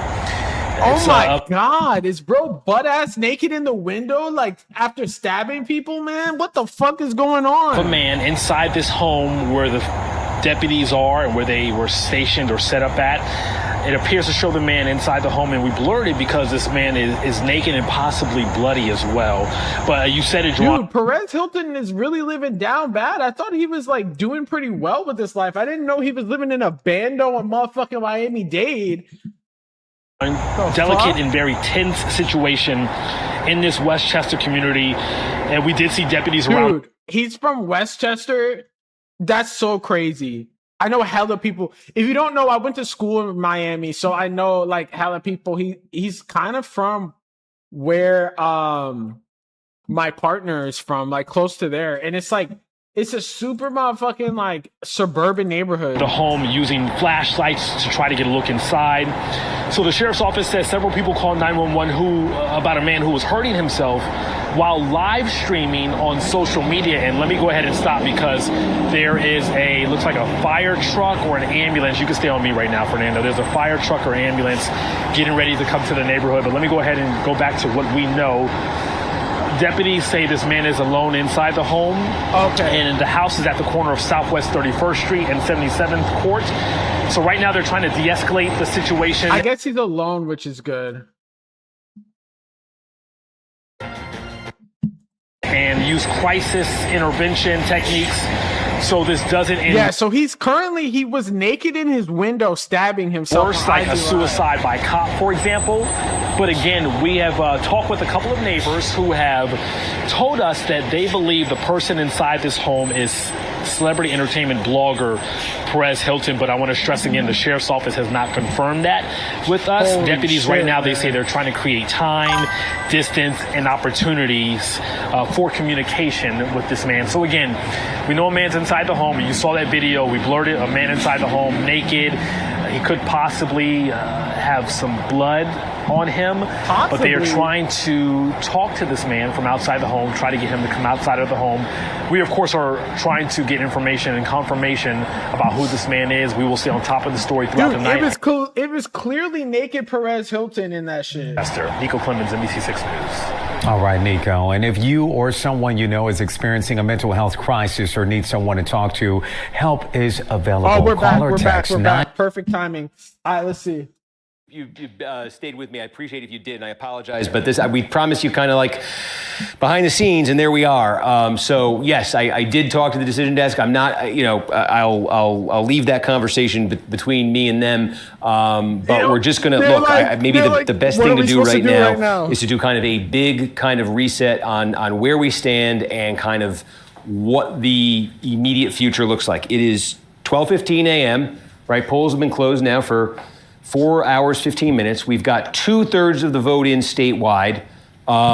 We got I think that might be a little better pace than Michigan's been on in some of these past primaries. We are at in the big one in Wayne County. We're at just over half the vote in here. Again, they might be a little faster here than they've been in the past. But it is still past midnight right now. We're still at half. So still going. 2/3. El Sayed's margin is sitting there. We're burning the midnight oil. Over 3 points. That's a 3.3 margin over Stevens. We've really seen it hovering in that range, right? For a while now. Maybe it dips just under 3. Maybe it gets up to 4 at some point. But it's really been in that. Why is he talking like this? He's up another 1,000 votes. Raw vote margin for El Sayed. It has ticked up a little bit here, I would say, in the last 30 minutes to an hour or so. So it's sitting at 34%. And so, again, I think the story that has, I've likened doing elections to the old, Polaroid picture, right? You snap it, you wave it in the air, and that you watch that picture slowly kind of come into focus. I mean, this is like the world's slowest Polaroid is what Michigan. I mean, I'm pretty much seeing very, in focus, very slowly, but, incrementally, it has kind of come more and more into focus. And so I think, the story we've been telling you tonight is kind of, we know the story. Through line we've kind of been following here is that, Stevens, needs to hit certain benchmarks in some big places and some significant places to have a chance to then win it in Wayne County and in Detroit. So what have we, what can we say we've seen? I mean, we've been doing our thing here where we show you one county at a time. The benchmarks, using those benchmarks of 2018. If she wins, I'm gonna smoke a blunt in her honor. 2020 for Biden. She has hit them in some places. I think she's missed them a little bit in more places than she's hit them. She's you're right, actually. Big in. I appreciate this chatter GP process so much because we've been so locked in looking at the raw numbers that I feel like right now she would if that's where it landed. His name. But we still have more vote to come right there. Bro, he's putting belt to ass in this county right here. It's emerged is she's really had, that's a bit too big of a circle. She's really had, Stevens, a bad night in Western Michigan. Terrible. Right? And that's, I think, where we see some of the biggest misses. This is a pretty big miss for her. Bro, he loaded in his poly market and Kelsey parlay. This in Kalamazoo, we'll see where it lands, could end up being a pretty big miss for her. Okay? This is the first time he's actually, ever since, he's been gaining thousands of votes in his difference, and he's still from northern Michigan. Well. And I mean, these are not all completed counties, but you see some El Sayed. El Sayed, I think, has done better here than the progressive lane did against Whitmer in 2018. That's good. So all those things have a cumulative effect, okay? And for real, whenever he talks about it, he gets so depressed. His position right now, up 3 points and change, 30,000 and change, with about 70% in, and it leaves Stevens. Did it increase a little? This in Genesee County, might be her biggest, outside of Wayne, is her biggest single source of hope right now. It's where the city of Flint is. You got 40% in that. I feel like the biggest trend that we saw is black voters were not engaged enough in all across the Midwest. It didn't want to vote. Monster number out of Flint. Not implausible, given, the support I think she clearly has with black voters that we've seen in Detroit. And Bro, the support is she had a larger percentage, but they underperformed and voted less in Gresham Whitmer. Michigan. But ultimately, this is a small. It's a big county on the map. It's small compared to Wayne. It's going to produce about a fifth, a sixth of the votes statewide that Wayne is going to. So if Stevens gets a big number out of Flint, if she gets out of Genesee with a double-digit margin, we're talking 4,000 vote plurality extra. Dude, that's 5,000, 3,500 extra. So 33,000. To what you see right now, plurality out of Genesee County. That's why he called the decision desk. Well, again, like that might take off, I say 30,000 and change for El Sayed statewide. That might take off the and change. He's been saying this for the past hour. The lead and that's one growing. of the brightest potential spots for her that's left on the map. Saginaw County, as we said, we're sitting at 71%. Is a good number for Stevens out of there. This is one of the places where I think this should show what fucking Flint. Saginaw's very similar to Flint. And so we are agreed on that. Real. Dude, this is not good for Haley Stevens. But this is not good for the Democratic Party in general because y'all need to engage. We need to do a lot better for black voters. That we posed at the start of the night, where we said at the start of the night, can Stevens hit these sort of benchmarks all around the place to get in a place where Detroit, let's see the margin, can win this for her, right? Okay, Detroit has largely come and gone. There may be, we're trying to find out. Yo, he's coping. A few more votes left. He's like, shit, I need to change this couch event. It looks like I just. Imagine these motherfuckers already know the result and they're placing their bets right now. But we thought, looking at Wayne, that would be as good as it gets for her there, okay? And if you're betting on this, I'm going to say I think Al Sayed's going to win. She still finds herself down by this margin statewide. Put in that couch So there is a separate additional question, though, and this is what we've been talking about for the last 30 minutes or hour or so. What we're trying to get a handle on is there outside of Detroit, outside of Dearborn, Dearborn Heights, because they went on like a 30-minute these are the call. sort of the cities in Wayne that get the most attention. Again, Dearborn being by far the strongest, for Al Sayed, Detroit being the strongest for Stevens. Are there other big townships there, cities, municipalities, where Stevens... Dude, 5,000 clueless McMorrow voters. Well, okay? Because I say that particularly about Wayne because they're so big. There are still so many votes to come out of Wayne County. Like, if you just look at the expected vote that's left in our system, let me call that up. The math ain't mathin'. At the beginning of Wayne County, she was up by 140,000 votes that are left out of Wayne County, okay? So, Stevens is leading. Now it's an 8-point margin in the county right now across everything, aggregated together. If in that 140,000 remaining votes, there are some there are some very strong areas for her. Look, if she wins, the math, right? If she wins 140,000 remaining votes. If she wins it by 10 points, she nets 14,000 additional votes. If she wins it by 15 points, right, she nets an additional 21,000 votes. 10 points, 15 points, 14,000, 21,000. Well, then apply that statewide.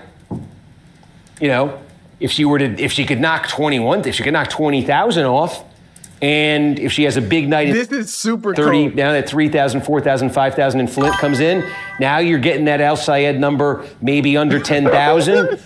We still have vote to come in Macomb, where Stevens has ticked up as the night has come along. Yo, this is a crazy framing of this shit. Sort of a big number out of Flint, additional support, additional numbers for out of Macomb.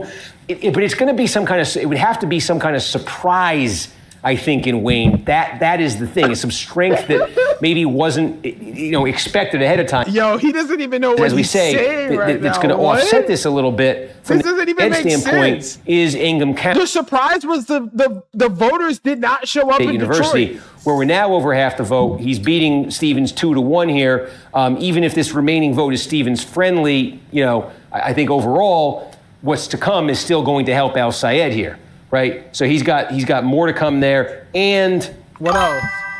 Why do I keep hitting Jackson County? This is where I want to keep hitting, and Washtenaw County, where he's up 20,000 votes. This is where he ran up the margins. We think late vote by mail batch from the city of Ann Arbor.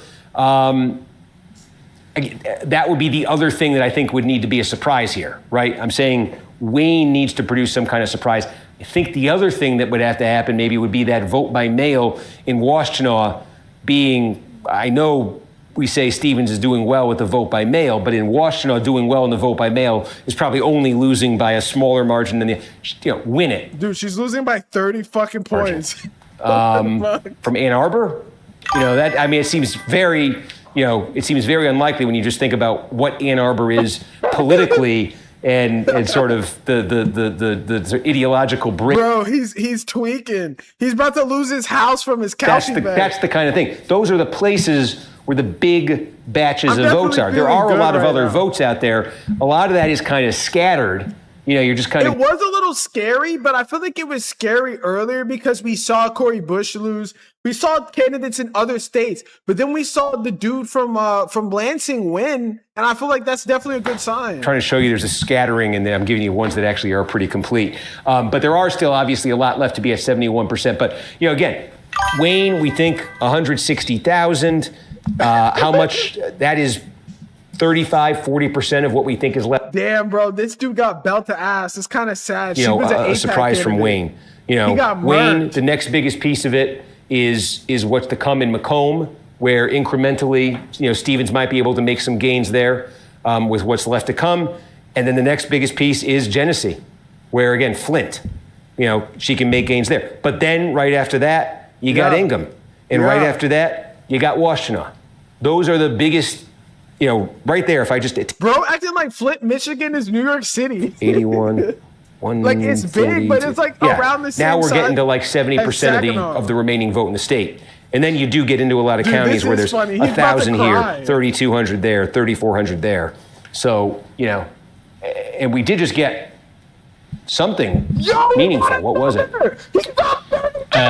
We got Marquette County. 7. Yo, he went up even more. I get to talk about Marquette. Wow. Yo, we got Marquette, home of Northern Michigan University. It is honestly, if I could take a point of personal privilege, one of my favorite places on the planet.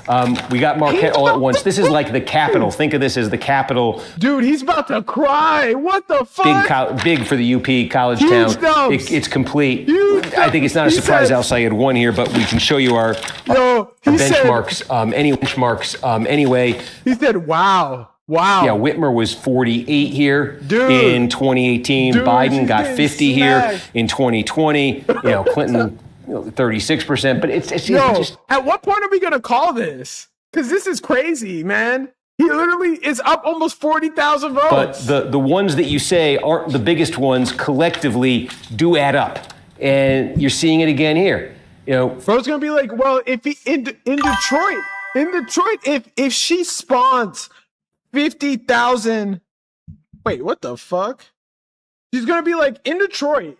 If he spawns 50,000 more here, but people, she'd want. If she spawns 50 more people out of nowhere, and she wins 120% of the vote. That more than once tonight in a lot of these counties. Let's take a look. Maybe I can show you some other. Was there anything else big that just came in? I know that was about 12,000 votes, so that might have been what. In fact, that was right because he.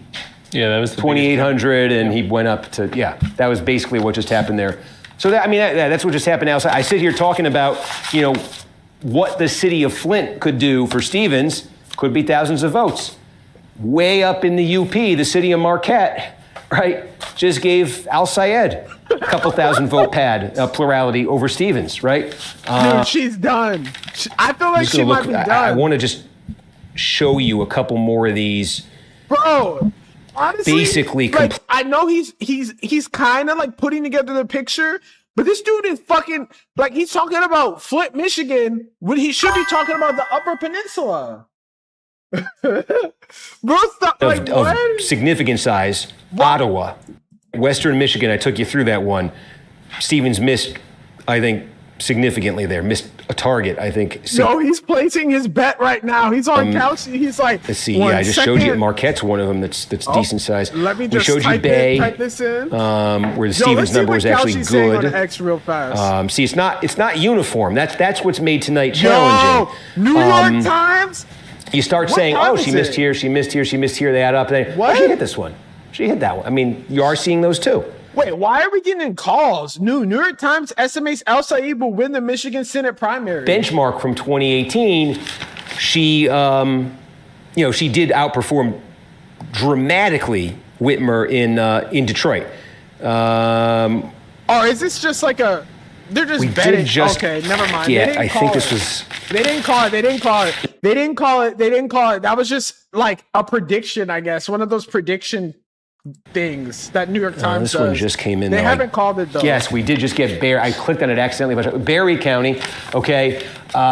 Just to give you the benchmarks. 300 votes. 95%. Decent size, not Whitmer 55. Yeah. New York Times is estimating that Abdul Al-Sayed will win by 2.3 points. It's not called yet, though. She misses. She's missed in some. She's hitting a few. And then this is where so many of them land, where it's like, no, it's not 52. It's not. Now I gotta call my wife that we bet our kids college fund to win. She probably only needed 50.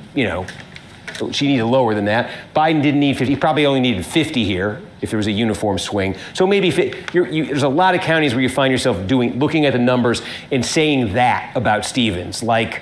It's not quite there, but maybe that's actually Dude, if you know anything about the state of Michigan, like this shit is not like California. Like all the major population centers are almost where done. else are we close to? Mike Rogers, you're next, motherfucker. Because he lost when Trump was on the ballot. So what makes you think that he's going to win County. without Trump? Okay, Al-Sayed, again, now this is a college county too, but let's just go through it. It was Whitmer. Whitmer got 55% of the vote here. Biden got 48, She missed it, right? I'm personally predicting she doesn't. And it's like she doesn't have any youth vote. I'm predicting he's probably going to win. Numbers. He almost got 50% in Michigan. Is good as fuck. Wayne just ticks a little bit more. 52, 3, 40. Whatever just came in Wayne, for what it's worth, small amount, was good for Al-Sayed because it was just a tick over. 8 points was the margin. Now it's 7.9. So, I gave you the sort of, call it the Wayne surprise scenario that might, lift Stevens here is she got to be winning. She got to be winning substantially. Bro, he was like literally hallucinating. A lot of this is coming in at the municipal level. It may be a more friendly Al-Sayed community that just came in, but it is small. But so there we are. 71%. Too close to call. A statewide margin of 36,000, nearly 37,000 for Al-Sayed. 30,000 votes. That is 3.5 points, basically 3.4 points over Stevens. And nothing new in Genesee. Still sitting there at that 9-point margin, maybe a tick more. We're acting like they're about to 25% create votes out of thin air. Adam, I'm going to take water. What do you have? Uh-oh. I was looking a little bit around Wayne County, just trying to figure out, what's still going on in those outstanding municipalities. It did look like Dearborn was done. They posted a report that said final report. There's still a question of those Detroit mail ballots that they still have that bucket on their website as not reported completely. Canton Township, Livonia, I still didn't see mail votes from them. So there's still a few. If you carry the two in Wayne there that we're missing a good amount of voting. Yeah, no, and that Livonia is a important one because I think that is a place, if you're Stevens and you're looking for a big number somewhere, that's useful because if you're looking for that number, that's, I think, top of the list of where you're going to look. What, they're going to find 40,000 only have that votes? Yet. What did Dearborn land at as the final result? Yeah, what's the Dearborn number? They haven't even been able to tell us. Here. 77-20. Jeez, for El-Sayed. God damn. So El-Sayed 77-20 in Dearborn. Belt to ass. In the 18 primary, he got 64% right there. So yeah, built 13 points from what he got back then. Do you have Dearborn Heights by any chance? Dearborn Heights was still missing mail when I last looked on their website, but let me take a look. Let's see. Okay, sorry, I'm just checking my own. He's like, let me just call my wife again, tell her to place that cow she bet, put it all on El-Sayed. No, Okay. So yeah, we're just, we've reached the point here where we're waiting. Currently, 87-12 without the mail vote. God damn! And it was 87-12. It was closer there. He got 64 in Dearborn and 52 in Dearborn Heights, 75 in Hamtramck. This was 2018. Yeah. Canton, Plymouth. So I know it's slowed down here, kind of, folks, but I mean that's the reality. It's kind of blip by blip in Wayne County. We're gonna keep it running until this shit goes. Donovan McKinney is up 3,000 votes. Through the list here and see, in terms of raw expected vote left. Yep. Yeah. It's Wayne, Genesee. There's Macomb, Ingham. We don't have anything. That's interesting. We don't have anything from Muskegon. What the fuck has Muskegon County been doing this whole time? We think we're going to get about 25,000 votes out of here. Decent size. And yeah, this one, okay. Whitmer got 50.2% here. This was, and Biden got 54 in Muskegon. So yeah, I mean, again, based on how this is going, I think this would be likely good for Al Sayed. Again, a 25,000 vote. If he were to win it by 10 points, he nets 2,500 votes, right? If let's say there's 20,000 votes. Now he's finally doing the Al Sayed version of this shit. And 20. It's so crazy when I go on IG and I just see random people literally posting my memes and then tagging me and shit. And it was the Haley Stevens one too. I'm gonna take credit for win this these win past elections and what we're seeing everywhere else. I think that's the expectation. Still up 37,000 points. Do we have more? Yes, we're inching up in Saginaw. How many votes do we think are left there? Not many. Saginaw's almost done. We think 6,500 votes are left there. He's spiraling. Yeah, I mean, look, 6,500 votes left if Stevens is winning by 15 points. If we don't know the vote type, 6,500, 650, it'd be 1,000 votes. She'd net another 1,000 votes out of Saginaw. That's right? nothing. I mean, if she got 1,000 votes, nets 1,000. We took you through Genesee next door. Maybe she could get a couple thousand more. Maybe Flint. Dude, he was literally shit. This is a big one. Wait, I know that's a big one. This is a big one too. Macomb. Let me. Dude, Macomb, he's putting up numbers. This, Adam. We think there's about 59,000 votes left in Macomb. That's hella. Sorry. What do we know about how is the vote by mail breaking, and how many are left? How is the election day breaking? Honestly, how many are? I feel like when. Currently in our tracker, we have 14,000 election day votes expected remaining. Yo, this is so much better than California. I feel like California, we were waiting a week for this amount of votes. 63-34 for El Sayed. Yeah, bro's literally I need to transfer some money right now. My kids are never going to college. More if it's at that clip, okay? And then the mail vote, 44,000 expected remaining. And those are currently breaking 63-32 for Stevens. She's winning them by 30. Yeah. 44, 8, 12, 13,200. Crunch those numbers, twin. So if you use those, okay, this is it. If you carry the two. Al Sayed is leading right now in Macomb County, 54-66. If we just extrapolate, we're doing back of the envelope stuff here.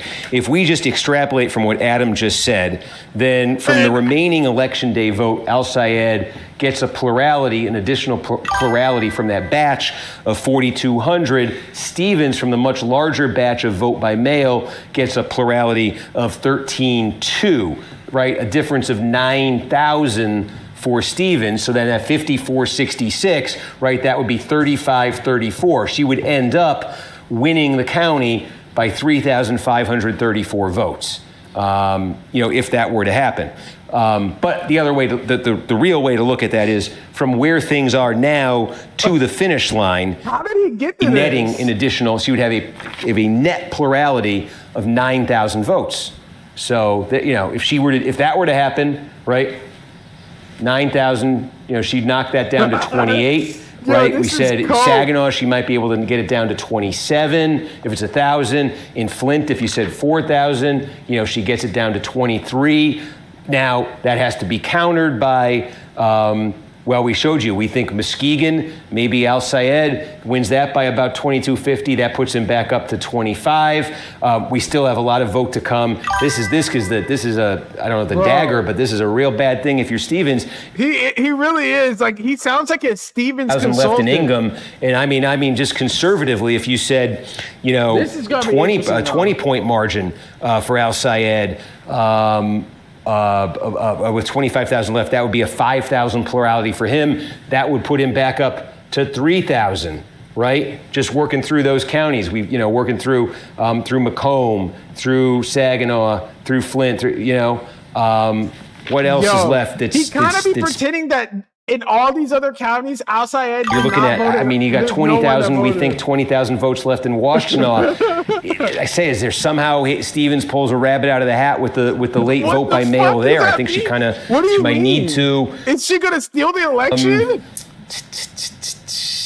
Oakland, what's left? We got 20,000 left in Oakland. Stevens has been doing well with that. Maybe she wins what's left by 10 points. That'd be 2,000. Right, dude, we got 43,000 Mallory. Knock it down. Okay, we just got in. We get 2,800. You just see she's still in that high 20s, 30,000 range, going through all of that. That's not Wayne, but that's a lot of other stuff. What just came in? It was a combo of counties. The biggest one was Jackson at 3,000 votes. She wins that. She probably nets maybe 200 votes or so. Oh, we just got a Wayne update. Yeah, okay. Let's see, 6,000 votes. Is it in the system here? Yes, that just went in there. Okay. And then he's up by... El Sayed gets 49% of that. Yeah. Stevens gets 47. Yeah. It's just... Again, it's just that's not by itself a horrible number for Stevens. It's about even between them. But again, Wayne is where she needs to be... pressing the gas here, right? She needs vote updates in. Yeah, he got 49% of the drop margins that just came in. Because but she needs to be running up the Wayne bag County. in Wayne County. And that's so, her best county. All the again, we just to zoom this out statewide, just kind of doing very, very, very rough, unofficial, non-decision desk approved math in all these other places here, these sort of big, substantial places where vote is to come. Even going through some pretty friendly calculations for Stevens, she's still landing like 30,000 or so votes short, 25, 30, and there's other places on this map too that could help her, but it just underscores the importance of those updates from Wayne. When you get a big batch of votes, when you get a municipality from Wayne, if you're Stevens, it underscores the importance of winning those big, of start taking chunks out, thousands of vote chunks in plurality. I feel like, and it's also not considering the fact that places like these rural counties are still voting for Al Sayed. It's not like he's just stopped. A point or so, margin now for a long time. I know we had limited polling in this race. I think there was a poll that showed.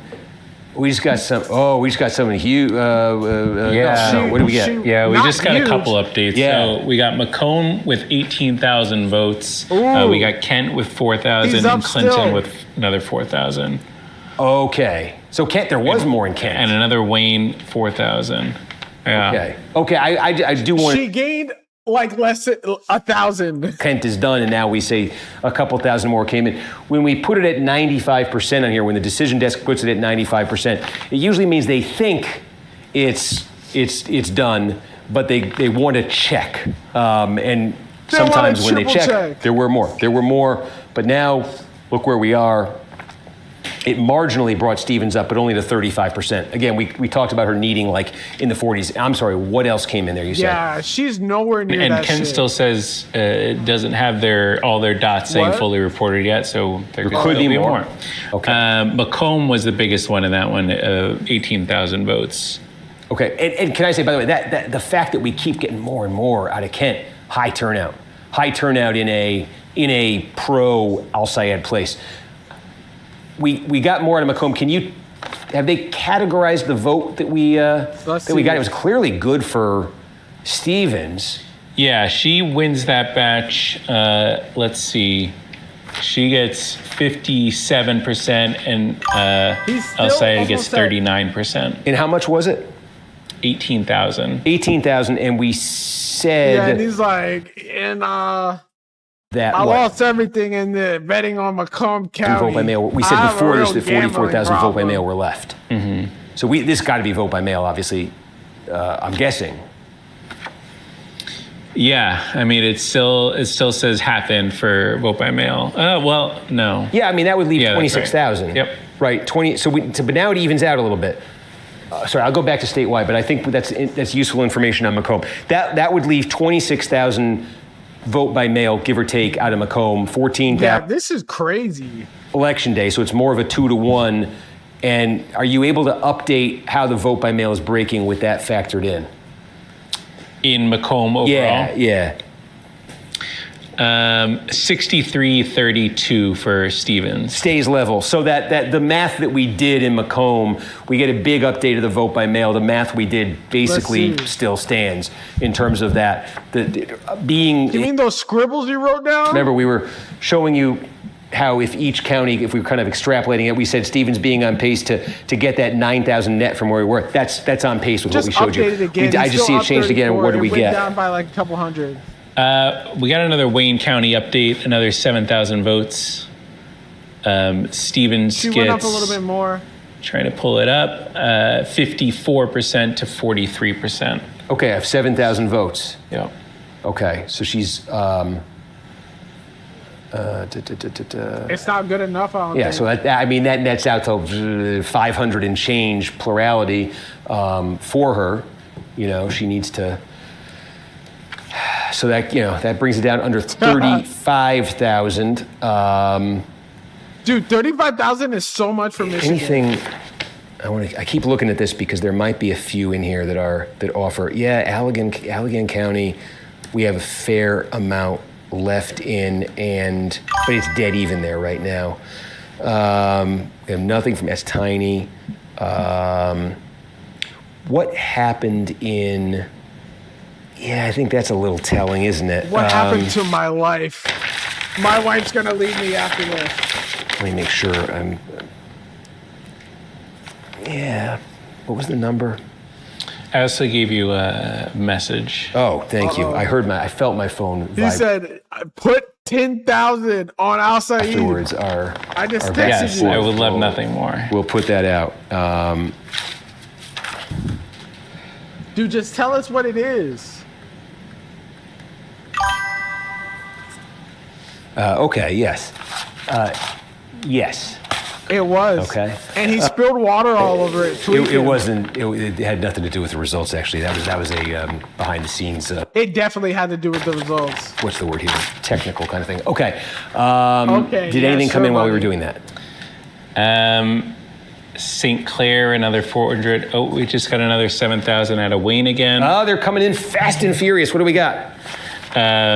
She nets a couple hundred votes there. She wins that batch 52 to 45. So 2 7-point victories again. And how many votes? It says 7,000? Yeah. Yeah. Again, so between the last two updates, she netted about, again, just to put in perspective what, She netted to put in perspective what just happened, right? 7,000 vote updates from Wayne County come in. They break for about 7 points for Stevens. What that has the effect of doing is knocking this number down statewide about 1,000 votes. What just came in from those two updates. So 33,460. Now it is inside now 3 points. It's 2.9 points. We'll keep a running tally of this. We now think there's about 114,000 votes that are left. I'll put these up on the screen for you. Maybe that's the way to do it. 114K, that's a K. We think 114,000 votes are left out of Wayne County. The second biggest source of votes we think that's left is right here, Macomb County, 41,000. Then would be Genesee. We think, roughly here, these are rough numbers. We think about 36,000 votes left to come out of Genesee. Genesee is Flint. Good amount. Like almost 200,000 Ingham votes? County, right? State capital. in Michigan State, 25,000. We think 25,000 are going to come out of there. We told you about Muskegon, where we got nothing. So bro, definitely losing his house on this. 3,000 are going to come out of Muskegon. Oakland, we still have. Again, these are rough. We think maybe about 20,000 that are left in Oakland County. We did get it. Looks like we got another Washtenaw update a few minutes ago. Can you look into that? Let us know. Because we think now 14,000 left in Washtenaw, but. 114, 155, 191, 205, 230. So that's 253. We're doing some Oppenheimer math. In the places, outstanding votes in the places I just showed you, that's the lion's share, of what's left. I say there's scatterings elsewhere. There are a few other places I can show you, but that's the lion's share of it. What I just guess that's do you why have it's too close to call. Yeah, that came in while we were doing Macomb a few minutes ago. That was... So just a little rundown. Outside is up almost 34,000 votes. It seemed like the majority of his vote share came from populated college towns. He won 48, 47. So we think this is probably vote by mail. Yes. Right. So that's a great illustration. Okay, that's actually a really good illustration. What just happened? If we got a vote by mail batch, right, from Washtenaw County, where we keep hyping this, I don't know, will it be mythical, late drop of vote by mail in Ann Arbor, and oh yes, Stevens does great with the vote by mail, but maybe in the super liberal college town where we expect El Sayed to be cleaning up, maybe doing great means just not losing it by that much. Well, look at that. Bro, in Washtenaw, not that batch of votes, but out of Ann Arbor, we just got a big vote by mail batch, and yeah, it's basically a tie, right?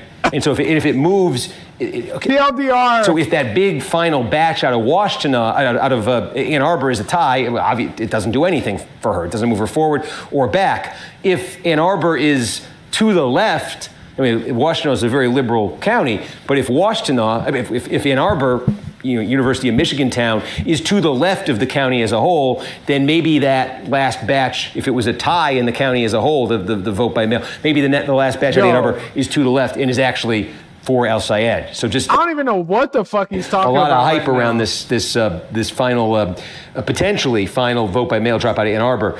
But again, this is kind of what the map looks like right now in terms of where the outstanding vote is. There is 11,000 out of Kalamazoo left, but Kalamazoo is looking so far looking very good for Al Sayed. As part of the story tonight has been Western Michigan. Yeah, I think. Western Michigan, he's been really interesting story. Crazy. The growth that's been there, the young population, and there were some signs of this if you looked at past primaries. 2018, for instance, and it's really, I think, from the kind of progressive standpoint for them, it's really come to fruition. It makes a lot of sense. You're basically damn near like a Chicago suburb in Western Michigan. You're hella close. Did I tell you? Yeah, you could say Saginaw, maybe 6,000 votes there. That's a 6. Maybe we'll get a thinner marker, but maybe you probably couldn't see it then. That's everything, almost everything. There are a few. Okay. Allegan County, we still got, we got 8,000 left. To magically make votes. In Allegan, we got about 8,000. Nah, stop the count, man. That's an 8. But so far the vote in Allegan County has been dead even. So no clear advantage in terms of what's left there. That's bad for her. We got 8,000 left in 8,000 left in Calhoun County. I don't want to ruin my artwork by clicking in a county, but maybe I'll do it this way. 8,000 votes left in Calhoun County. Stevens has been winning it by about 5 points. So if that holds, she would net 400 more out of that. Monroe County, she's been winning by about 10. We have about 3,400, so she could not net 3,400. I'm seeing a lot of counties that are in this category. I say 3,400 left, she's leading by 10. 2,900 left. Well, that one's even. 2,400 left. Even. Yeah. Oh boy. You know what? They're just it's these Western Michigan counties. He's going up. That's I'm really seeing that. And it does. We think maybe about 2,000 to come about 2,000 to come out of Kent County, too. About 2,000 there. We just got another Kalamazoo He just got another Kalamazoo, Oh, okay. and he So I'm got going to erase more. this. You got a sense of it. He went up by Kalamazoo, 100 that's a big votes. one. We're basically done, huh?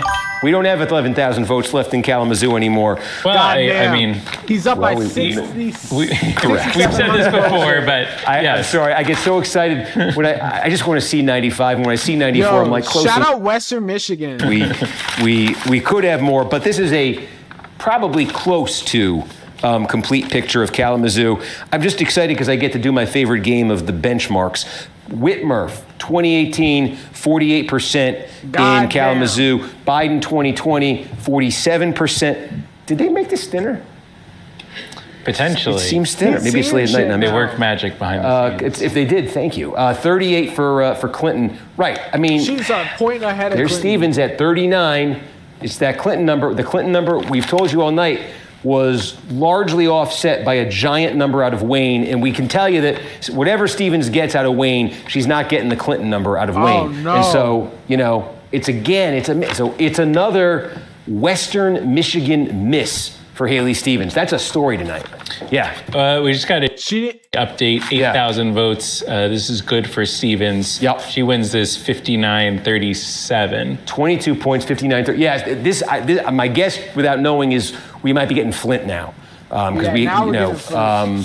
But that moves her to a double-digit advantage. Right, remember we said maybe she could net another, from where we were a few minutes ago, maybe she could net another 4,000 or 5,000 votes out of this. So that batch moves her in that direction. But again, just to give you a sense of what she's up against here, that still leaves Al-Sayed. He's north of 30,000. Now that is 2.7, the difference right here, right, between the two of them. That is the closest in terms of raw percentage, I think, that I've seen her pretty much all night. So not really. Earlier it was a little closer. I feel like she's got to just get some big numbers. There are still 114,000 left out of Wayne. She got to produce something big out of there. He's like, please produce something big. Macomb, we talked about. We think the additional plurality for her there. Statewide races take so long. 30 is winning 27, 54, 81 minus 42. She could probably net. My guess is that what is left in Macomb County, the vote that's remaining, she can probably net about 4,000. From that, oh geez, I'm sorry. She could net about 4,000. Slash that off the 31,000 that you see right there. His copium reserves are like the U.S. oil reserves. But again, right now. do me a favor, Adam. This is a good one. Ingham County. I mean, in terms of the mail, how much is left? What's it running at? 3 minutes ago. Election day. Haley Stevens says she's feeling good about winning. County overall, we have our estimate is 25,000 remaining vote. It looks like that's all mail vote at this point. How's that mail breaking? Mail vote is currently running at 48 for Stevens, 45 for El-Sayed. Yeah, boy. See, that's the thing. If you're Stevens, it's like that's good mail for you, and she's leading by 3, which 3 points with 25,000 left. That might net her 750 votes. It's going to be a handful. All those votes left right there. Vote by mail's her bread and butter, but Ingham County demographically isn't, and so the good news for her is it looks like El-Sayed doesn't build on this margin with what's left in Ingham County, but she may not cut into it with what's left. So again, we say 31,600 now.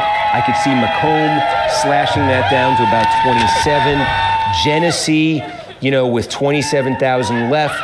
Again, if she were to just pour it on the way she just did with that last update, she could net 5,000 more. Maybe we do it this way. Let's say she could get 5,000. I don't think we changed the marker thickness. Never mind. 5,000, but they do great work. I just did one. Thank you. 5,000. Let's be generous, right? This is non-decision desk approved. 5,000. All right, let's see what she says. Oh, it's been a long night. I know it's been an exciting night. I know it's been a long night, because that's the Michigan way. But I want to give you all an update, all right? We knew that this was going to be a close race, and that's exactly what we've got. A close race. We are still waiting on this is the lady that's fucking the black thumbhead Republican dude. Results, and we might not know the results until early in the morning, maybe even later tomorrow. Is she saying this so she can leave? She can leave and everyone will go home and they won't see her lose? We are still waiting on results from Detroit. No, we're not. What the fuck are you talking about? Detroit is donezo. He doesn't believe it. Got Keith Williams in the House, the chair of the Michigan Democratic Party Black Caucus. Oh my God. And Keith knows we're also still waiting on results from Flint, Muskegon County, Macomb County. But friends, I am feeling good about this race. Dude, she's down 30,000 votes. I am feeling fired up. And you should be too. But I want to talk about the stakes of this race a minute. We've had a long, hard-fought primary, and we'll know soon who our nominee is going to be. And whoever wins is going to go and take on Mike Rogers. Okay, that doesn't sound very confident. Republicans are going to do everything they can to throw. It's kind of hard to find the exact city results sometimes. Dirt, all the mud. This lady loves Israel. She's like, we can't have nice things. The kitchen sink. Let's see if I can find it. Because they want to keep the U.S. Senate red. So Mike Rogers can keep rubber stamping Donald Trump's ridiculous agenda. Higher prices, 1,000 manufacturing jobs lost nationwide, corruption and abuses of power galore. They want to keep the Senate red. The Detroit so Mike election Rogers results? can go to Washington again and sell She's us out to only the highest up by bidder fucking and 2 make himself points. even wealthier. They want to keep, I wish I could do a They map, wanna keep but the Senate red. I don't know if they have interactive maps that are that could for Senate races like that. But like she's only up in Detroit by 2 points. Mike Rogers can ban abortion, gut health care, and roll back workers' rights and voting rights. Friends, we are not going to let that happen. Yeah, because you have no control over it. Let's see what's up. Muskegon is going to give El Sayed something. We already showed you that. Well, let's forget this again for a second. 5, 10, He's 11. Still up 31,000, and it's at 2 minus 2. That would get it to 22. You know, and we'd be, and then it's like, can she find a way to get that kind of a margin, some 15, 20,000 vote or more margin out of Wayne? 114,000 left in Wayne. What is her margin in Wayne right now, though? Jackson has vote left. She's leading there by about 10 points. Are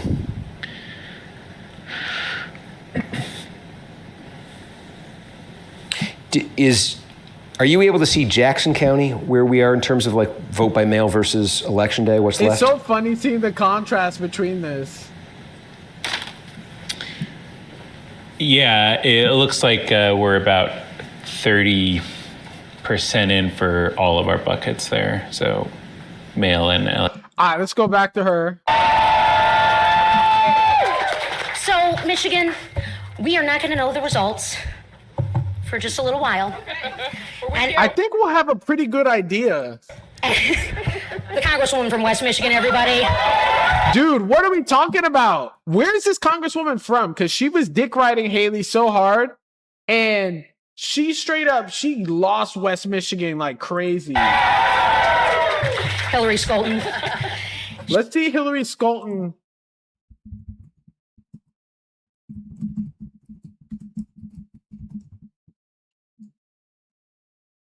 Muskegon, Kent, and Ottawa, all counties that outside put belt She's mama, ass two great on. boys here, and their future's on the line. So we got to get some sleep, or get some coffee, and then we got to be ready to go. We got to wake up and be ready to go, because if we are going to win this thing, which we are, dude, she left. This is her kid, and she left her husband, cheated on him for that black Republican guy. we are going to have to get ready and show Mike Rogers what a little stick it to him looks like. Dude, I feel like I'm watching like a Veep episode. Thank you, friends. See you soon. Thank you, Senator. Appreciate the follow, game.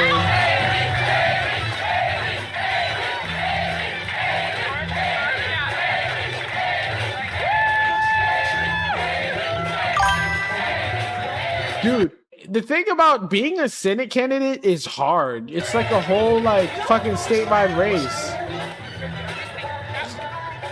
Yeah, she doesn't, and she's playing this like black music and shit. We don't claim her. Yo, what if right when she leaves the stage, she just bursts out in tears?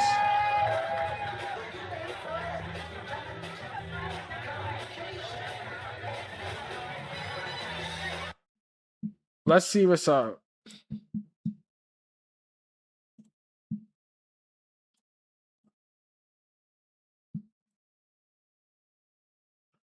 What are they contemplating now? Yeah, these counties. The seat is a lot different than whatever it was going on. We don't have good breakouts for. Okay. And again, the like motto of Michigan elections is limitations. Yes. That's not Adam's fault. That's just the way the system is. So let's 77%, 31,000. Our most recent update came from Lapeer. It was another 3,000 votes. And how did it break? She wins 57 to 39. Oh, that was like the first vote of the night there. There you go. Did we have nothing there? Okay. Yep.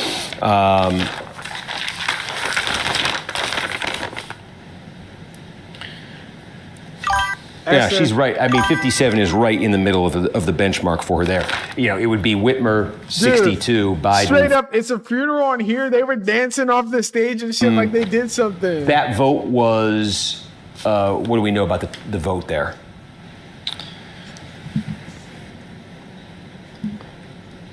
Dude, why are we looking at a county with 2,000 people? They got to change my batteries again. We just got a Macomb update. Oh, yeah, okay, here we go. 11,000 votes. Did put her ahead? I can see the color changed. Uh-oh. She wins the batch 63-32. That's the clip she's been winning the mail at, right? Yeah. So 11,000. We started at 44,000 mail. We got an update of 18,000 to take it. So we now think we have about 15,000 mail left here? Yeah, it looks like that was, mostly all mail. Okay. So look what that did. 27,639. Okay, got a little closer. Right now, that's the margin. 2.3. It's as close as it's been. And now he's 15,000. So now we're equal, I think, in what's left in Macomb between vote by mail and election day. Though there's a question of, is the election day subject to some, they got to change it right now, is that?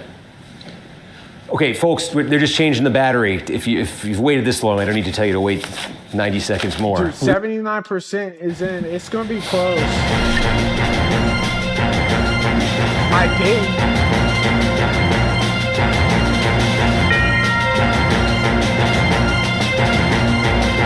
I don't know how New York Times said that they predicted him to be like, hella.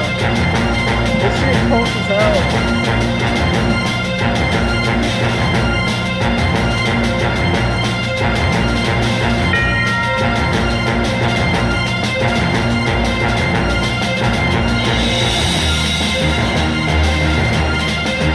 Let's see.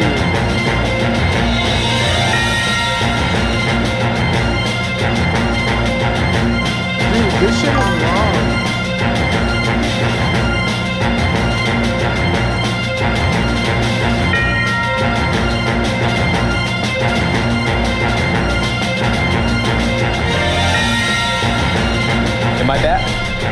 Folks, boy, okay, this is the fun of election nights. I'm just sitting here saying, Muskegon, everything I think. Why are people quoting the New York Times? This is going to be Al Sayed. Let's credit him with some votes here. This is why it's non-decision desk approved math. We just got Muskegon while we were putting that battery together. Get likely, possibly all of it. Stevens looks like wins it. Now let's put this in some perspective here. What was the number?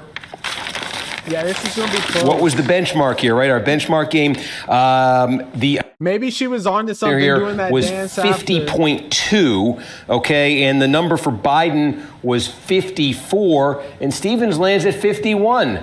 So she ends up hitting the number here. And this was a place, and Al Sayed got 25% here in 2018. So Stevens hits the number here. The effect of this on this back of the envelope math that we've been doing, that I flubbed on this one, right? Stevens is going to win this by maybe. We'll see if there's a little bit more, but she's going to win this by about 1,500 votes. Yeah. I was saying I thought Al Sayed might win this by about 2,200. It's a net, dude, his mouth is net swing there of about 4,000. I think a Wayne update's coming in. 26,330, 2.2.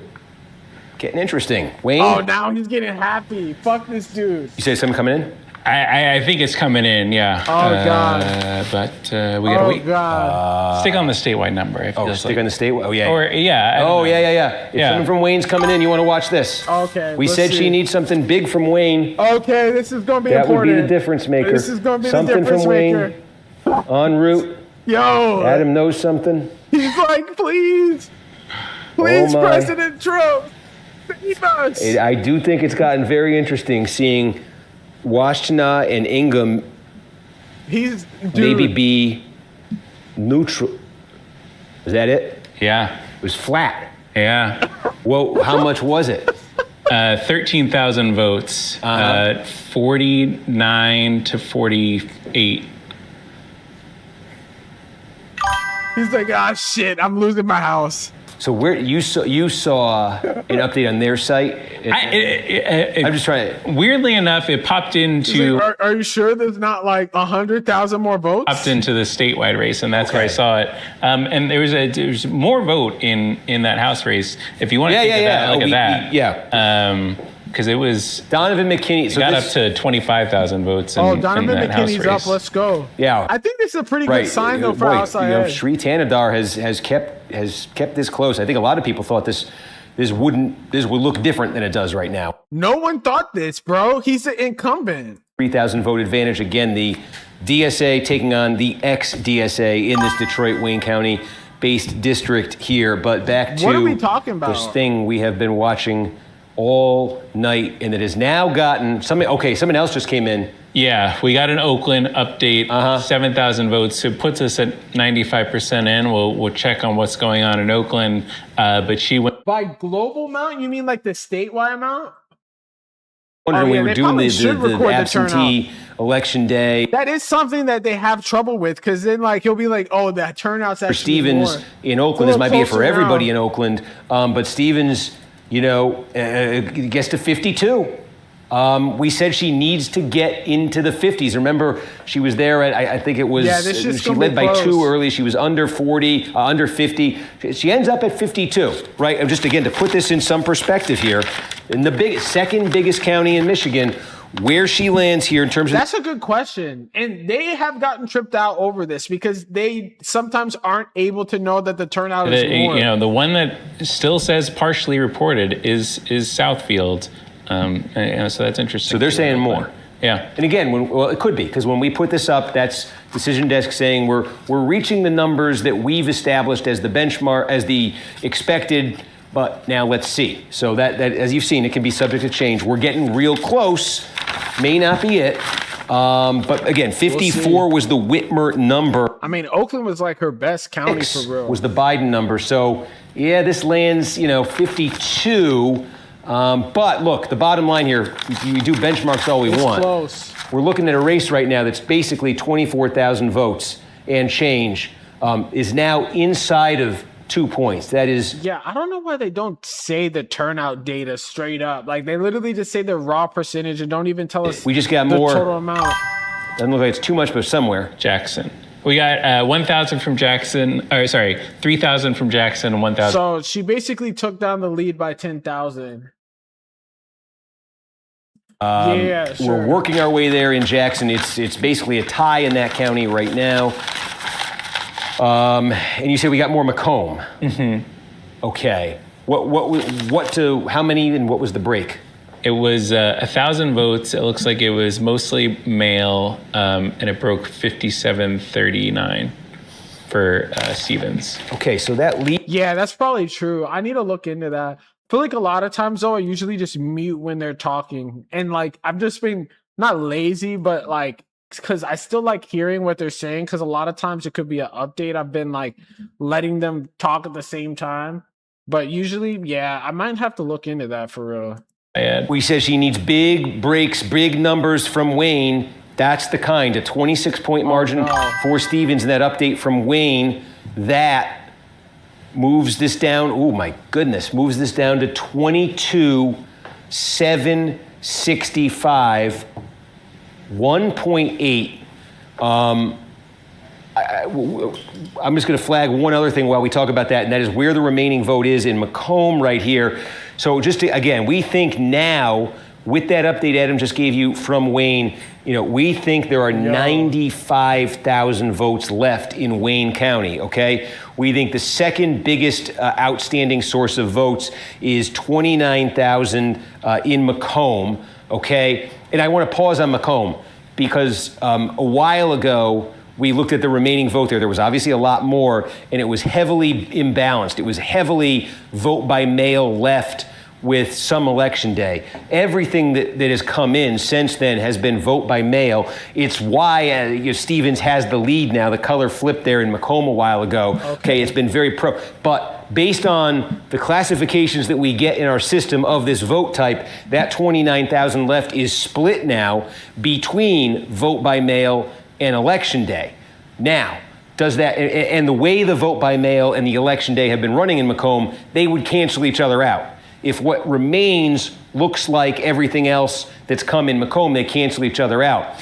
But I want to be careful here because right next door in Oakland, that update we just got a minute ago, a very good update for Stevens was, we had, our system was telling us that's election day vote that's left. And that last big update went 61-35 for Stevens. Okay, so if that vote by mail, we've gotten 3 or 4. 6. Yeah, for real, man. This is looking mad close. Pro Stevens as we've been expecting all night. It's 1.7. If the remaining vote by mail here just continues that pattern, but the remaining what's coded as election day vote doesn't, that's a big batch of votes there. 15,000 votes that are coded as election day, that if they broke more towards Stevens, but again, she's now in a position 22,800. Did we just get a little bit more? Taking a look. Small. We got another 1,000 Saginaw and another 200 Van Buren. How does Saginaw break? 59% for Stevens, El Sayed 34. Yeah, so so it's getting close as fuck right now. It's 1.7 points in between. At one point he was up 40,000 votes. Now he's up 22,000. But yeah, it's close. Again, this is the kind of guessing game we're left playing. The way this is, if that remaining, dude, there's a lot of Americans that still, for some reason, don't realize that this is an Israeli agent. Holy shit!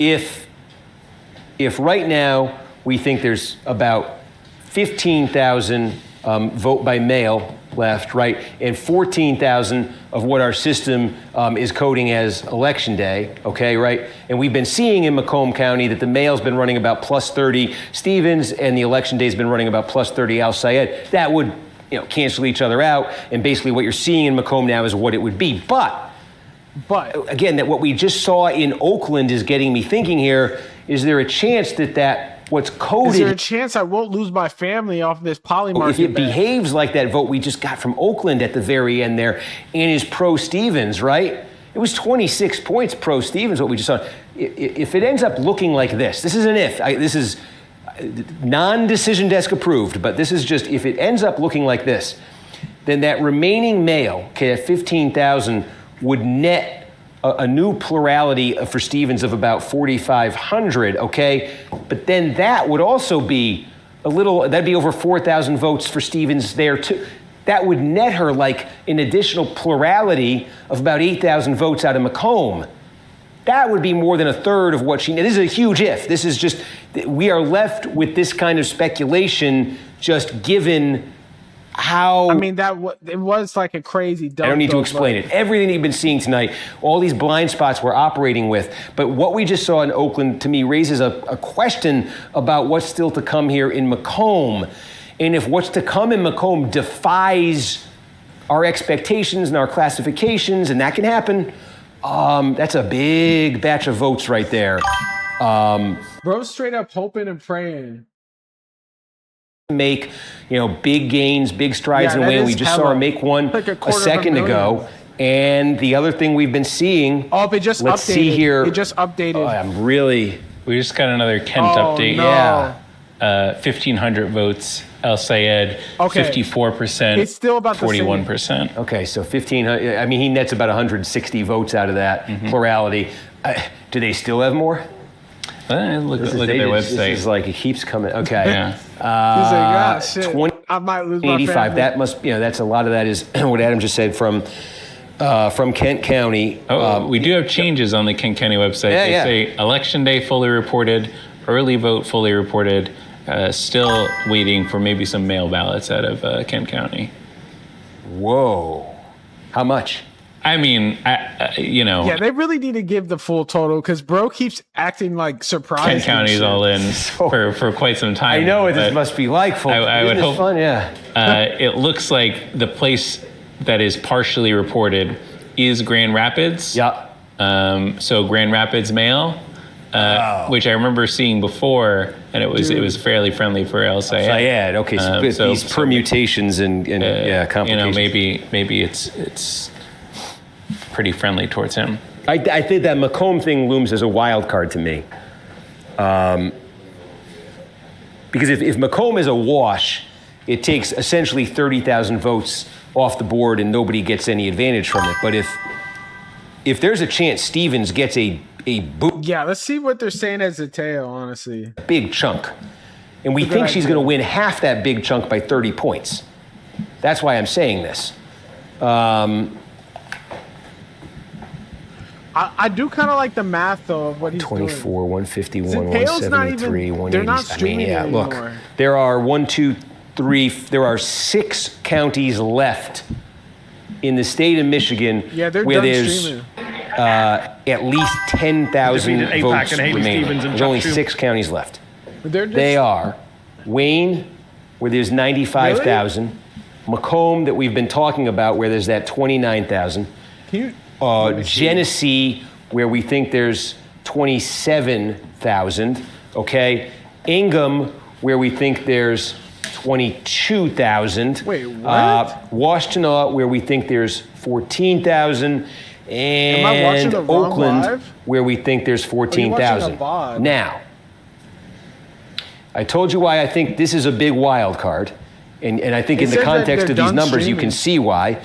Because it's outside of Wayne, that's the biggest source of votes. This is from 4 hours ago. The interesting thing that we've seen... I'm just trying to stay as current as possible.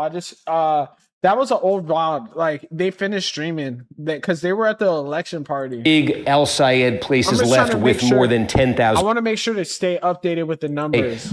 We think that those votes that are to be counted are vote by mail. And the vote by mail in Ingham is running about even right now. Yo, this is looking really fucking close. There's 22,000 votes left here. It's El Sayed country. Well, if the vote by mail is even, this is what if, but what if... Yo, so if you're just tuning in right now, he's up 22,000 votes. I think it had updated and he was up 21,000 before. Yeah, it was previously recorded. If it's Ann Arbor, this is a bigger if. Damn, everyone else in mail is a wash there, right? I'm staying as long as we got the numbers. I don't care. I'm going to crash out. This is left with more than 10,000 votes. Now they've been neutralized by Stevens, is what I'm saying. This is if. And then you've got, 27,000 left here in Genesee. This is Flint. This is breaking. This is, a place where, again, if you're Stevens, you could probably, you could probably still get about 3,000 vote plus. Yeah, sure. Keep us posted because bro's doing like we've been talking about Wayne, right now. Where it's, she needs big updates. She got a good one a minute ago. There's many more to come at 95,000. And yeah, so we live. There's 82% of the vote in right now. 22,000. We're hoping that Al-Sayed can hold on. Slim majority, man. This is like close, but then again, we're in Michigan. All these races are close as well. Still, okay, 14,000. We're and not quite sure. Yeah, keep us updated. They're coded as in there. This could be a red herring, as we've seen, but is red herring the right word? Kornacki is losing. Morale is low for Kornacki. 18,000. Okay, but remember the last time we had coded vote as election day here in Oakland, I said, "Oh my goodness, this is," but it ended up breaking 26 points for Stevens. So if this 14,000 breaks for Stevens, okay, if these are neutralized, if she gets a big... I seriously feel like this is so close that I can't go to sleep and wake up and like know what the result is. I got to know what's happening as it's happening. I'll tell you, yeah. We just got updates in Midland and Kalamazoo. We got updates in another Midland. 4,000 votes out of Midland. She nets a few in Kalamazoo. 1,000, and he nets a few there. Okay, we got. Let's see. Yo, bro is spiraling. He's tweaking. I don't need the benchmarks anymore. We're not in benchmark territory anymore. We are. He's been doing this for 12 days. Okay. Dude. And Kalamazoo, we think is pretty. How do I keep doing that? He needs some sleep. Kalamazoo, we think is basically complete. Okay, yeah, we went through this. So, 22.7. He went up. I think it comes back down to what I was just saying a minute ago, where like the big variables here are when we get remaining mail in these two places, are they neutral, okay, or is Al-Sayed could really use a boost here, right? So is the remaining mail in Washtenaw or Ingham? These are big Al-Sayed counties, but the vote by mail is Stevens. He's gonna need a good amount in these places that have been breaking about even. If they are even, then you've got two big chunks here left on the map that are Al-Sayed overall, but he doesn't get any benefit from them, right? And then, like I said, what if this Oakland, like the last update that just came there that was coded as election day, what if that breaks for Stevens? She won the last one by 26 points. What if she wins another one by say 25 points? That would be a 3,500 vote net plurality for her. We said maybe she could get 3,000 more plurality out of Genesee County. Keep in mind too that anyone that's feeling anxious as fuck, bro is really like kind of pro Stevens with his the way he be doing. If you look at it, how it's coded in the system, it's going to cancel each other out. It's going to be half mail, half election day. If it does what we just saw here in Oakland County, Stevens could blow it wide open in Macomb with what's left there, right? Huge swing. And then, like I say, we're sitting on 95,000, right? So Al-Sayed is 22,440. If these two were to happen, okay, 6,500, you're basically knocking this down to 16,000. Right? And then you're keep in mind too that Detroit, I guess Wayne County in general, there's still 90,000 out of that 270K break remaining. For Stevens, by that like 30-point margin we've been seeing. If it did, if, then this 16,000 would immediately be cut in half to 8,000, and then you would be left. Bro's doing big ifs here, because this just happened one time. I'm giving you the places I say with 10,000 or more, but it is those places account for the overwhelming majority of what's left. 83%. And then you have Wayne. Yo, make sure y'all follow on. Make sure y'all follow on Twitch, and make sure you follow on YouTube if you're watching this. So big variables here. That Macomb. Is Macomb even? If it is, that's very good for Al-Sayed. Does the remaining Macomb break big for Stevens? Obviously huge for her. The remaining vote by mail in Ingham and Washtenaw, is it a wash? Is it break even? If it is, that's great news for Stevens. Does Al-Sayed still get another big bounce out of that? If so, obviously great news for him. Oakland, that remaining vote, does it behave like that last batch that we just got? That Stevens won by 26 points? Great news for her if it does. If not, advantage Al-Sayed. And then 95,000 in Wayne. It's coming in from all these different corners in different permutations. Yeah, the 95,000 is... She just had one a minute ago for Stevens. On top of these other things, are there big batches for her there? I think Detroit is completely already counted. Am I being generous with Genesee and saying she could net another 3,000 votes out of that? So those are the big questions. As we're sitting here with 83% of the vote in statewide, with El Sayed sitting at 22,120. I'm happy to just sit here and watch it. If you guys are, just watch it. I mean, it's like this has been. Yeah, bro, he replaced his Cauchy bet and he's betting on Stevens winning right now. But let's hope that he loses everything. And there've been swings here where you're like, we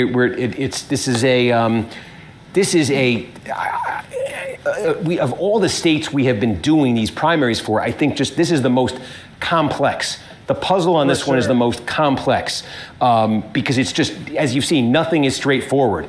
It's almost like got a House of Mirrors effect watching these vote returns come in. Nothing is. Yeah, when he got that big ass vote return, he wasn't even expecting that. But it's just made for this kind of dizzying night here where you're looking at it and you're saying, no, Stevens is missing her targets. No, she's making her targets. No, and now it's wrapped all the way around to this. And I think that's the best I can give you in terms of what the major questions are at 1:30 in the morning, 5.5 hours after polls close. But the good news is, I mean, look, we don't get tired though. We're still lit. It finally has come around to a place where we've got like six things here, almost maybe six updates we're looking for. So what's the next one that's going to come in? 22,120. Keep an eye on that number. I'm watching it with. Dude, she hasn't been leading this whole night. Jumping into any other counties, we'll just react when we get an update. But again, although I will say almost anything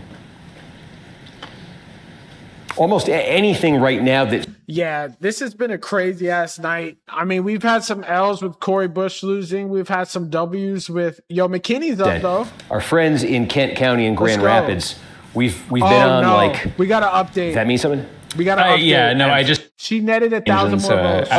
We did change.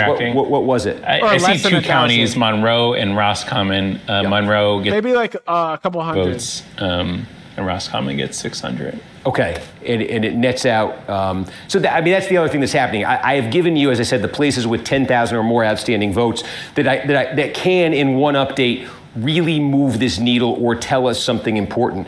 At the same time, the rest of this map is filling in these counties that are colored in but are not at 100%.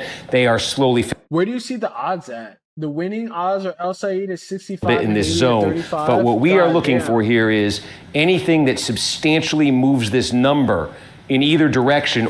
Can't believe New York Times already put out that he was going to win more of the. If we get Ingham and this number doesn't budge, that's just as important and that's just as significant.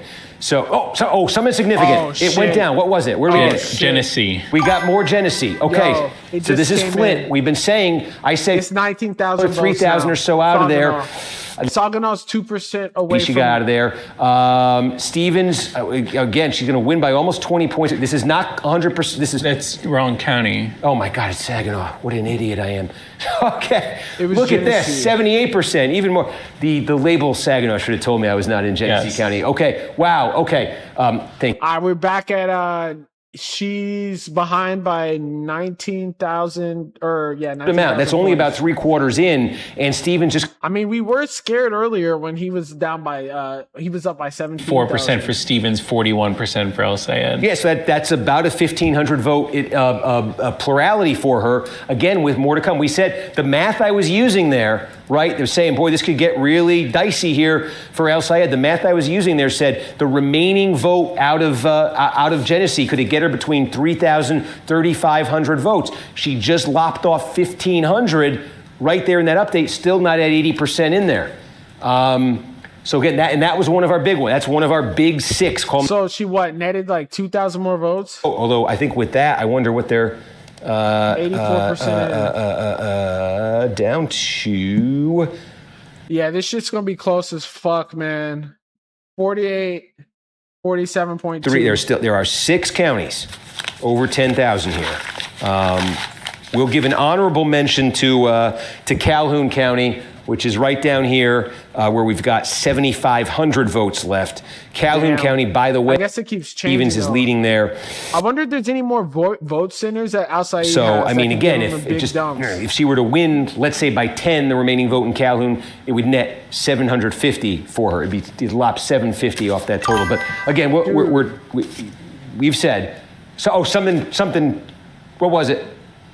Oh, it went back up again. He went up. It's 20,000 now. I don't see anything big. Something just came in. I went from it's big because it was in the high 19s, low 20s. But what was it? Iron County, 359 votes. Okay, we're up in the UP.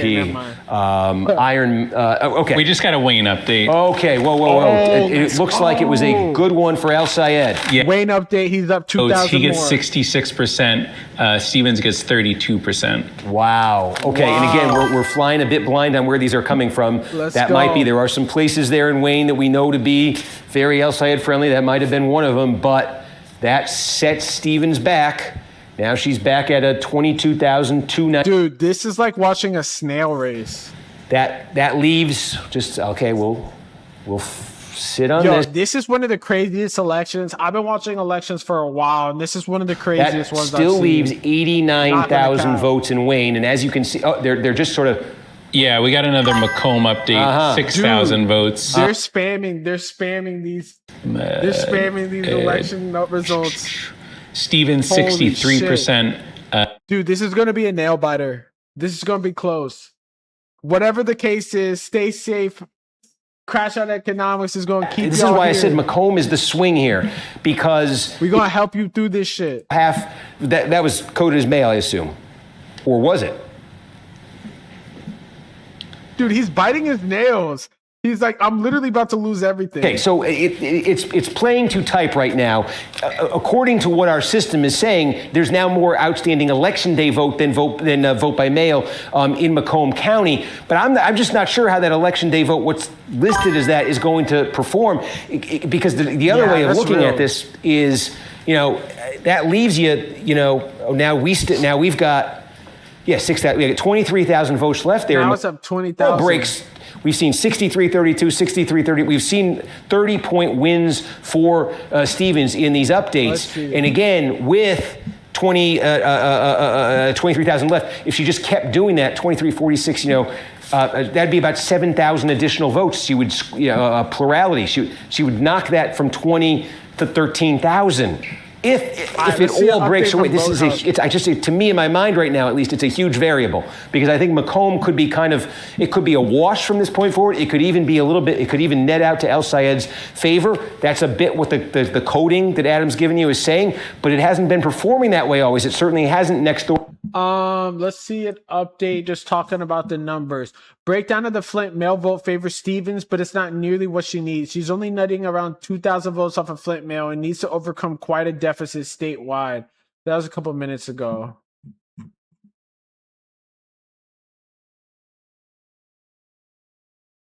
She needs to replicate a 68-point swing in Sterling Heights City that Stevens needs to pretty much replicate in other parts of Macomb County to have a chance. If it happens, I have her tracking negative 0.8, so within striking distance.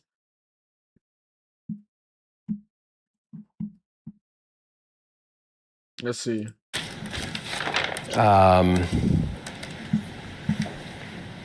Okay, that's why Macomb is just like it would change the 85% of the vote is in. If the remaining vote in Macomb is all like what those last 3-4 updates have been like, because this number would come crashing down. And again, we think Stevens is going to get more out of Genesee, and we think there's still vote in he's up by 20,000 in Oakland. votes. That if it's like the last update, she won the last update in Oakland County by 26 points. Hey, we rocking with y'all, man. We're going to keep y'all going through this motherfucker till we can't go anymore.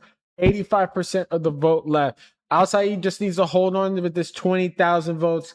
I think we calculated what? 244,000, probably less than that, like 240,000 votes left. Outstanding. With still 89,000 in Wayne. And that mail question, vote by mail question in Washtenaw and in Ingham. and just a scattering coming in elsewhere.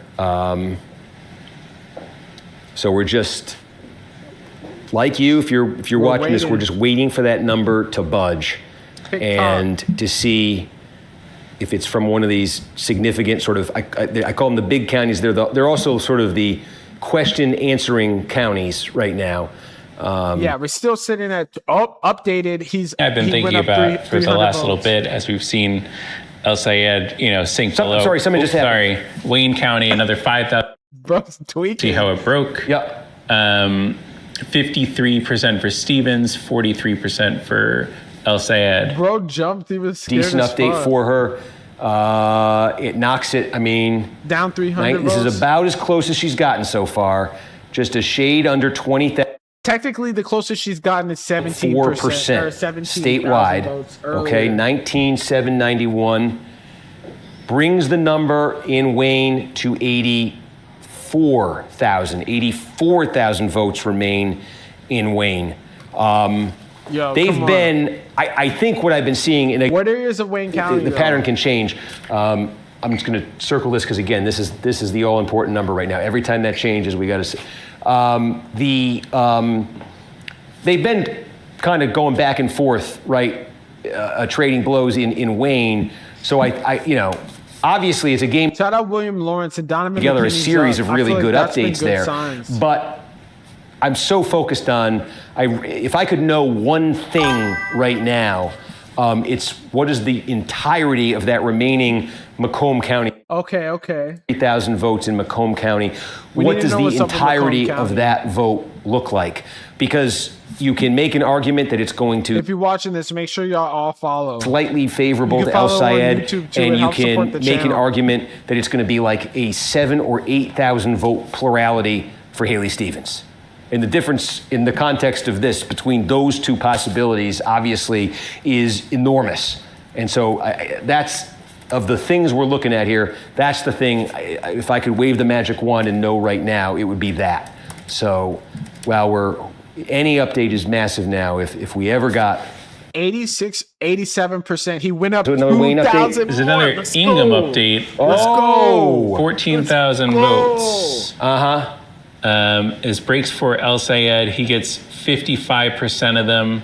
And Steve, 40%. He won a vote by mail update, right? This is coded as a mail update. This is. Let's go. I'll go back to this while we talk about it. Yeah, again, we said the thing we were sketching through, right? We raised the big questions about the big six. This is one of them, Ingham. It is overwhelmingly an Al Sayed county. We know that, but the vote by mail. It's only 87%. The question was, could Stevens fight El Sayed to a draw in the vote by mail? Yeah, dude wants to make love with the vote by mail. More than tens of thousands of votes remaining in a core El Sayed county, and El Sayed walks away with no additional, plurality out of it. That's the question we were raising there. Yeah, that didn't happen. Stevens, that's not all of it that just came in, but that big batch that just came in was not even. It was double-digit El Sayed.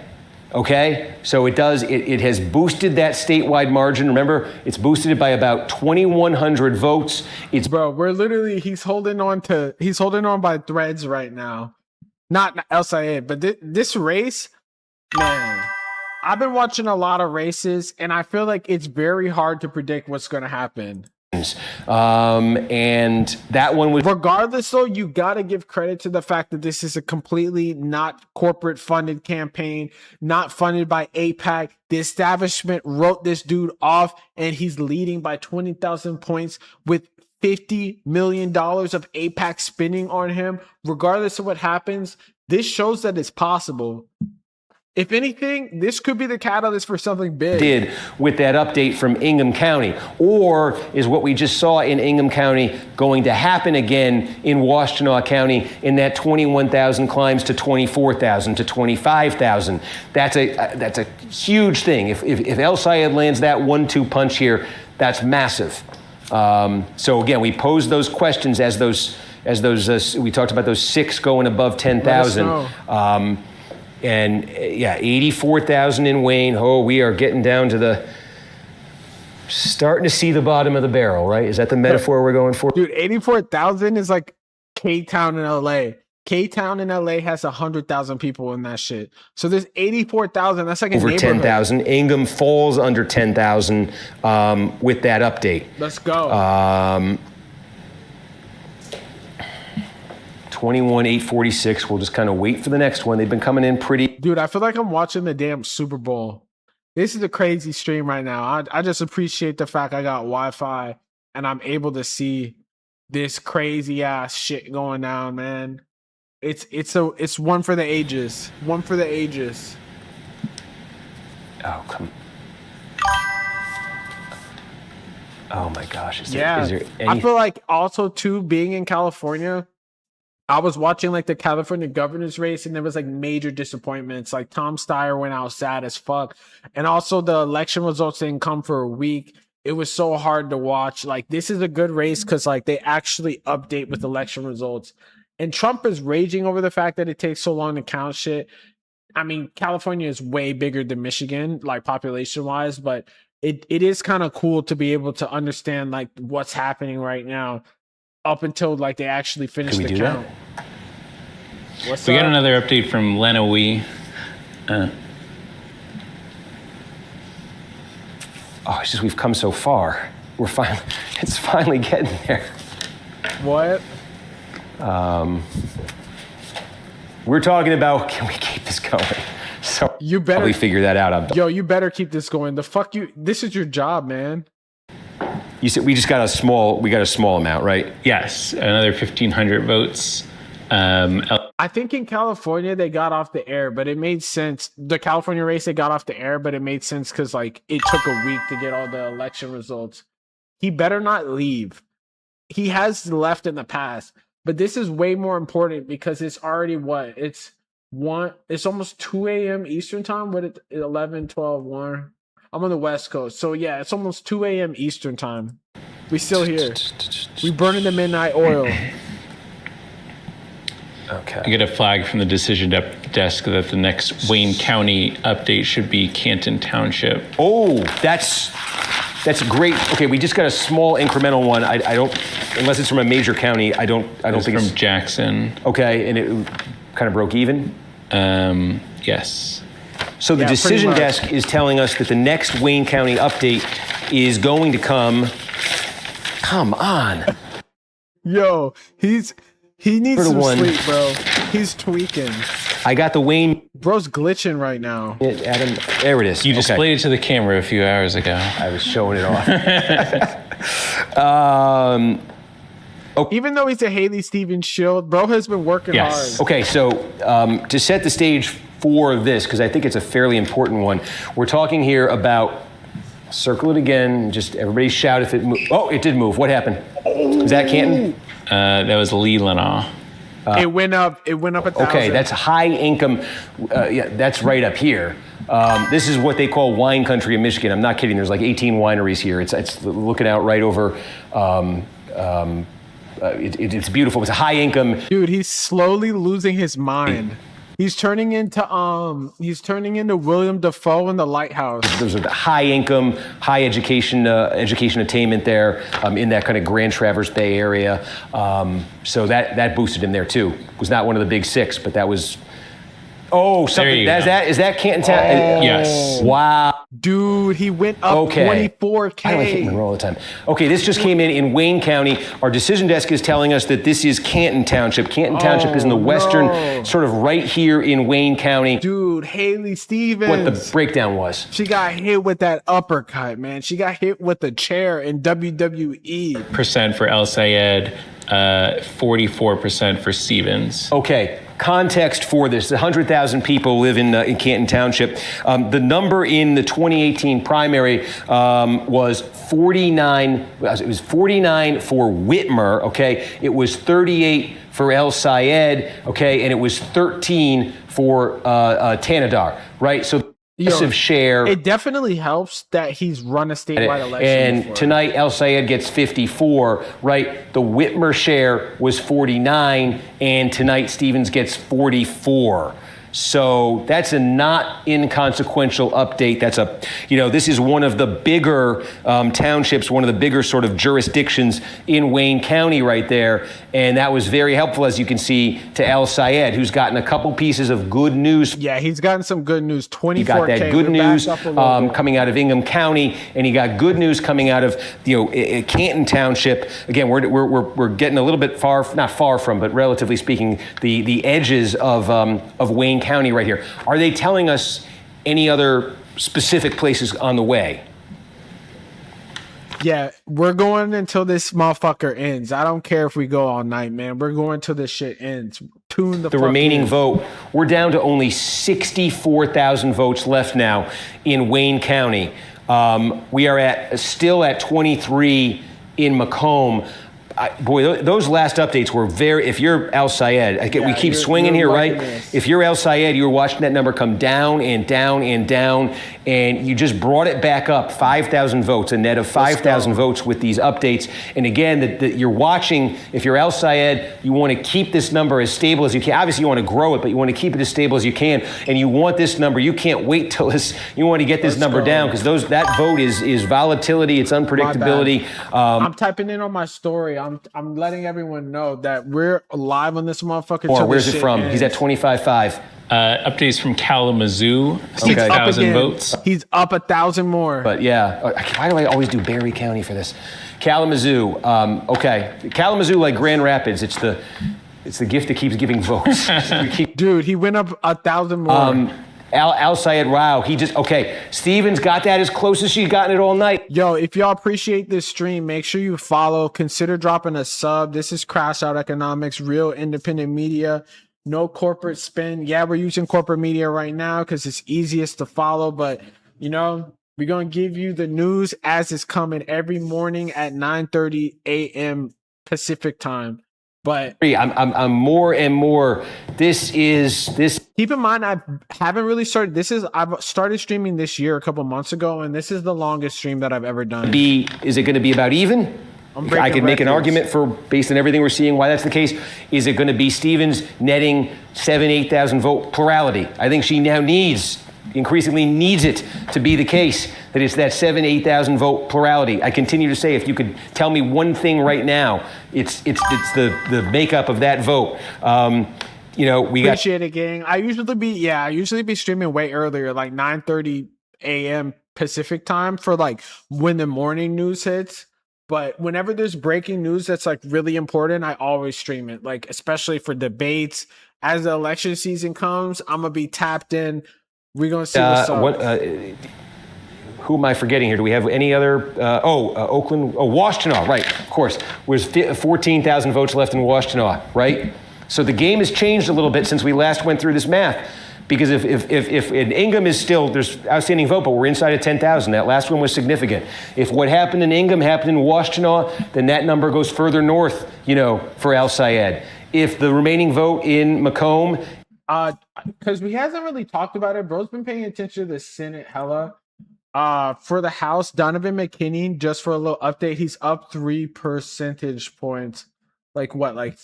Exactly 3 percentage points on Sri Tandahar. They're acting like it's an upset if he was favored, but Tandahar's an incumbent, so he has name recognition. He also did good when he ran for governor. Right? There's a breadth of support inside of Wayne County there for him too. Again, it raises. If she can't get it out of Macomb, that Stevens really needs something we haven't been. She needs the remainder of Wayne to be just overwhelmingly for her. But yeah, I'm trying to figure out the perfect timing for real to make sure all the fans can tap in. But whenever it's really important shit, I'm gonna always be streaming. And usually in politics, the important shit happens at night. 5:44. Looking at the clock, what do we do? They were still working on it. Okay, I appreciate it. I know this has been I know it's been a super long night for everybody. Oh wait, when you said 25.5, did it go up since we just looked at it? I forget what the number was 24 before, right? There's so just it went up 1,000? I'm not the only one that works here. They need the studio, and folks around here have been working we don't stay up till 2 a.m. doing this every day. So I mean, this is worth it, man. It's election season, so you better get ready. Everybody in here. Oh, it went up. It went up 2,000. It's at 27,000 now. Can I get you guys on? Dude, it's 27,000. Can we show these folks? I'm serious. Do you want? I'd love to show the room, maybe. Dude, he's showing the room before they pawn it off from losing their Kalshi bet. Here we go. Take a bow. The best. All right. We made it to everything. We'd make it to 2 a.m. for. Shout out the crew though, for real, for filming this. Steve, I do have another Wayne update. Oh, for you. Yeah, this is big. This is big. So we got another 6,000 votes. Yep. El Sayed 62, Stevens 35. We just got another 11,000 Washtenaw votes. Yeah. Oh, this is huge. El Sayed 59, Stevens 39. Whoa, folks. Oh. We've been asking the questions and we're getting the answers. We're getting that goddamn vote answers. that just came in Washtenaw, that would have been mail, right? Yeah, I would think so. Let me double check. Assume the answer. If the answer is yes, that's yes. Yeah. Okay. We asked the question in Ingham County: could Stevens fight Al Sayed to a draw with the remaining vote by mail? Answer: no. Washtenaw County: could Stevens fight Al Sayed to a draw with the remaining? It's looking good, man. It's looking good. In that batch by 20 points. Isn't it crazy? This has been a complete roller coaster. There was times where it was close. There was times where it was far. There was times where he was up. There was never a time when he was down. And it's gone up again, 28K. Let's fucking go, nigga. A few minutes ago, it was down at 19,000. He has gotten nothing but good news in the last 6 or 7 updates we've gotten from Kalamazoo, from Leelanau County, Ingham County, Washtenaw County, and in Wayne County. 2 big updates out of Wayne County that are very strong for Al Sayed. We're at nearly 90% of the vote in statewide here. He's taken what was a very precarious position a few minutes ago, and he has now put himself in a significantly better one with those votes that have come in. That lead. Yo, that's crazy. The odds are saying 76%. He kept his foot on her neck. Out of Wayne County. That's the biggest source of votes that's left statewide. That continues to leave these 23,000 votes out of Macomb that I've said are a bit of a wild card here. That leaves 15,000 right here in Genesee County, and only one other county left right now with more than 10,000 votes outstanding. That is Oakland County, 14,000 right there. And there it is, folks. NBC News decision death. Let's fucking go. That Abdul El Sayed will win the Democratic primary for the United States Senate in Michigan. He defeats Congresswoman Haley Stevens. He will be the Democratic candidate. Fuck Haley Stevens. Fuck AIPAC. Congressman Mike Rogers, who won the Republican nomination. Fuck him. Fuck him. Narrowly lost, seeking a rematch, seeking a rerun here. He will do it against Abdul El Sayed. I am not going to make this go any longer than it has. Thank you all who have stayed with us tonight. Thank you to everybody here at NBC who has made this possible. Behind the scenes everywhere. What an epic night this was. What that flourish that El Sayed had at the end there. I mean, if you stayed up, you got to witness it all. It looked like Stevens was closing the gap. It looked like she had a path. And dude, that shit got so scary. But I mean, I be tapping in with this campaign. We got a lot of fucking work to do, man. God bless you. Thank you very much. And that will, oh, we got to do a special report. Appreciate the sub, gang. GP Pasta, you were in it. You were in that shit. You were in the trenches with us. We were tapped in. I appreciate that sub. Yo, this is crazy. Man, we got a lot of work to do, though, because, like, obviously this shows that black turnout was down, and that's going to be bad in the general, but it's a lot of work to do. You are the best for staying with us all night. 40 seconds till we do this. Holy cow. Wow. And we got it in before, too. 9. I got to text someone on the team right now, because this is crazy. Yo, $50 million. What? AIPAC. Going out sad, man. AIPAC going out sad. AIPAC going out sad. Yo, is the live over or is he still going? Let's see what he says.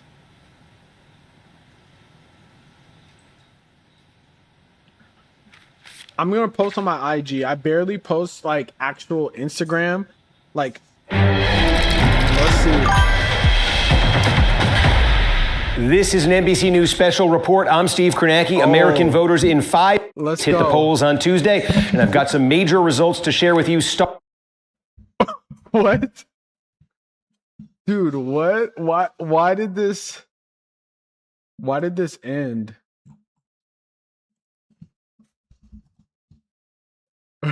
Let's see. Okay. There's still a scattering of votes to be counted, but Al-Sayed currently leading Stevens by 2 points here. He will be the Democratic nominee this November, and he will face off against the Republican, Mike Rogers. He won his primary unopposed tonight. Rogers, a former congressman. He ran for the United States Senate in this state against Alyssa Slotkin in 2024. He narrowly lost. He will be now facing off. Yeah, keep in mind this dude won against Alyssa Slotkin with Trump on the ballot and still lost. One of the most closely watched races this November is that this is a state that Donald Trump won. It's a swing state. Trump carried it by a point over Kamala Harris in 2024. And Democrats in nominating Abdul El-Sayed, a candidate who was backed by Bernie Sanders, who ran on certainly a far left progressive platform. Can a candidate as far to the left as El-Sayed win a state like Michigan? We have seen a whole swing candidates win primaries this year in deep blue districts, deep blue cities where the general election is a foregone conclusion.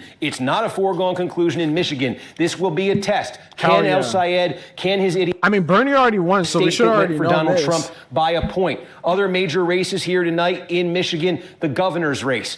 Jocelyn Benson, the Secretary of State, she will be the Democratic candidate for governor, and she will be facing off trying to... Dude, crazy they called it like this, man. Whitmer, who's not running for re-election, she will be facing off against John James. John James, a congressman from Macomb County, a Republican who ran with the endorsement of Donald Trump. He wins the Republican primary tonight over Perry Johnson. It will be James. It will be Benson. That will be the governor's race in the congressional... Yeah, interesting with the governor's race. Yo, this election is going to be crazy. William Lawrence, again, a progressive insurgent candidate, winning the nomination in this, a swing district that Donald Trump carried by a point in 2024. Lawrence wins this primary tonight and will face off in the fall against freshman Republican Tom Barrett. This is a congressional district version of the question that's been raised about El-Sayed in the Senate race. Can a candidate as far to the left as Lawrence win in a district that Donald Trump won by a point in 2024? So big, momentous results out of Michigan. We still need to get the Donovan McKinney results. Put this state in the spotlight in November, both in terms of the Senate race, which will have massive implications for control of the United States Senate, and in this House race, which could have big implications for control of the United States House of Representatives. Thank you for watching this special report, and more news is straight ahead on NBCNews.com. And a complete wrap-up on today. I'm Steve Kornacki. Have a great morning. More news straight ahead. The rest of us were a little more quiet, you know. Well, Susie was the fifth of six. I don't know what the hell that is. This was a crazy whirlwind event. Crazy time. And we're going to have a lot more crazier times, man. We're going to be tuned in. The general election is only a couple months away. We're going to be watching that. We're going to be watching a lot of different, that was like the main races and stuff like that. So we got the general election coming up. Yes, we got Wisconsin. Even though Wisconsin is more kind of like known like what's really going to happen. Like Wisconsin is like we kind of already know because the Democrats in Wisconsin are in a straight up like the Democrats in Wisconsin. I'm like sweating right now. It's mad hot. But the Democrats in Wisconsin, the challengers against her are not as organized. So it's not as big as a battle, but it's still like not to get complacent or anything like that. It's still going to be interesting. I want to see if there's any more news or any more stuff to look at. Dude, what's up with Perez Hilton? Yo, let's see if she's having her Nah, she probably ended her watch party. She said she was gonna win.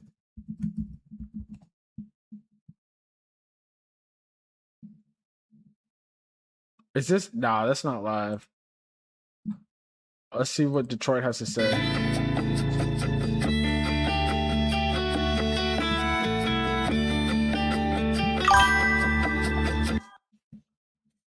I thought it was for her Haley Stevens watch party, but she said we need to get some sleep.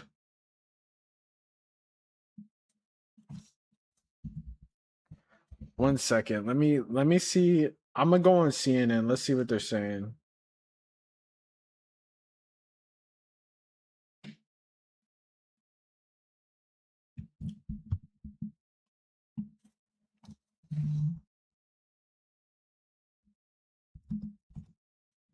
Let's watch. Let's see what CNN's saying. We're giving you the after hours. Wide, a spread of 25,000 votes. Well, if there's only 20% of the votes still in Wayne County, still to be counted in Wayne County, that is a big problem because that would suggest Haley Stevens would have to vastly outperform what she is doing so far in Wayne County. More than that, I want to take you to my favorite graphic. We spoke about it last hour. I was able to hit the button despite the fact that I sometimes have a shaky hand. Let's see if I can do it again. Let's see. Yes, I did it again. Okay, this is the vote over time. You know, before we were talking about the Jaws theme and how it was getting closer and closer and closer. Well, now it's getting... CNN loves to use Cauchy odds. Or is this Cauchy odds? As we look at the spread over time, Columbia blue, of course, being El Sayed, and then we have that nice darker, closer to navy blue. I'm not exactly a painter, so I don't want to get the exact shade of blue wrong here. But what I think is so notable is that the two lines really have never crossed.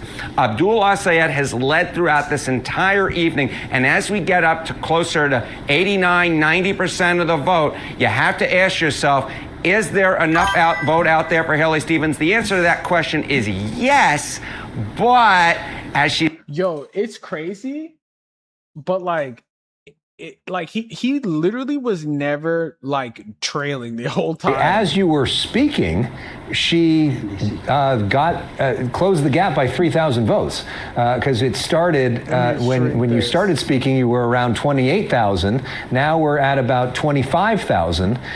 So your little presentation was good for her. So we'll see. It's one of those things. We just have to wait and see all the votes to be counted. But again, what I really would like to see if I'm her, get this thing inside of 20,000 votes, get it inside where you can get those late votes in from Detroit, and then you really might have something. But until that point, it's advantage El Sayed. But again, there's a reason why we haven't called anything just quite yet. I just want to say, Harry, as a Californian, it's amazing that people count overnight.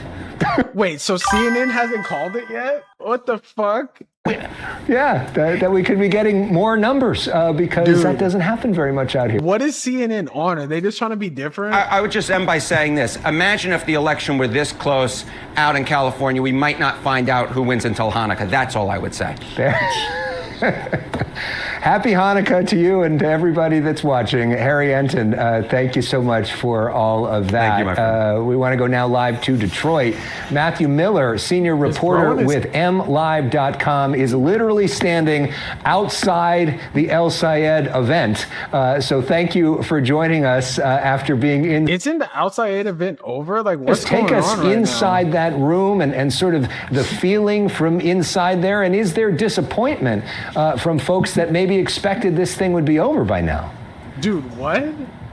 Yeah, I think there was a lot of impatience tonight. People, Dr. El Sayed began I'm with confused right now because, like, why are we seeing that it's over? Let's see what Vote Hub is saying. The Henry Ford Retirement Village is currently the only Dearborn precinct being carried by Haley Stevens. Dude, Haley Stevens only won a Dearborn Retirement Village. She won that shit by 100 votes.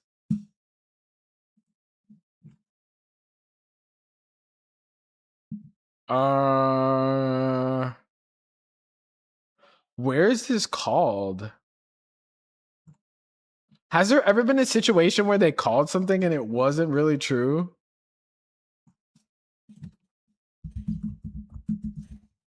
Let's see. Let's see his victory speech.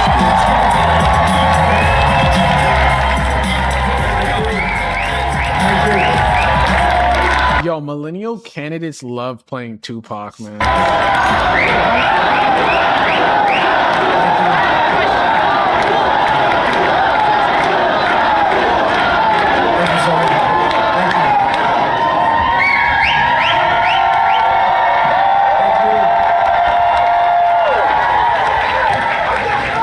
Dude. All right, y'all. Money out of? Is he really projected, or did I just like? Where am I? Well, how come CNN is not calling it yet? Like, the decision desk at NBC has called it, but let's see. I want to see Outside's victory speech, or let's see what CNN is on.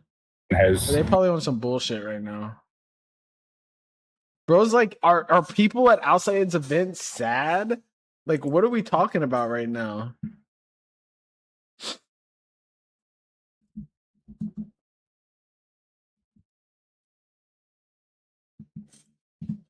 Let's see his speech. With of the people.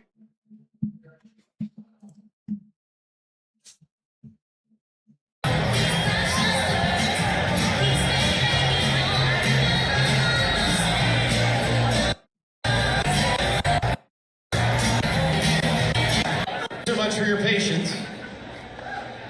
It is now my great honor to introduce the man of the hour, Dr. Abdul El Sayed.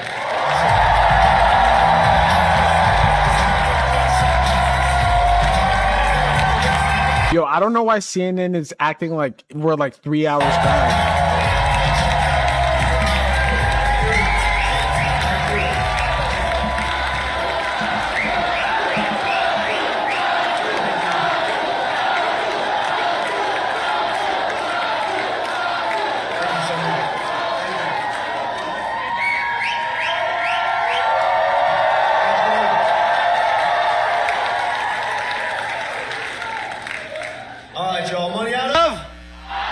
Money in your? Medicare for?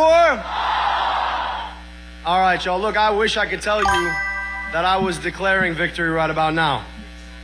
Turns out it takes a long time to... Dude, I'm super confused right now. Because, like, what's going on? Like, let's see what the New York Times updates are showing.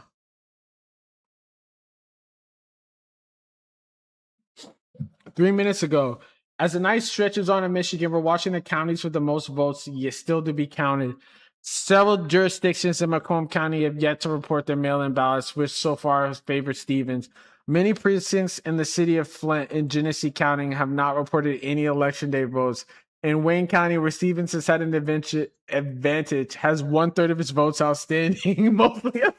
What the fuck? Dude, what the fuck is going on right now? I'm super confused. We're gonna get to the bottom of this shit. Bro, I feel like Steve Kornacki just wanted to get out of there.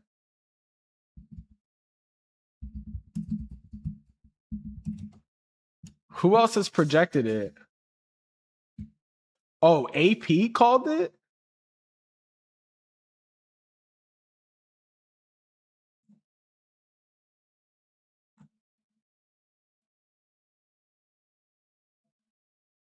Dude, my prediction was Abdul +7.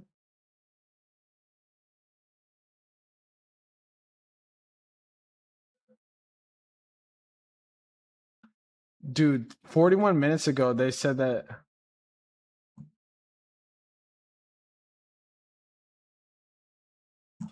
Yo, I need to get to the bottom of this shit, because what the fuck is happening? The election center?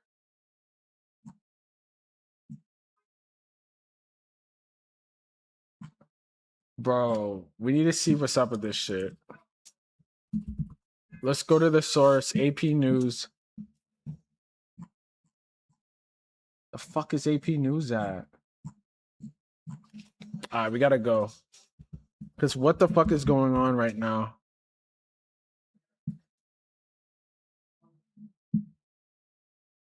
They're waiting the outcome?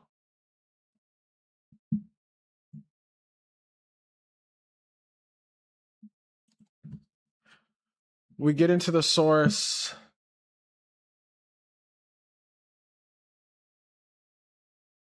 All right.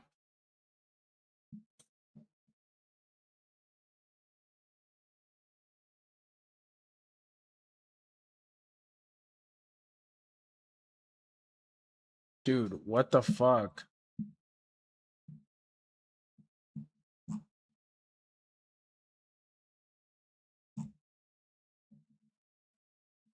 Yo, how come Steve Kornacki called the race and then just straight up like left? We didn't get any like news, but let's see this. Let's see this shit in the meantime. Count some votes in Michigan. It's a big state, but I will tell you this. I want you just to reflect on what that means. Right now, we are on track to vastly outvote the historical numbers that we should have expected. And that tells you about the kind of movement that we were able to inspire. A movement that kicked off 15 months ago, traveling this state up and down, spending time in churches in Detroit and living rooms in Lansing, VFW halls in Escanaba, backyards in Grand Rapids, sometimes in rooms of 2 or 3, sometimes in rooms of 2,000 or 3,000. Dude, I'm still trying to understand like what the fuck is going on right now. Like, why is CNN talking about like, oh, Abdul supporters, are they sad? And across that movement that we built, there was an inspiration in the idea that we could take our government back. Government of the people, by the people, and for the people, instead of government of the corporations, by the special interests, and for the billionaires. And because you had the audacity to believe in that, you know that the billionaires, the corporations, and the special interests, they weren't going to give up lightly. Yeah, they didn't. They fought to the bitter fucking end. We all knew they were going to spend their money. We didn't know they were going to spend $70 million of their money. We didn't know that they were going to outspend us $11 to $1. Dude, it's like, it's honestly pretty embarrassing that AIPAC spent all this money and they still lost. $70 million damn dollars and they still lost. I mean, Mallory McMurrow just posted this. She just said, congrats to Abdul Al-Sayed on winning the Michigan primary to be our nominee for U.S. Senate. Abdul has my full endorsement and support. You see, I just want to say something. Yo, Mallory McMurrow, it's okay. You can be the Brad Lander of Michigan. And also, too, she's a real one. Because she was rat fucked by Chuck Schumer and by Kristen Gillibrand, and they forced her to drop out. And she didn't endorse Haley Stevens, even though Gretchen Whitmer, who is not a real one, who's a data center shill, before the election ended, endorsed Haley Stevens. You're not supposed to do that. Even Gavin Newsom and even Kamala Harris didn't endorse Xavier Becerra in California for governor before the election ended. You're not supposed to do that. Obama doesn't do, no one does that, because you're supposed to let the will of the people go. Then you endorse the winner of the primary. You're not supposed to endorse, as a major state politician, you're not supposed to endorse someone before the shit actually ends, because you're putting your thumbs on the scale. And it shows that, yeah, like she lost. Shout out Mallory McMurrow. The left will remember you for this shit, and she's choosing her side. I guess I have to post this shit now.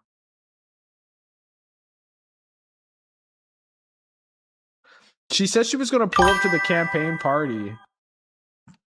So is it official then? I think I need to call it now.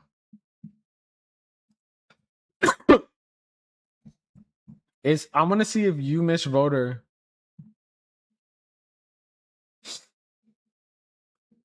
He won Macomb County in the end. 9,800 votes. Lansing is fully in. Abdul won 63. Ann Arbor is fully in. So what was his margin? Oh yeah, he's definitely his margin is 31K votes. NBC News called it.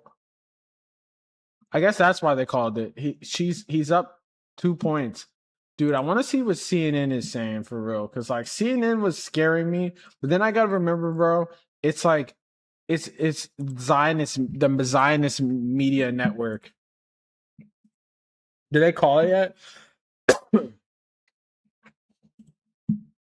Tell me, yo, Donovan McKinney's up. He's putting belt to ass. Two of the three states that are absolutely most important to Democrats getting back to the White House in 2028, the states that Trump's dislodged from the blue wall. Whether they win in November, I think, is going to have a big impact on whether the left goes into 28 with a lot of momentum or is significantly deflated. And because if he wins, then the thought... Dude, they're really holding out worse than Steve He couldn't Carnacki. get there, but maybe AOC can. Totally. Maybe we have taken over... Dude, this really has me wondering what AOC can do for the election or for progressive. If he doesn't win in this year, I think the left candidate in 28, assuming he's the nominee, the left candidate in 28 is going to face a lot of skepticism among Democratic voters about whether you can really win back the White House. Dude, Katie Porter, what's she doing here? Didn't win. He lost. And here we go again. So, like, this movement has had legs. The left kind of more progressive. And they were really close with a lot of people pushing against them. And if you've got a candidate from the left in 28 that is able to sort of clear the path, if that's AOC, probably Roe doesn't run against her, then they've got a lane all to themselves. They're completely in a... I don't know if this is behind. This is showing 11:20 Pacific time. But it's like, bro, they're in an alternate universe. Everybody else has got to split up everything else. Look at the primary. Look at the House races tonight. I mean, the story of the Democratic primaries this year, most systematic conflict between left and center, I think. Dude, how did I know they were going to be dick riding fucking Wesley Bell? Appreciate that. Yeah. Appreciate the redeeming that shit.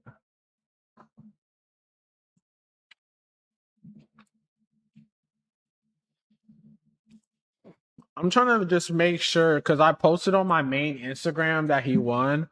So I just want to make sure that I do.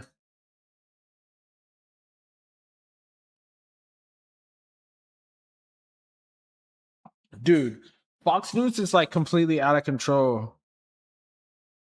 Tavern poll was the most accurate. Wait. What? No, it wasn't. The fuck is going on?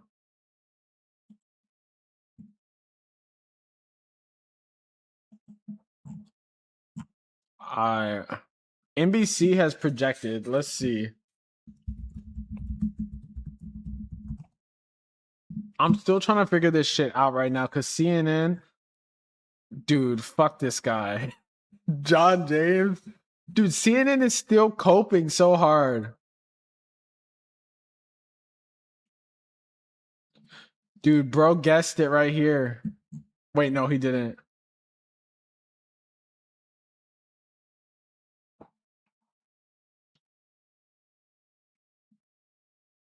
Yo, what is going on right now, man? We got motherfucking Perez Hilton just tweaked the fuck out, stabbing himself and possibly other people. We got CNN refusing to call this race and just gassing it up. Let's keep watching this, though. And yet we're still standing.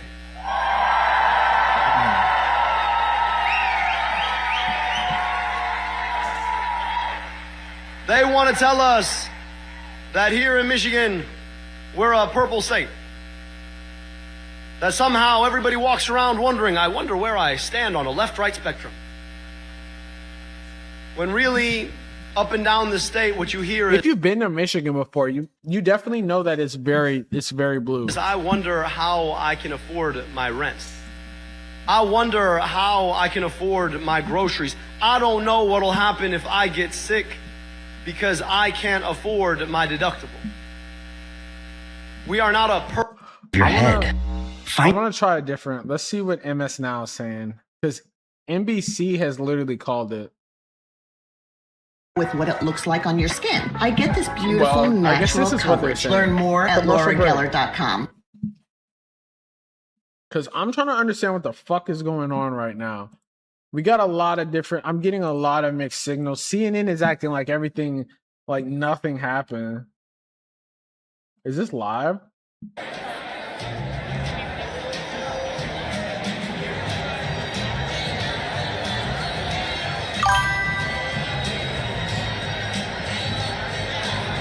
Yeah, only NBC has called it so far.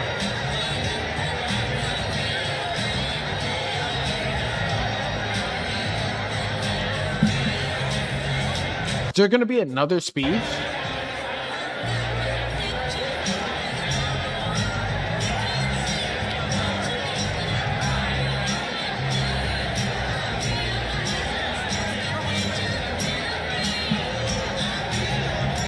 I'm guessing there might be another speech.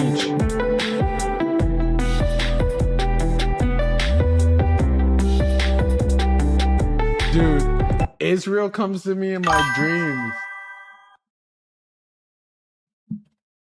I wonder if she's gonna concede.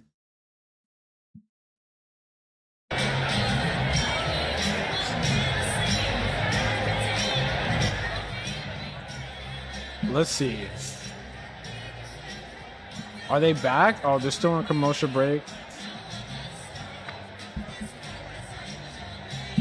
Let's see the vote hub.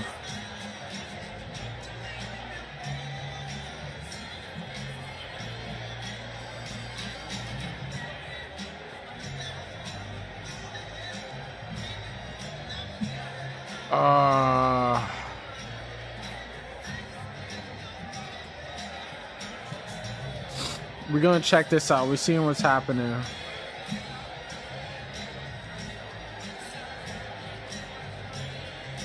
I mean, he's up by...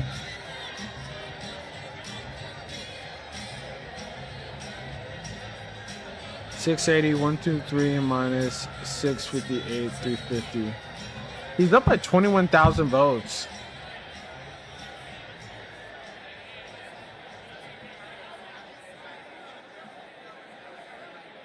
They're about to run up another speech, though. Than others at giving you exact numbers and let's see. They call it yet?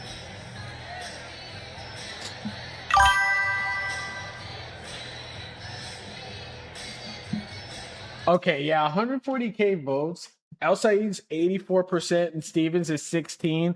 Unless they like do it. Whatever happened to those people from the federal government that was supposed to be overseeing this election?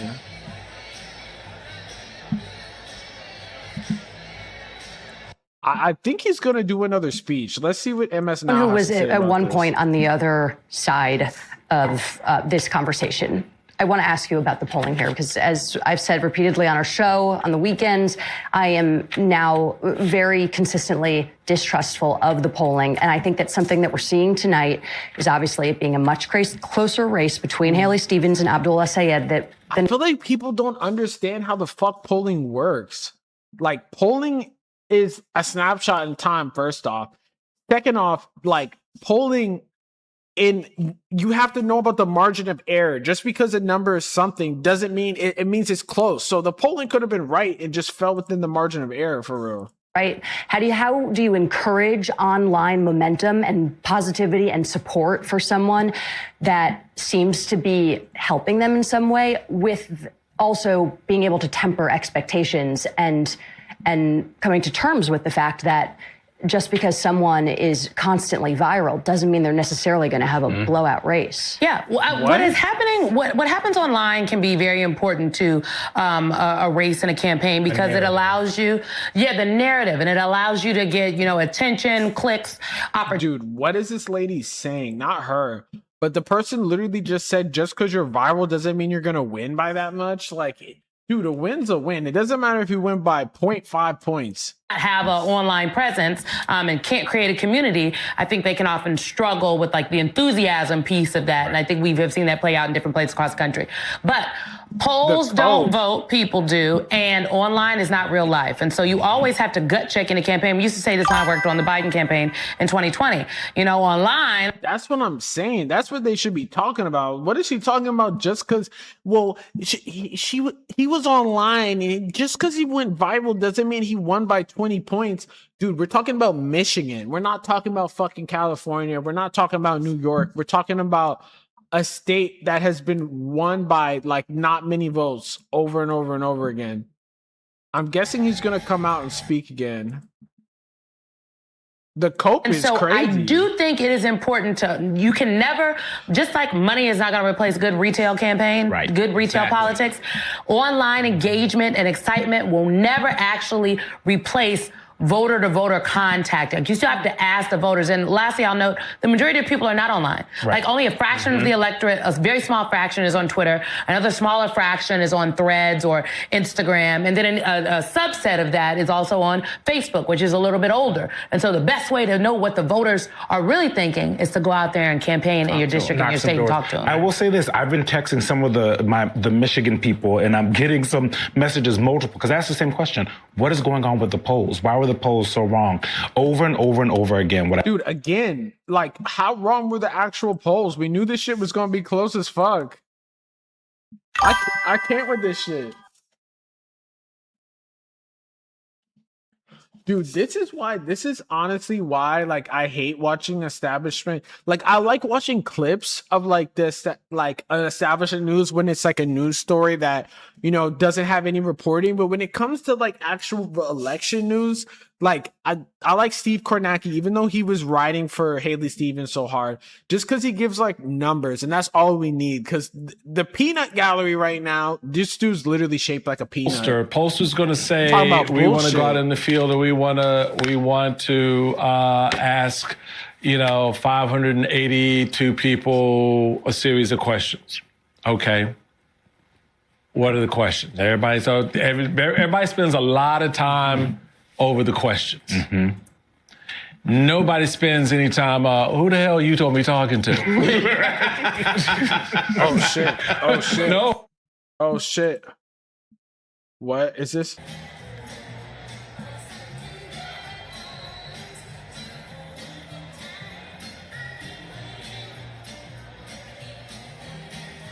Oh, I thought there was going to be some update or something. Is this an old live stream too? I'm like, what is going on right now?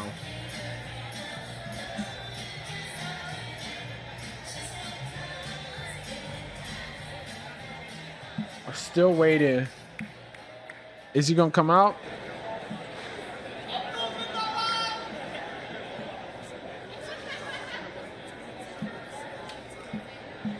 All right, friends.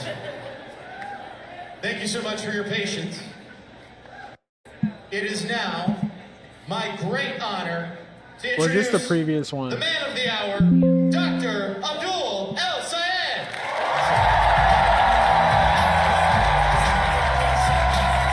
I'm guessing this is the previous one.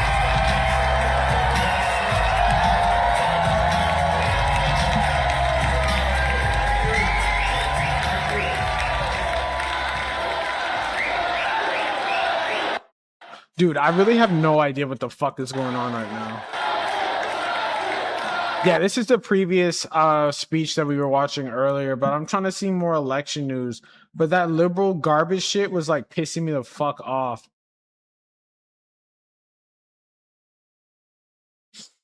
Jocelyn Benson won something. Let's go back and let's see if there's any more people who called this shit.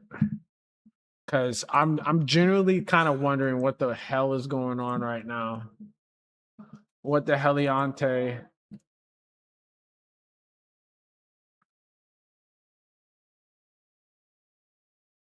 This is the old speech. Time to count some votes in Michigan. It's a big state, but I will tell you this. Yeah, that was the previous shit that we were watching before. I don't know why they pretended like we were live right now.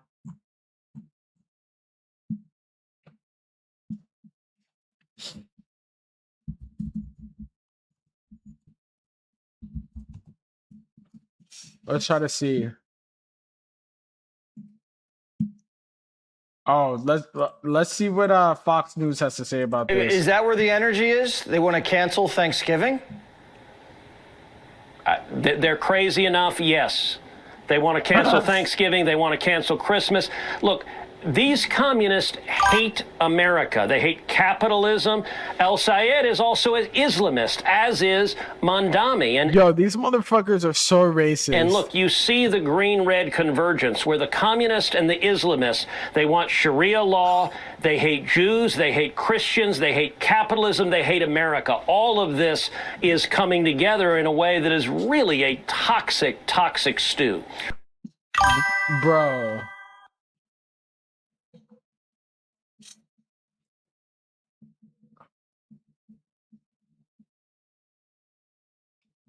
Well, this is what we had watched earlier. The Green-Red Alliance.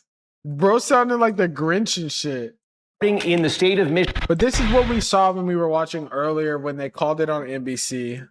This is an NBC News special report. I'm Steve Kornacki. American voters in 5 states hit the polls on Tuesday, and I've got some major results to share with you, starting in the state of Michigan, where Abdul El Sayed has won the Democratic primary for the United States Senate. He defeats Congresswoman Haley Stevens. This was a very close race here. You can see there are still a scattering of votes to be counted, but El Sayed... Yeah, this is what we were watching earlier, but I'm still trying to find, like, more information, because it looks like NBC is the only people that called it besides random motherfuckers on Twitter like this Israel guy. might have been in her dreams, but it seems as if Abdul El Sayed was in her nightmares. Haley Stevens and AIPAC have lost the Michigan Senate race.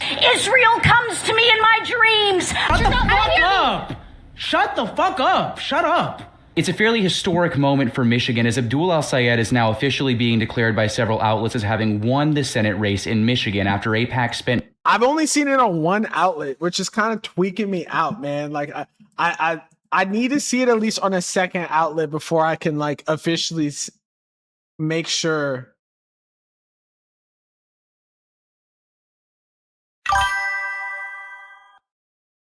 Two minutes ago, we are thinking Stevens could have up to 6K to 7K more margin out of Detroit. We gotta update. Yeah, other outlets, dude, when we were watching CNN, it was so bad. MSNBC was just as bad, though. They were straight tweaking, saying CNN was like, how come the leftists were upset at Al Sayed's party that he was going to lose? All right, so Vote Hub. The main reason we have not called the race is that Detroit's election day absentee ballots have not been reported. The pre-processed ballots do not represent the full absentee vote, and Stevens could win the remaining ballots by a wide margin. No, the main reason, dude, I mean, Vote Hub hasn't called it, but NBC News has. All right, let's go back. Let's go back to the news. Let's go to the corporate media news and see what they talk about. Some bullshit, probably. Michael Steele, this is really fun. Thank you both very much for extending your day with us. The whole week. The whole week. Yes, Michigan Senate candidate Haley Stevens will address her supporters within the next few minutes. Abdul El Sayed is expected to do the same before the top of the hour. We will bring them both to you live. And Michigan Congresswoman Debbie Dingell, they're watching us. You see that right there? Hey, everybody. Congresswoman Debbie Dingell will... Appreciate the follow. Yo, someone tell me what the fuck is going on right now. $70 million. So great. So I guess dude, all these live streams are showing like old shit. Let's see. Is this the current one? And I'm gonna ask.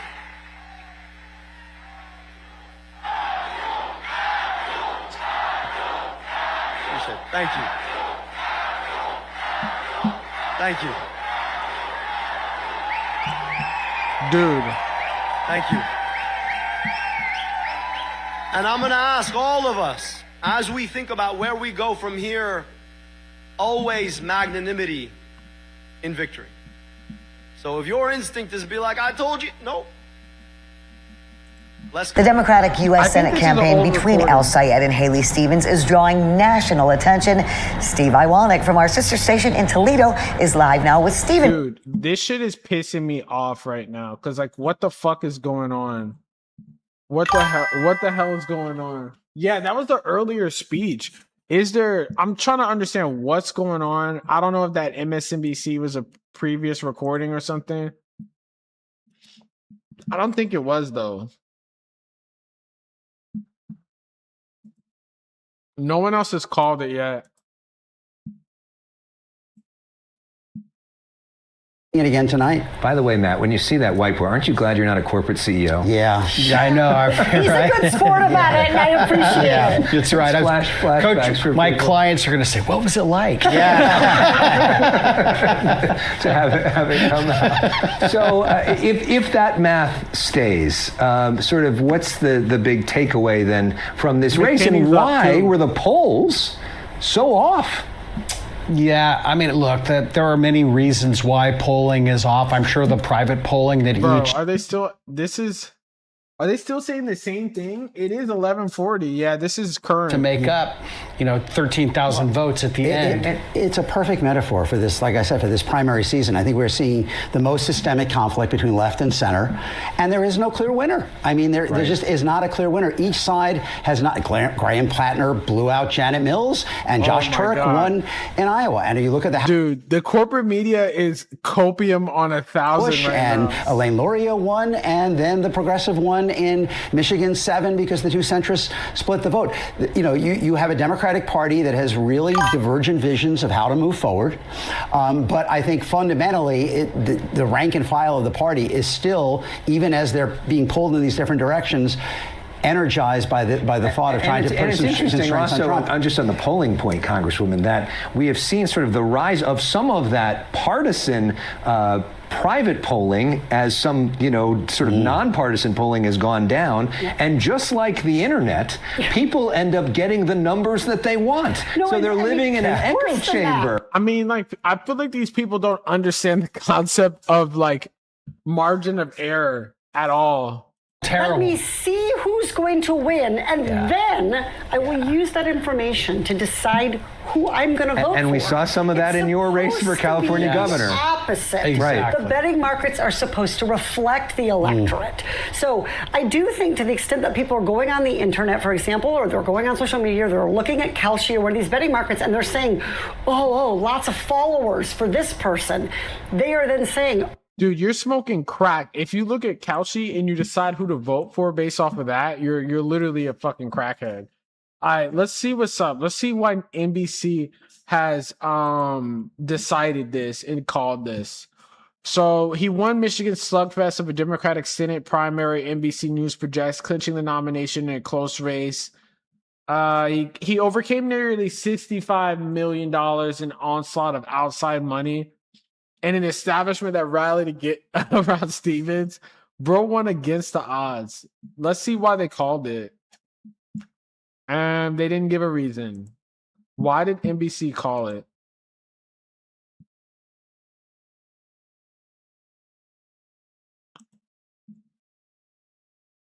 Damn, my dog literally just farted right now, and this smells crazy.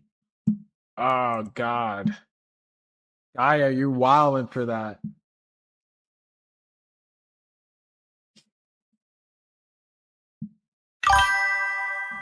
Yeah, it's literally smelling crazy, but we're fighting through this shit. I want to see an election live.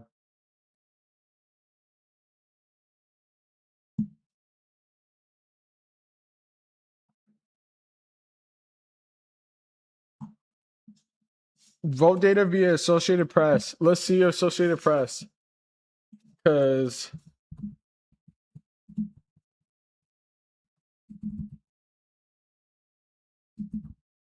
it's so weird. I feel like Associated Press is usually pretty bullish with their projections also. Yo, if y'all watching this, make sure to follow and make sure to tap in. Because this has been a crazy ride. When we were watching Steve Kornacki earlier, there were some of y'all that are in here that we were in the trenches earlier. We didn't know what was going to happen.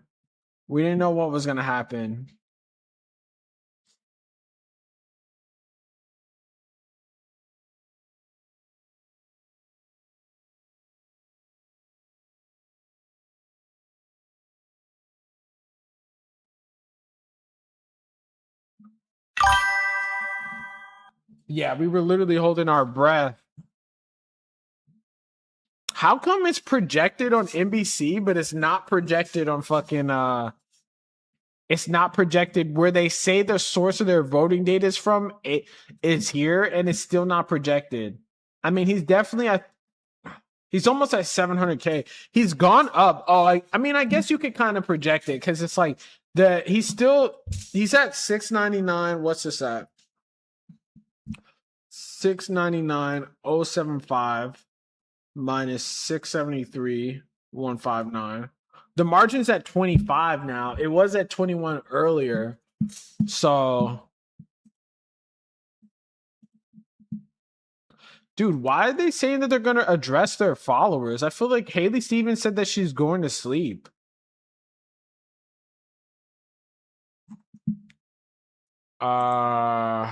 And like she looks like she's from a bedroom community. Let's check Vote Hub again.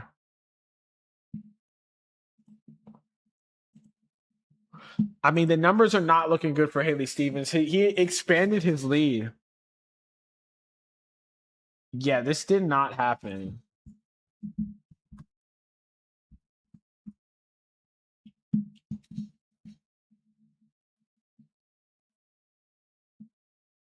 Dude, literally, they said pretty funny. The NBC desk went, fuck it. We need the Today Show crew to take Kornacki stage. Just call it. They literally did. They were like the earliest people to call it. What's up with that shit?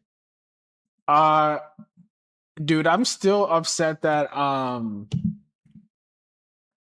yo, maybe we should watch the Decision Desk live stream.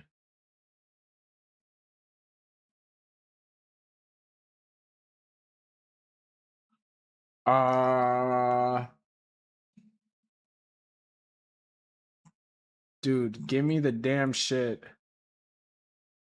Alright, maybe we should watch the Decision Desk live stream. Let's see what they gotta say. You know, I'd say it's still a true toss-up, but yeah, a lot can change. And we also, it's still kind of, we know from the primary what kind of... Dude, I don't even know what's going on for real, because it's like NBC News has called it already, but let's see what Decision Desk has to say. When I just looked at the numbers in the last like 20 minutes, he literally he was up by 21K, and then he went up even more by 25K.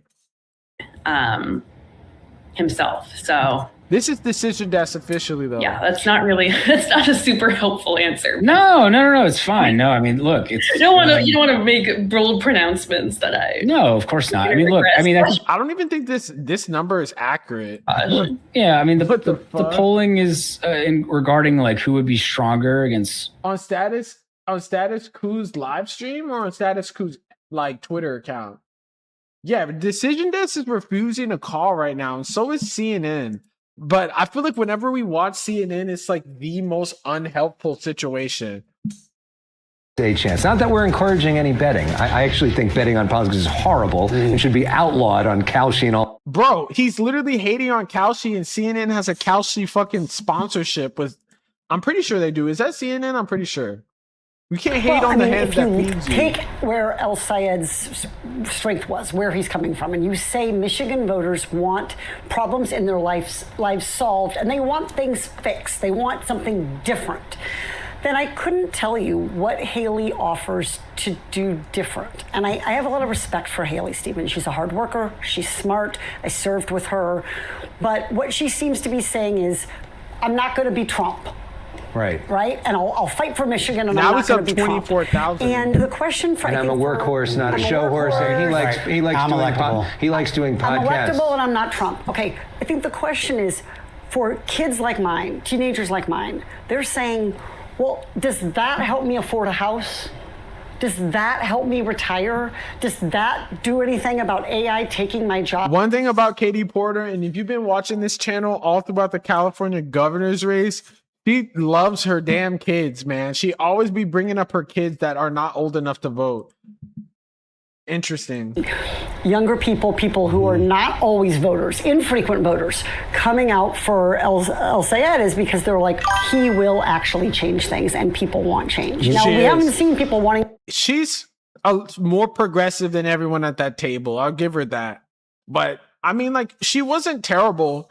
She was like the third most progressive person in the California, maybe the second most progressive person in the California governor's race. Forced Bernie and Elizabeth Warren to defend single payer. She didn't really engage him that hard on any of the big issues. As we talked about before, she didn't really offer an alternative vision on Israel. She didn't really. Yo, it's crazy because also too, like, I really hate looking at CNN, especially with this late panel, because these motherfuckers, man, they straight up were shitting on like the left, saying Cori Bush lost, and who else? Like in the MGP, like her race, she ended up winning. But they don't even mention the fact that Donovan McKinney is leading against an incumbent right now. They don't mention that Will Lawrence straight up won in Michigan in a place where Trump actually won. They were just saying that they split the vote. Congressional But races they weren't with saying that in smaller, California. more compact electorates.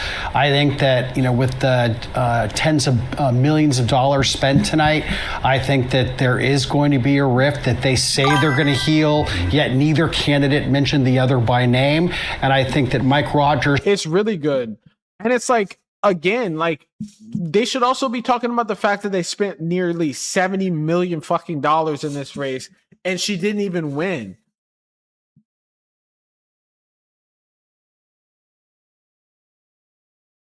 Ah, that makes sense. Where are you seeing this? Where, like, that makes a lot of sense. Let's see.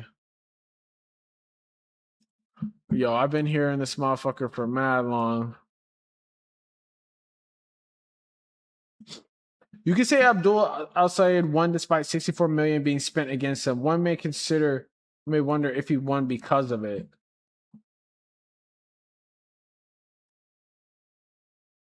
I want to see someplace else. Yo, McMorrow. Oh.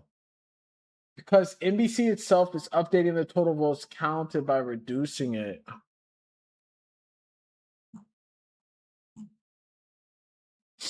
Yeah, shout out McMorrow for. I guess she really was progressive.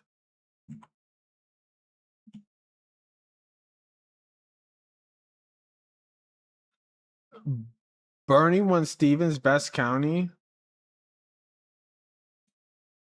Man, we still trying to see this shit.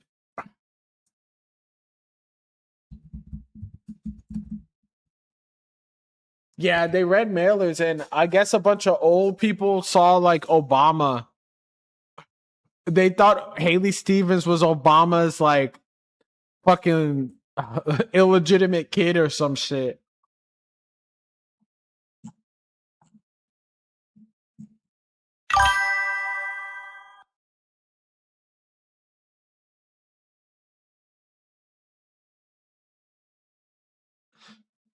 Dude, what the fuck is this?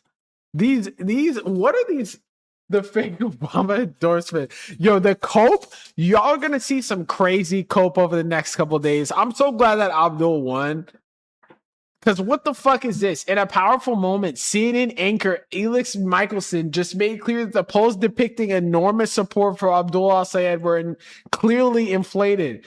This is a major wake-up call for the general election. It turns out a lot of Americans do not like Hassan Piker. The fuck does that have to do with anything, bro? Like, I hate Twitter sometimes. Because how do we get to this? I feel like the majority of Americans don't know who he is. And this is interesting, Arlette, because are they really going to mention him on CNN last few like days, some polls, including some that frankly aren't that reliable, had shown perhaps a double-digit victory for al-Sayed. That was the way. Those were outliers, but I feel like all the polls were pretty much super close and within margin of error. A lot of people were coming into today. What are you hearing from the supporters there? Are they surprised at how close this thing is? Was there an expectation walking into this event that this thing would already be over a few hours ago? Dude, like, they're so sheltered, and I'm glad. Like, you need to go outside. The fuck? They just added Hassan's name into this shit for no reason. Like, they didn't mention him at all in this clip. A lot of people are going to learn how reprehensible he is. Yo, this is crazy. Yo, they're blaming Hassan for Abdul being within 2 points. I've never seen some shit like this, man. Maoist pool party. Yo, where are the damn results? Put the results in the bag, CNN. Like, what the fuck are we doing right now? We're sitting here talking about like people posting online and shit. We're 7 hours into this stream. Let's see what Fox News has to say. Once they know who he really is. Oh, no. Ken Paxton, Attorney General, Texas, thank you. Also, Governor Abbott will be on that ballot. Very Governor popular Abbott. governor. We have more Hannity coming up right after this. Everyone goes on fucking commercial break at the same time. This really has me feeling like they're controlled by, dude, they got Hillary Clinton on? The Congresswoman from West Michigan, everybody. This is earlier. Hillary Skolton.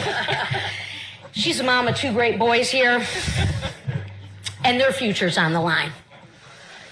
So we got to get some sleep or get some coffee. And then we got to be ready to go.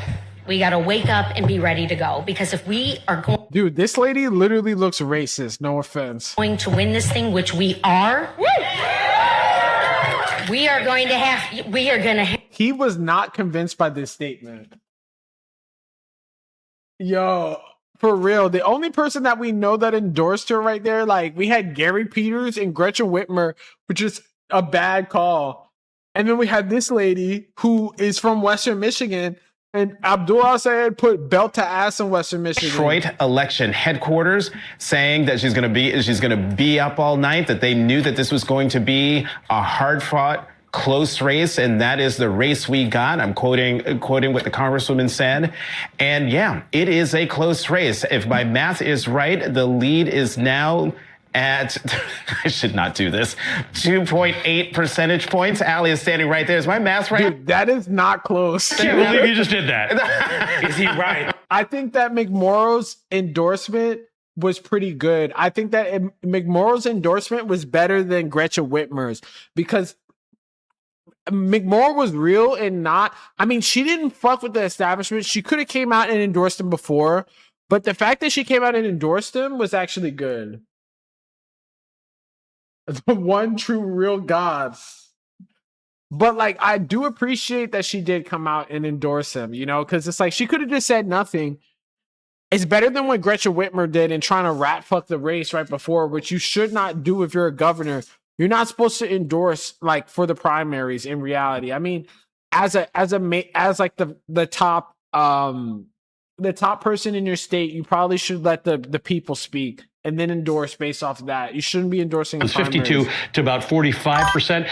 There's some sense, and I know Eugene's been talking to those folks, there's some sense that that's not enough of a lead, but there is still enough outstanding vote here for her to make it up. I just want to show you, there's 368,000 votes outstanding. So 10 times what, more than 10 times what El-Sayed's lead is. So this is still going to be a while. Ali Velshi, do not go anywhere. We will be getting right back to you, my friend. We are still awaiting the speech from Abdul El-Sayed to his supporters. We expect that to happen very shortly, a live look there. We will bring that to you the second that it happens. El-Sayed maintains a slight lead as the votes are still being counted in Michigan's Democratic Senate primary. Stay with us as we continue our MS. Dude, what? This is in Detroit at 12:56 a.m. Is this like a rerun or some shit? Because like, what the fuck is going on right now?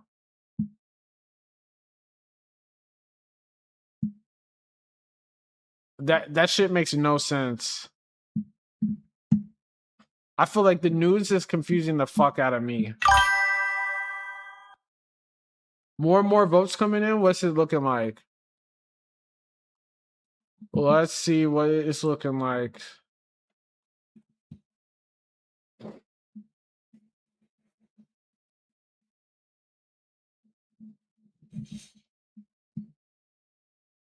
Still nothing on Vote Hub. It's 165K to account for. That makes sense. Because I was seeing before when I think that MS Now shit was something that was like pre-recorded, because that shit makes no sense.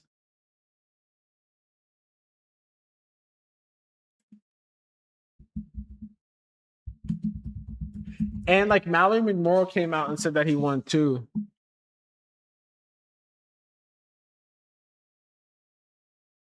He literally, bro, this is so funny. Bro says, I'm not a power broker. And then someone responded, I would say that he is a power broker. Oh, they were expecting roughly 30K votes less. So what does that mean? Yo, where exactly does it show the outstanding votes? Dude, the cope is if Abdul wins by only single digits after all the premature victory lasts from his chronically online supporters, that's not exactly a sign a campaign entered the general from a position of strength. This shit makes no sense. What are you talking? Like, a win is a win.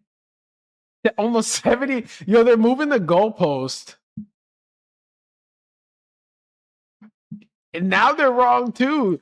Yo, this Twitter is completely just out of control right now. Someone said breaking ABC News projects.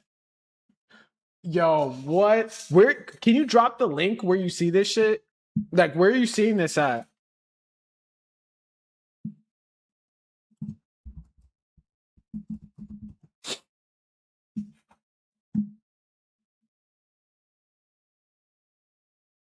Let's see.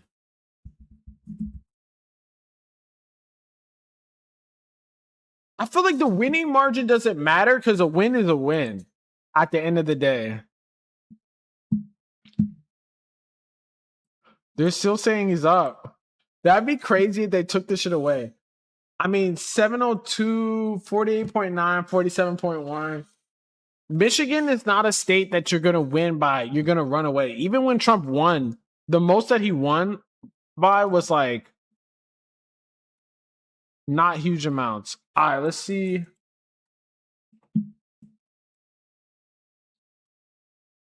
Wayne County is 75% in.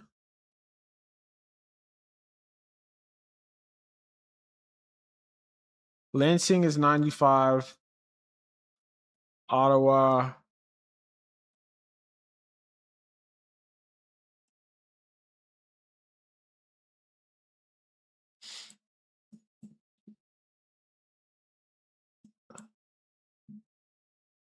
Yeah, it seems that Wayne County is the last remaining spot, but I'm guessing by the fact that like Detroit is completely ran out.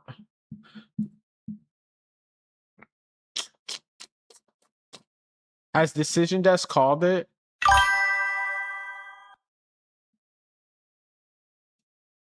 Now it's saying that it said there was only 140K. God damn. Dude, I hate watching this news shit, and then it's like, this is 1 a.m. This is his previous speech. They're acting like it's current. Or I guess they're just running reruns. 1 a.m. there, which is like way later.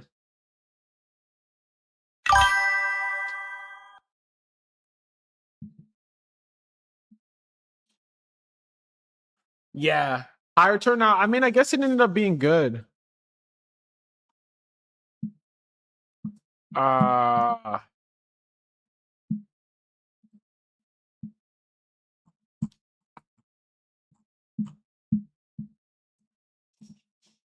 Let's see. Has anyone called it yet besides NBC, even though someone said it was fucking ABC?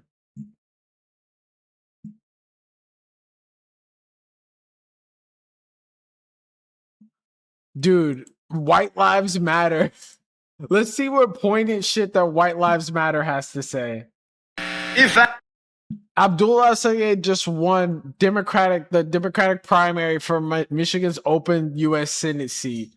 America doesn't need leaders saying inshallah from the campaign stage. It needs leaders who speak for every American. not politicians invoking religious phrases not native to this country. Even though we have "in God we trust" on our fucking money. White lives matter, okay? What the fuck is going on? Benny Johnson, Muslim socialist candidate for Senate in Michigan, Abdul El-Sayed says inshallah during his speech. And this is like going, people are posting this. I want you to remind them that if we come through this, when we come through this, inshallah. Dude, they're so fucking mad. They're clutching their pearls at this. Gosh.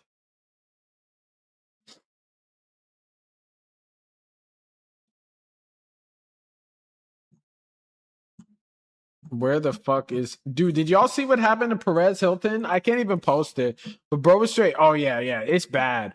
It's bad. He was like... I can't show it.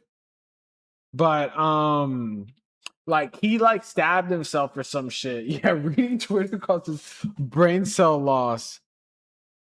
Perez Hilton, like, went completely crazy and, like, stabbed himself on IG Live. I can't show it because it's really bloody. It's fucked up. Maybe we should look at an update of that shit to see in the meantime. Hopefully he's alive because, like, it wasn't looking good.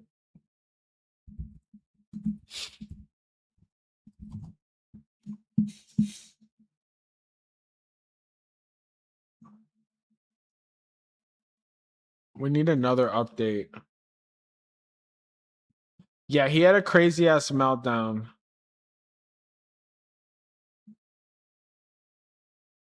Well, Wood TV. I guess I'll just play this shit again. Maybe it will give us some more shit.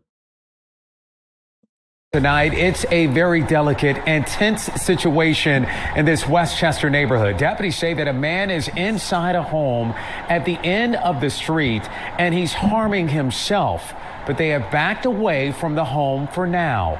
A couple of neighbors are telling us that the man inside that home is celebrity entertainment blogger Perez Hilton, but the sheriff's office has not confirmed that with us tonight. Yeah, dude, this dude has a crazy ass fade, straight up. Fade looked like it was painted on. And we will, of course, go to our reporter who is live on the scene with the latest and what he can tell us. Nico Clemens, what do you know? So, Juwan, just a few minutes ago, we saw possible family members, maybe friends, who know this man. They walk down the street. The home is at the very end of the street here, so we can't get any closer. And yeah, man, hopefully Perez Hilton's good because he stabbed himself up. Yo, I appreciate all y'all tapping in, too. Make sure y'all follow. I be on it every day, 9:30 a.m. PST. We go through the news early. We like one of the earlier streams. Too dark to see, but we'll show you some video in a few moments. But again, we just saw them walking down the street with a couple of deputies. So they may try to talk this man out of the home right now. But we do want to show you some video that we got about an hour ago. Yeah, this is Perez Hilton. It looks like he was naked in his window stabbing himself. It's of a man inside this home where the deputies are and where they were stationed or set up at. It appears to show the man inside the home, and we blurred it because this man is naked and possibly bloody as well. But you said it, Juwan, delicate and very tense situation in this Westchester community.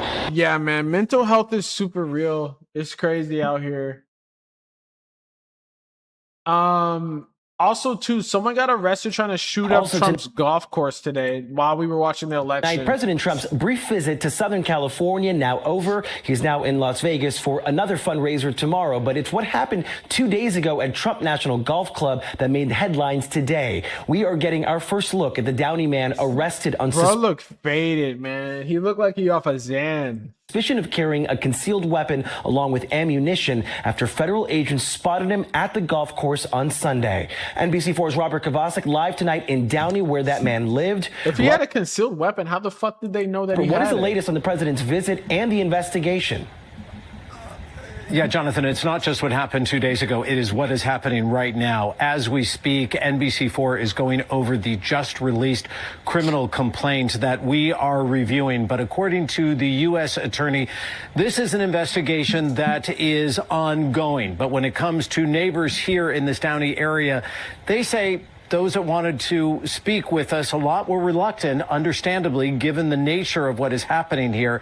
They say that this man seemed very nice, and they can't believe that he would have this potential arsenal on him. He was very nice. What murder? Yo, where am I hearing this sound from? I'm hearing sound in my headphones that I have no fucking clue where the fuck is coming. Oh, is it from this? What murder? He was a very nice guy. Dude, I'm still hearing this sound. I don't know where the fuck it's coming from.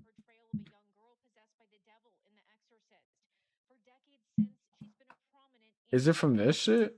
Okay. Nah, it isn't. I don't know where the fuck this shit is coming from. What the fuck?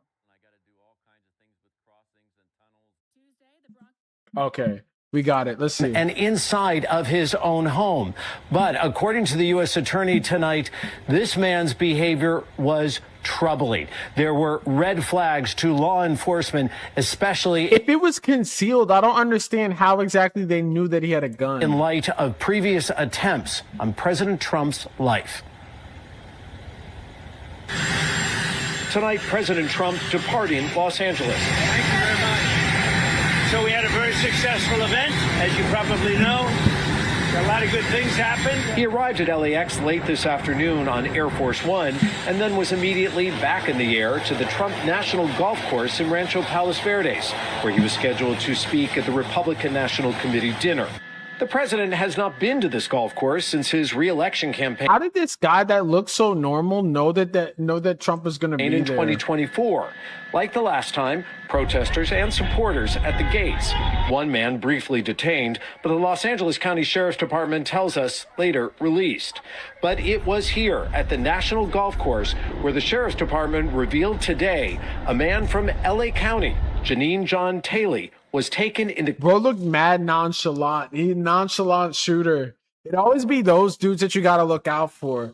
They'll tell a joke to you. They'll laugh with you. And in their heads, they're really plotting a assassination attempt. What the custody fuck? On Saturday afternoon.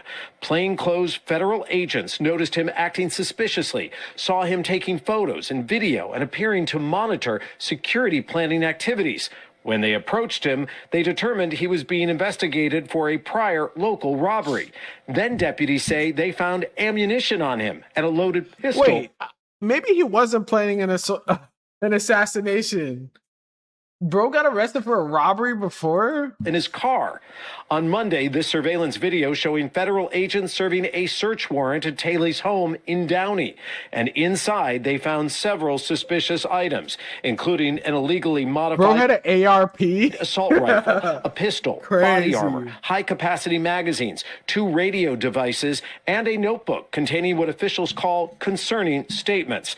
This afternoon, 38-year-old Taylor pleaded not guilty to 3 weapons-related charges. Yes, he did. That shit's illegal as fuck in California. Way too short. And that unrelated robbery charge from last November. Tonight's fundraiser went But he just had all those guns. It didn't say he was trying to attack him. It sounded like bro was just really in the streets or some shit. It just happened to have a gun. But why the fuck were you at Trump National, like the golf course or whatever? As planned. Marine One leaving the golf course well after 8 o'clock. Before the president stepped onto Air Force One, he did not mention the alleged security threat. I don't know if that was a threat or if he just happened to have a gun.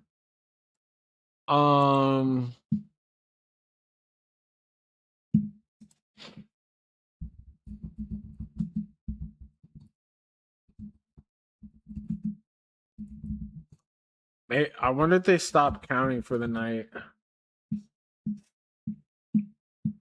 Da da da da da da da.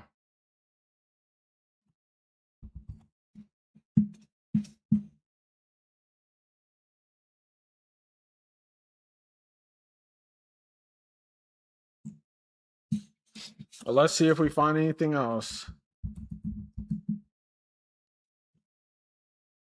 We back at it. We back at it. Still only heard from NBC News.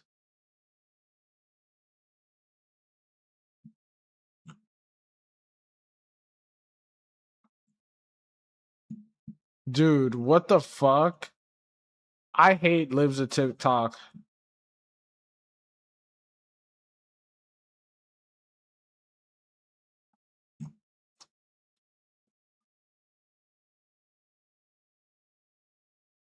Still crazy that he won with so much money trying to hit him.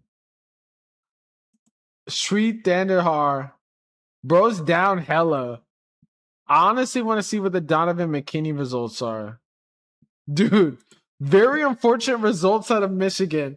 Abdul El-Sayed is the winner of the primary. DNC, you're now the dim socialist. Very sad night for America.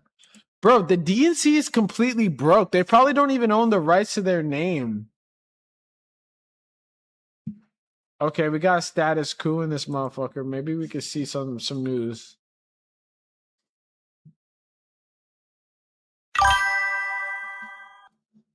Honestly, DSA could probably buy.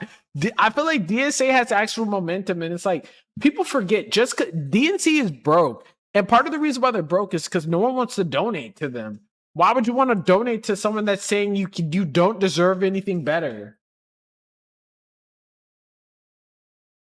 DSA be having, I mean, DSA and just like progressive candidates, it's just not looking good.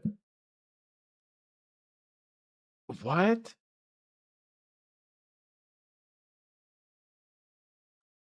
Okay. Just people's talking about the fucking what? What gives? I guess that's a good sign. God damn. I'm guessing she hasn't issued a statement yet. Her ads were crazy. Here's something different. The truth. I'm Haley Stevens, and I'm so proud. I'm Haley Stevens, and I love Israel. Michigan, the race is too close to...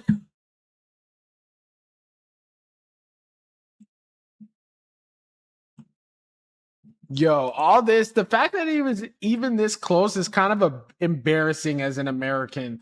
The fact that it was even this close is a little embarrassing, but I'm not going to sit here and wonder about it. Like, people are like, the left needs to sit and wonder about it because their candidate only won by less than two percentage points.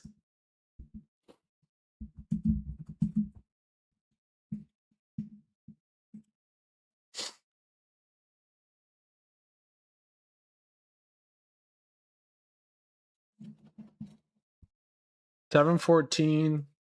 Bro's still up. How much of the vote is left? 91.2.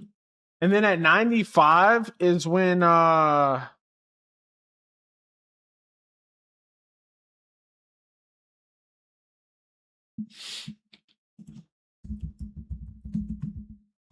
okay, I'm guessing that they haven't called it yet because of the fact that there's still, even though there's still votes left, they need to know exactly like where exactly the votes are coming from. And if they can't tell, they know that it's not Detroit, and there's still votes coming in. So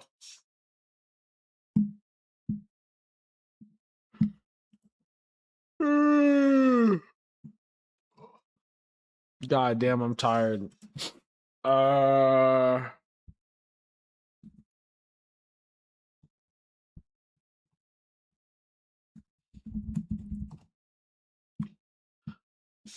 Let's see. CNN, have they called it yet?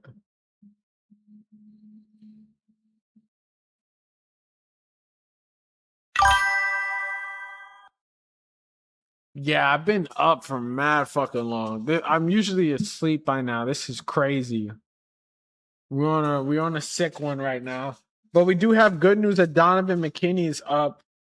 Dude, I'm just so disappointed in this shit with Wesley Bell and Cori Bush. Like, this was god damn. I mean, it did kind of show like progressives outside of Michigan had some trouble. But I feel like Michigan did a good job at showing the importance of the race. So a lot of outside people volunteered, a lot of outside people voted. And I mean, like, generally speaking too, it might just show that like Missouri in itself has just gotten redder. But that Cori Bush shit is crazy.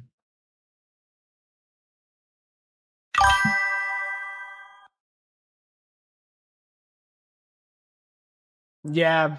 And it's like, I really wonder how much support would have even helped her because she lost by hella.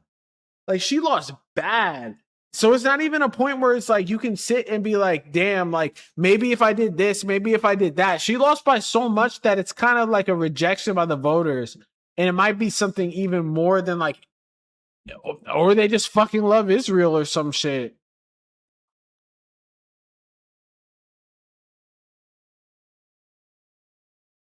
Apparently they love the fuck out of Israel. Well, let's see if CNN.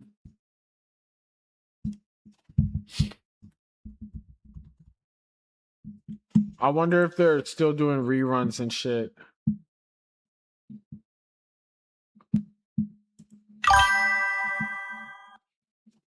Absolute shower. Yeah. Eric's back, baby. Are you kidding me? Yeah, that's true. Now that you say, and on top of it too, like the city of St. Louis voted so poorly. Like it was like not a lot of people. So I guess so. And I think it's also going to be a reflection of what. Yeah, this is like reruns and shit.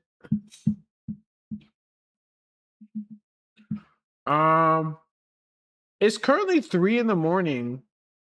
East Coast time. It's 12:28:22 here. I'm in the West Coast. I'm in California. But let's see.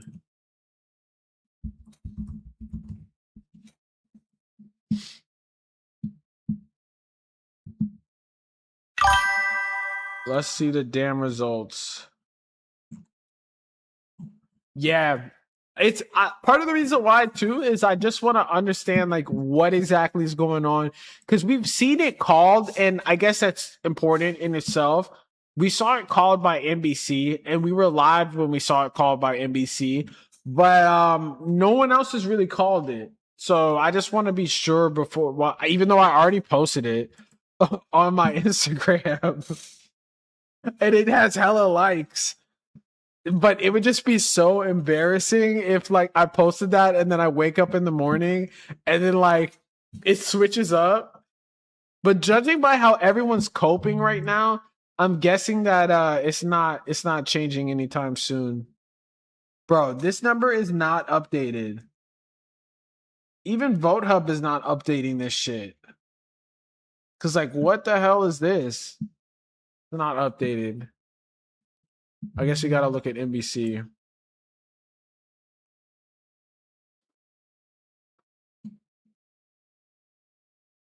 This is the updated number.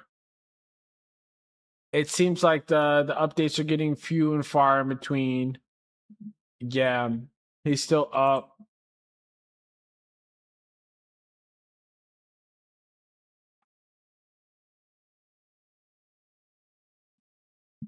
I guess turnout was around 30% in Dearborn, which wasn't the best.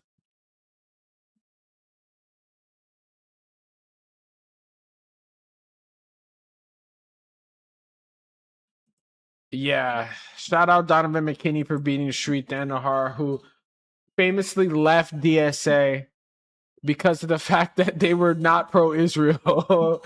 Bro literally visited Israel and shit. What was some crazy news that happened today, man? Yeah, Perez Hilton had a crazy meltdown. Let's see what I was reporting on earlier today. Oh, fuck. This is the wrong YouTube channel. I got too many goddamn YouTube channels. In another.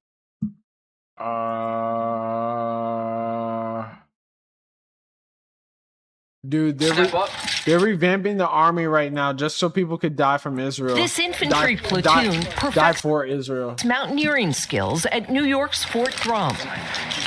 We require a lot of good calories and all the nutrients that we can get. Despite the obstacle of Army food. This ain't spaghetti.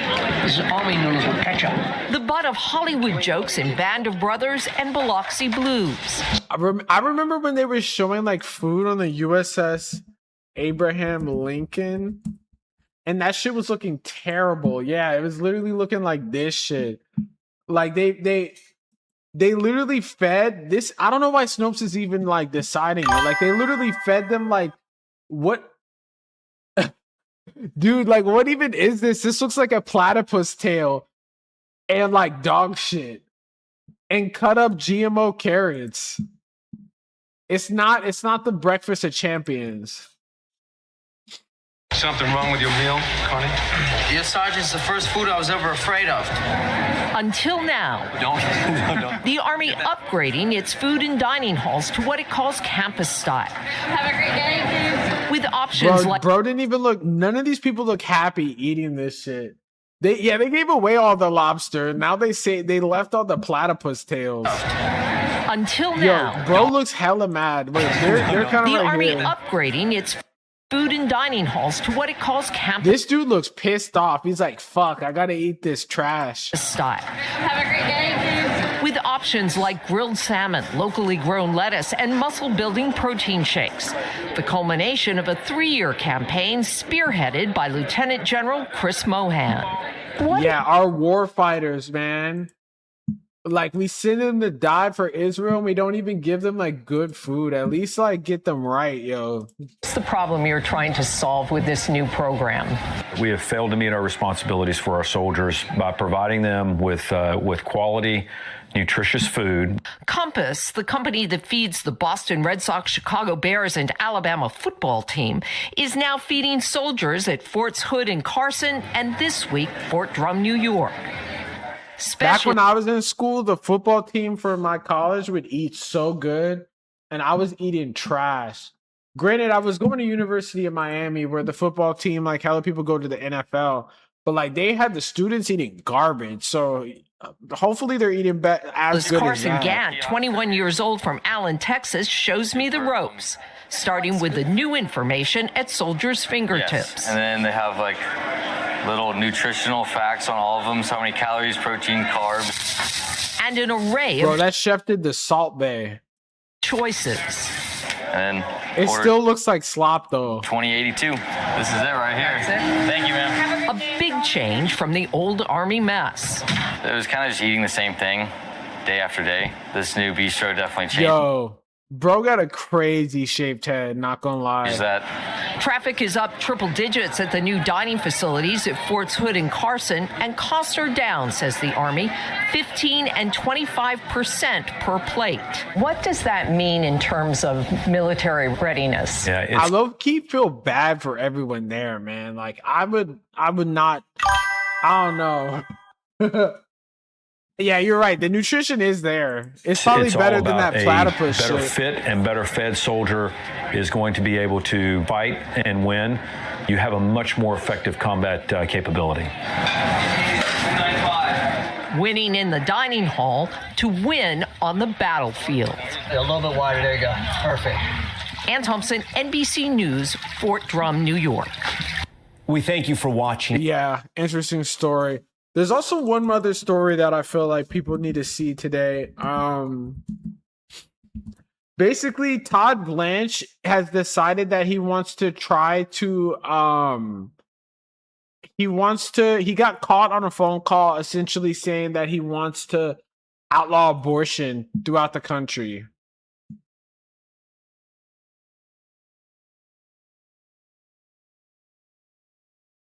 Damn. They confirmed this motherfucker in the Senate. Is this the only person that talks about the leaked call? Here is one more way that Todd Blanche is like maybe the worst possible attorney general. You can listen in this clip to him talking to a group of religious leaders. We have a lot of work to do with some of the policies around pro-life and some of the pro-abortion work that the Biden administration and the Justice Department allowed to happen. Some of that is taking longer than we want. We don't have complete victory yet, but we will have victory, and victory will be soon, and it will be permanent. So we're Yeah, so he's trying to permanently overturn the Dobbs Act. So he's trying to basically make abortion. They're trying to outlaw abortion throughout the whole country. So it's very important who wins the Senate, like in Michigan and shit like that. Dude. Yo, I love when people make these cover arts like this shit. If you check my cover arts on YouTube, currently I'm live on YouTube right now too. I always got my cover arts of Trump sleeping. This is a breaking news alert. The Midas Touch Network can officially Midas Touch has called it, guys. Call it. Abdul El Sayed will go on to win. They use Michigan voter as the Michigan Senate primary for the Democratic Party. Let me repeat this again. The Midas Touch Network can officially call Abdul El Sayed will go on to win the Michigan Senate primary, beating his opponent, Haley Stevens, who was given lots and lots of money, over $60 million by outside groups. Abdul El Sayed will go on to... Dude, this dude, Ben Masalis, is looking a little older.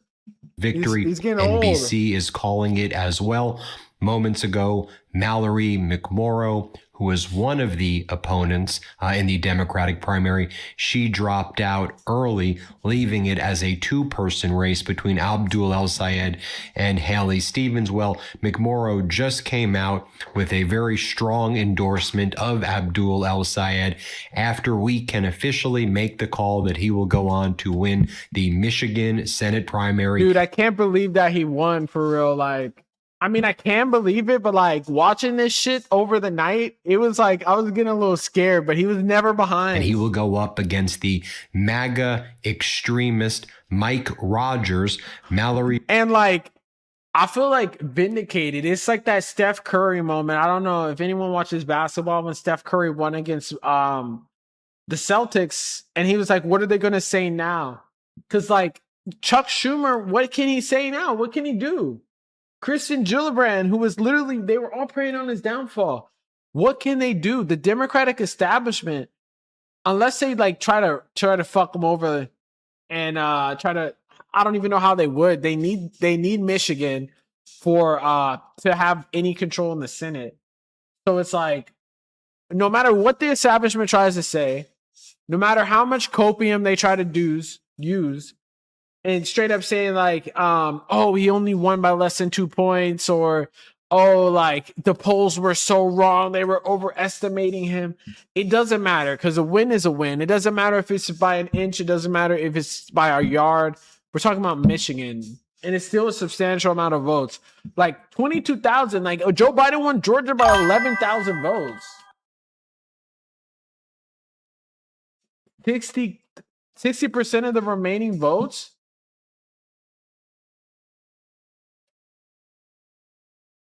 I feel like it's going to be... I'm interested, too, in what's going to happen in Maine with Troy Jackson and shit. Let's see if there's any updates. Are there any updates? Dude, there's 135K votes left. Is that even accurate? What the fuck? I feel like they keep changing the numbers. Not you, but like... And it's like, people need to remember that they put like $65 million into this race for him to lose, and he still ended up winning.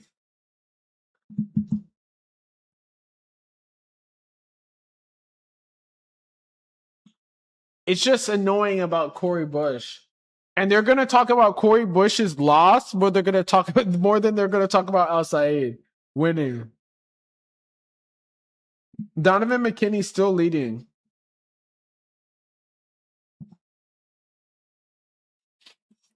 Let's see if there's any new vote totals. I don't see her winning 60% of the vote. What is she currently winning these current drops of votes at? God damn, I'm so fucking tired. I'm like literally like losing my mind right now.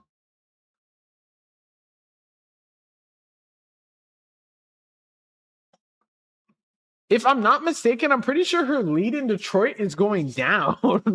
Like I feel like her percentage has been dropping.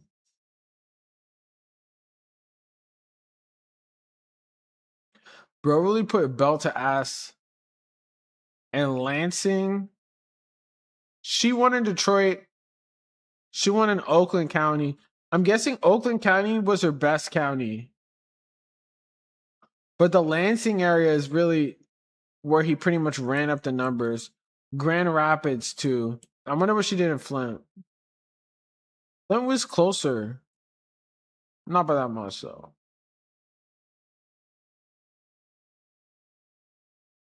Yeah, Kent County, bro, went crazy. Wow.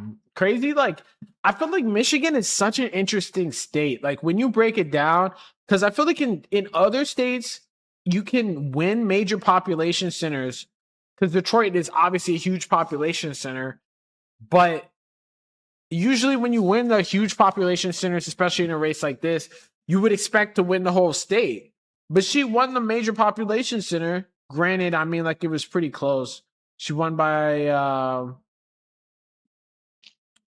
what, like 12,000 votes so far. But then at the end of the day, she still lost because of all the other population centers. Bro really went crazy in Grand Rapids and Ann Arbor. But like I said earlier in this stream, man, the black vote is going to be very important. He's going to have very strong, very, very, very strong turnout in Detroit if he wants to beat Mike Rogers. But at the same time, though, Mike Rogers lost in 2024, and he lost when Trump was on the ballot. Currently, Trump's not on the ballot. Trump's not very popular right now. Yeah, they will.